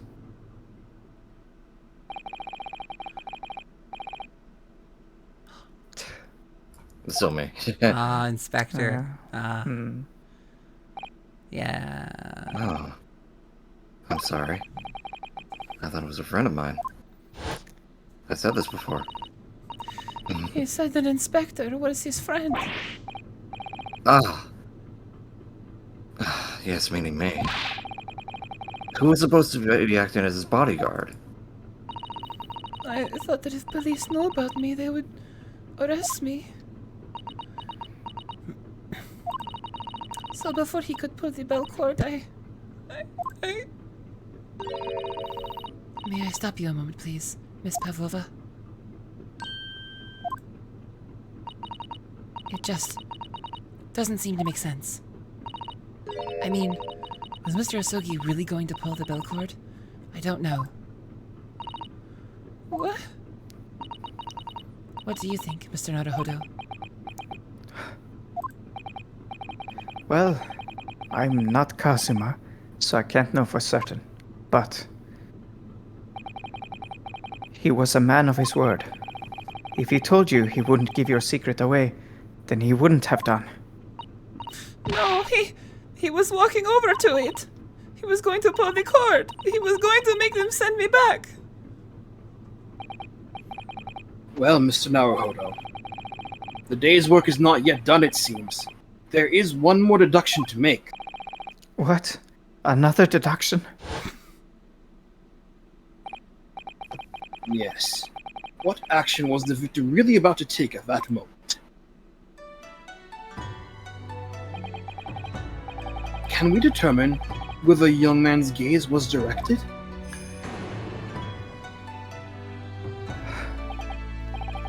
First, consider the victim's location within his cabin.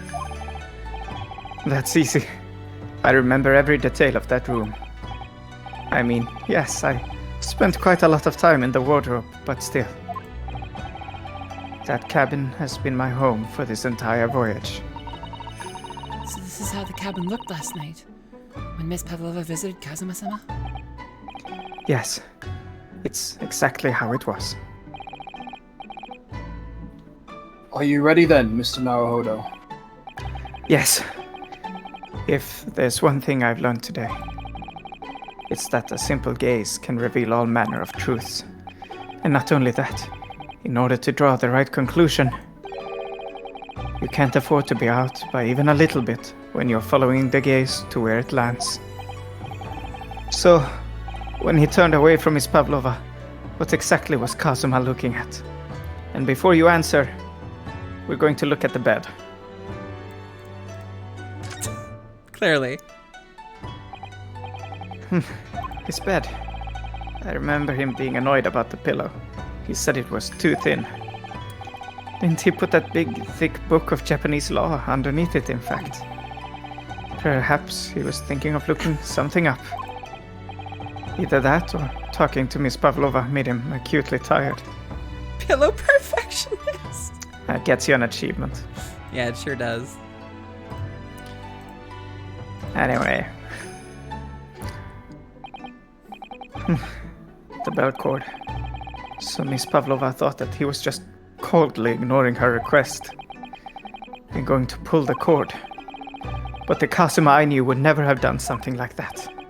No, I'm sure of it. Well, golly gee, I wonder where he was going. The wardrobe. My wardrobe. I was in there at the time, of course. sleeping soundly. Too soundly. If only I hadn't eaten that chicken that was laced with the sleeping drug. If only he'd woken me up. Then maybe this tragedy would never have happened.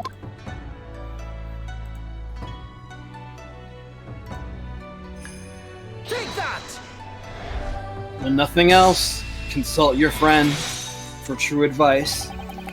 Considering everything that had happened last night, certainly it may have looked as though Kazuma was going to ring the bell cord. Yes, however, what is directly beside the bell cord? Wardrobe. The wardrobe. And, more importantly, what was inside the wardrobe? The man's great friend, sleeping soundly. Miss Pavlova, please think back very carefully. What were Mr. Asogi's exact words last night? Give me a moment. Use another opinion here. Another opinion. Yes, but not from a member of the crew. No, Mr. Asogi intended to consult his close friend on the matter.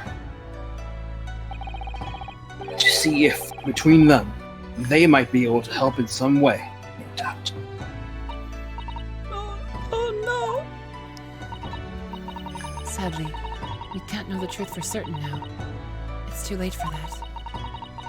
But I wish you had made sure of what Mr. Asogi was looking at. Things may have ended very differently if you had.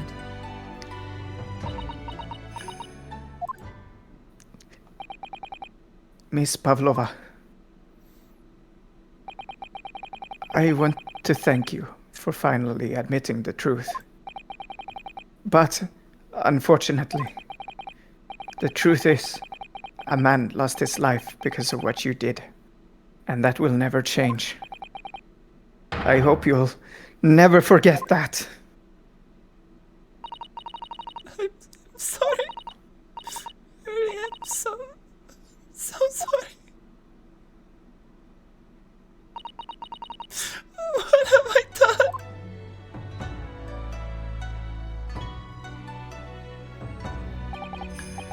And so, at long last, the mystery surrounding the tragic accident on the SS Buria was finally laid to rest. Are those warriors of the Outrealms? That was Thanks so for following, sad. Dolly. It's by far the most tragic death case in the series, really. That's brutal. He didn't It deserve sucks so bad. that. Jeez. Wow, you recovered. What will happen to Miss Pavlova now then? Once we reach Great Britain, she'll be handed over to the police, to the British police at Scotland Yard. What about the fact that she ran away from Russia? Won't the Russians try to repatriate her?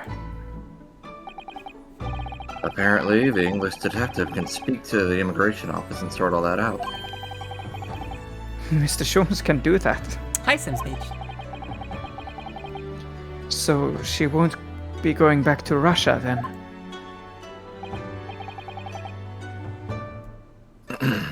No, I don't think so. Even if she wanted to return in the future, I doubt she would be able to. She ran away, so now she's in exile for life. I see. I'm sorry. Seaman Stroganoff. I wanted to help our angel no matter what. But I didn't think about you. About how you lost a good friend. I will go with Nina. I will give myself to police, to British police. That's kind of you. He's free! In the meantime, thank you for letting me go free again. Kazuma's death feels like such a waste, but... well, do what you can for Miss Pavlova, won't you? Ah. Oh, motherless. Well, I'm afraid you need to pack now. We're due to arrive in Hong Kong tomorrow. As much as it pains me, I'm going to have to hand you over to the council and arrange your passage back to Japan. Yes. I did stow away, after all. I couldn't really expect any different. So you should get back to your cabin now.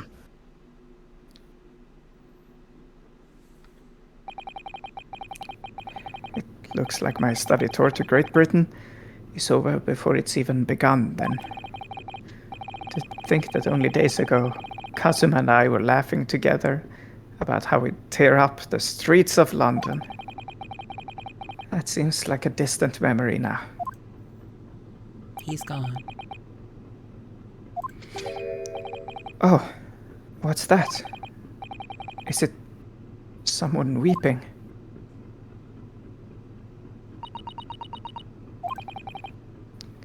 Susato-san. Naruhodo-san, I didn't know you had returned. Oh, well, I haven't been back long. Inspector Hosonaga just told me I should pack.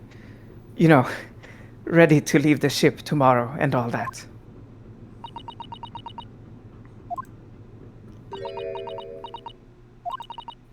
I still can't believe this has happened. I can't believe someone's life can be over just like that. Susato-san.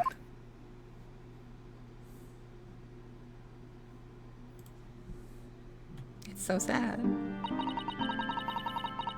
He had such grand ideas for his visit to Great Britain. So many dreams. And now they've been cruelly taken away. Just as he has. I thought I could never forgive the person responsible. But now we know the truth. That it was just an accident. Just a silly series of mishaps. It's too much, Naruhodo-san. It's just too much. Yes, I know.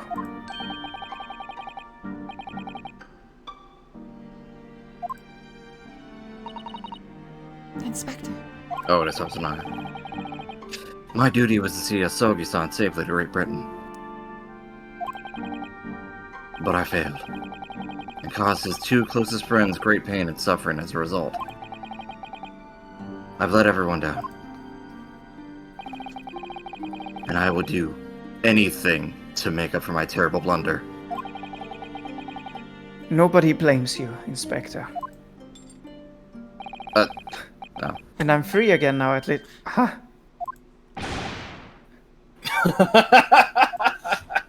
Shams? Surprise, Mr. Naruhodo? What is the meaning of this? Oh, a trifling matter. Simply that in my head, I think I shall always picture you wearing those shackles.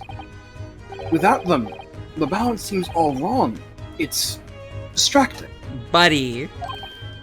Sorry? So I decided to restore them. For old time's sake, shall we say. You are a stowaway, after all. He thinks this is funny? What a card. What a card. Mr. Sholmes. We do appreciate all your assistance. I'd like to thank you from the bottom of my heart. Not at all, not at all. And though it's a little late, may I offer my sincere condolences? The loss of your companion is truly heartbreaking. I hope that you will be able to fulfill some of his aspirations in his honor.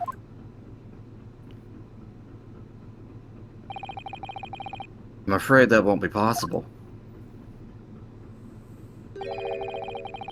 We shall be disembarking in the next port in Hong Kong. Or Pork. We have to return to Japan and make a full report about everything that's happened. What? Wait a minute. It's just me that has to go back, isn't it? I mean, I was the stowaway.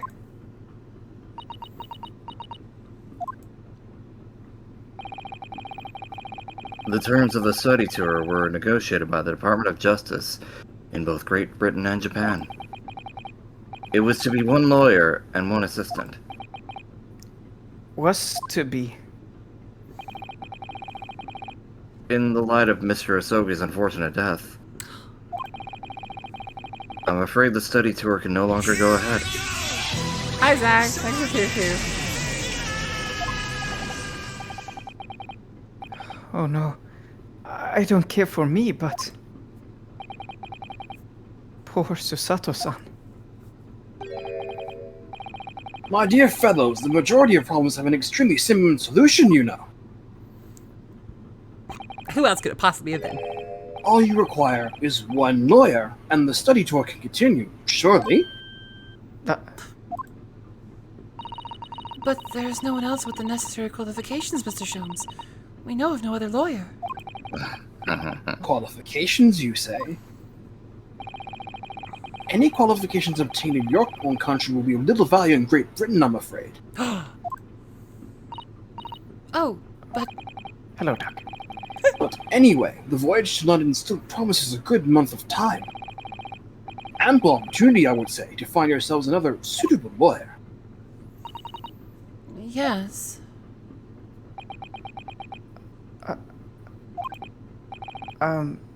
Miss Susato. Yes?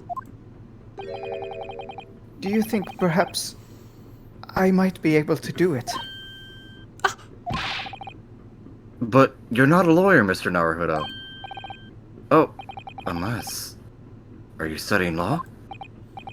No, I'm not, but... I'm sorry. In that case, I don't think there's even a chance it could work. But as I said, there is still more than a month before we reach England shores. Isn't that right, Mr. Naruhodo? Yes, I have a month in which to study, to learn what I must to become a lawyer in Great Britain. Mr. Naruhodo. That's ridiculous. Are you seriously suggesting anybody could learn all of that in just 40 days? There's only one way to find out. I would work my fingers to the bone, Inspector, every single day. Will you let me try? And if, by the time we reach Great Britain, I haven't learned enough to be recognized as a lawyer, I'll take whatever punishment is deemed appropriate. But why put yourself in such a difficult position? For Kazuma, he said that there was something he had to do in Great Britain, and that he would sacrifice anything to make it happen. He was passionate about it. I can't let all that passion just come to nothing. And anyway, it's for my own benefit too. I will become a lawyer. I have to.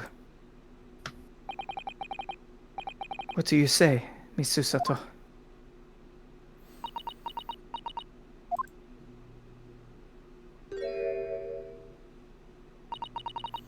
I think it's a wonderful idea. Thank you. So, what does the respectable inspector friend say? Are you serious? One lawyer and one assistant. The numbers are indisputable, No, it's madness. yet fascinating, wouldn't you agree?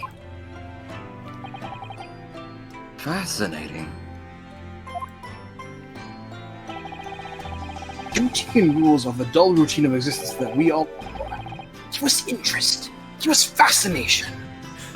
Sholmes be like, you should go be a lawyer in Great Britain, my boy. It'll be funny. That'd be funny. It would be funny. Speak for yourself. Besides, qualifications are no measure of a man. What matters is his character.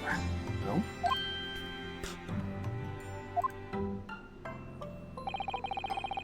and you've witnessed ample evidence of this man's exemplary character today with your own eyes. The early hours of this morning until the very moment now. Despite contending with the passing of his close companion, and despite the accusation of guilt, this man has shown resourcefulness, intelligence, above all, courage. Aww.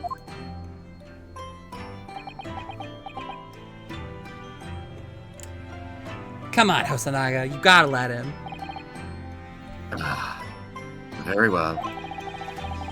I'll think of a clever way to word around my report to the Department of Justice. Inspector. After all, I did just make a promise, didn't I? I said that I'd do anything to make up for my shortcomings here. Oh, thank you, Inspector. If you'll excuse me, I must pay a visit to the captain's quarters, I think.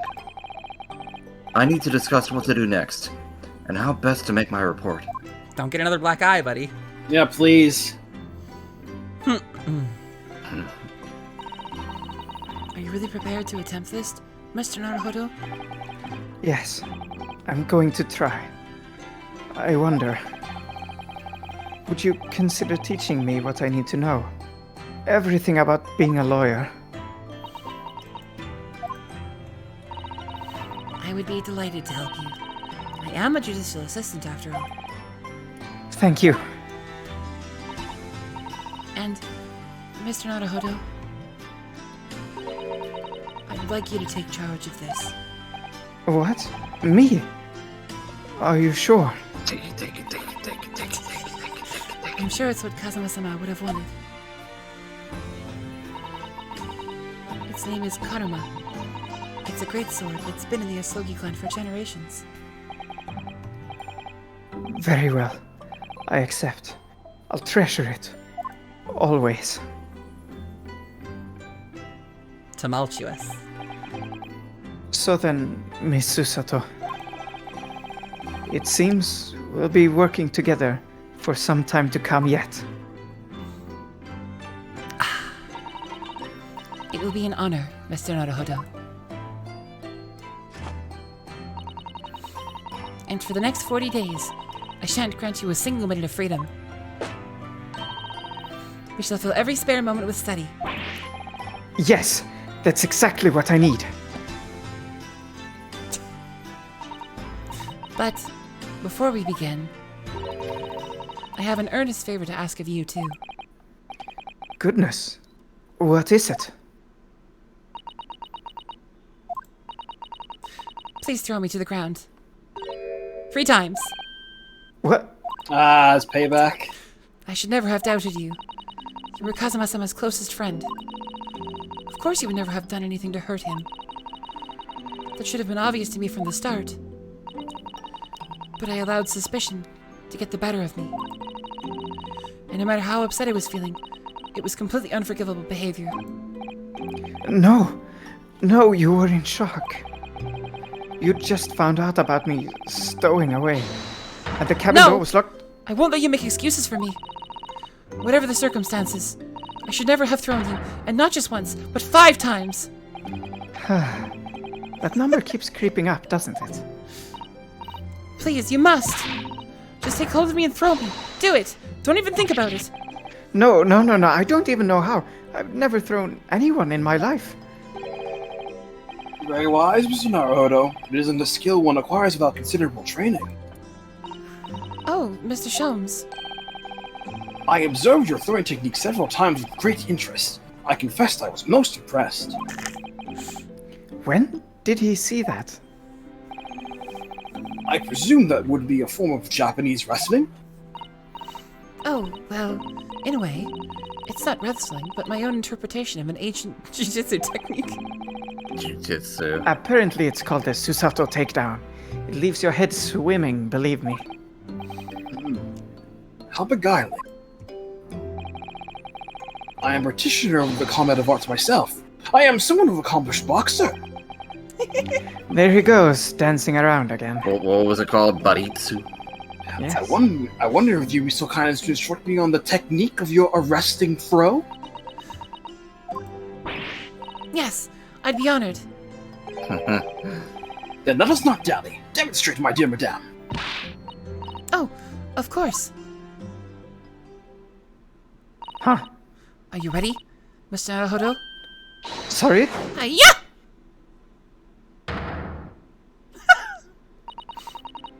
As you can see, you throw from the abdomen. Oh, yes, arresting indeed. And that is what you term the Susato takedown, is it? Actually, no. That was a Susato squash.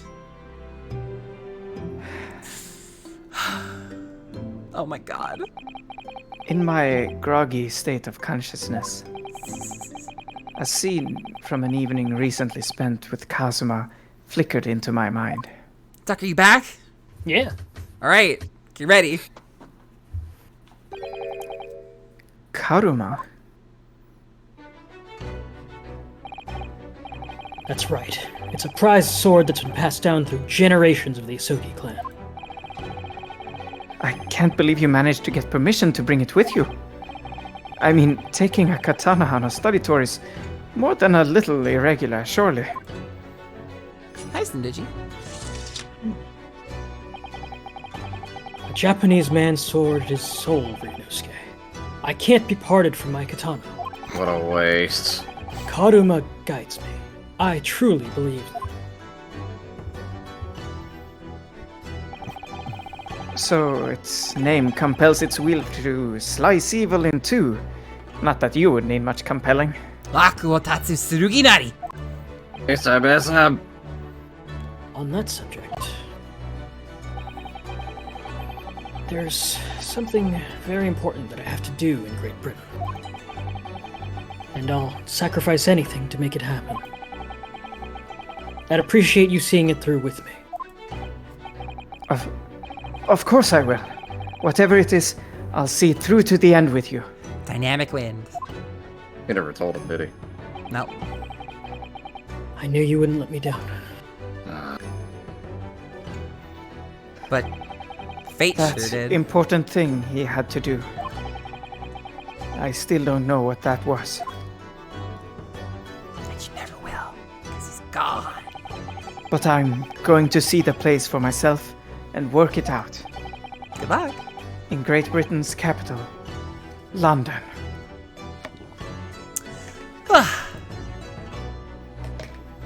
That's the end of case 2. You know what's even more tragic? What? He said he would sacrifice anything to do that. We already know that's not true because he was willing to give up his study tour for Ryunosuke's sake. He probably would have figured out a way to get here anyway. Well, he was willing to give up his best chance. Yeah. God, what a waste. What It's so a sad. waste.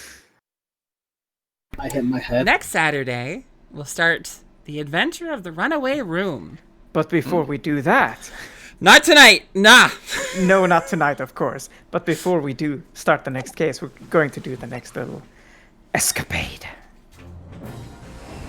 Yes, but next time. Next time we'll do the escapade. Not right now. Going to head over to exit game. And finish Gonna play. do that. Thanks for coming, everybody.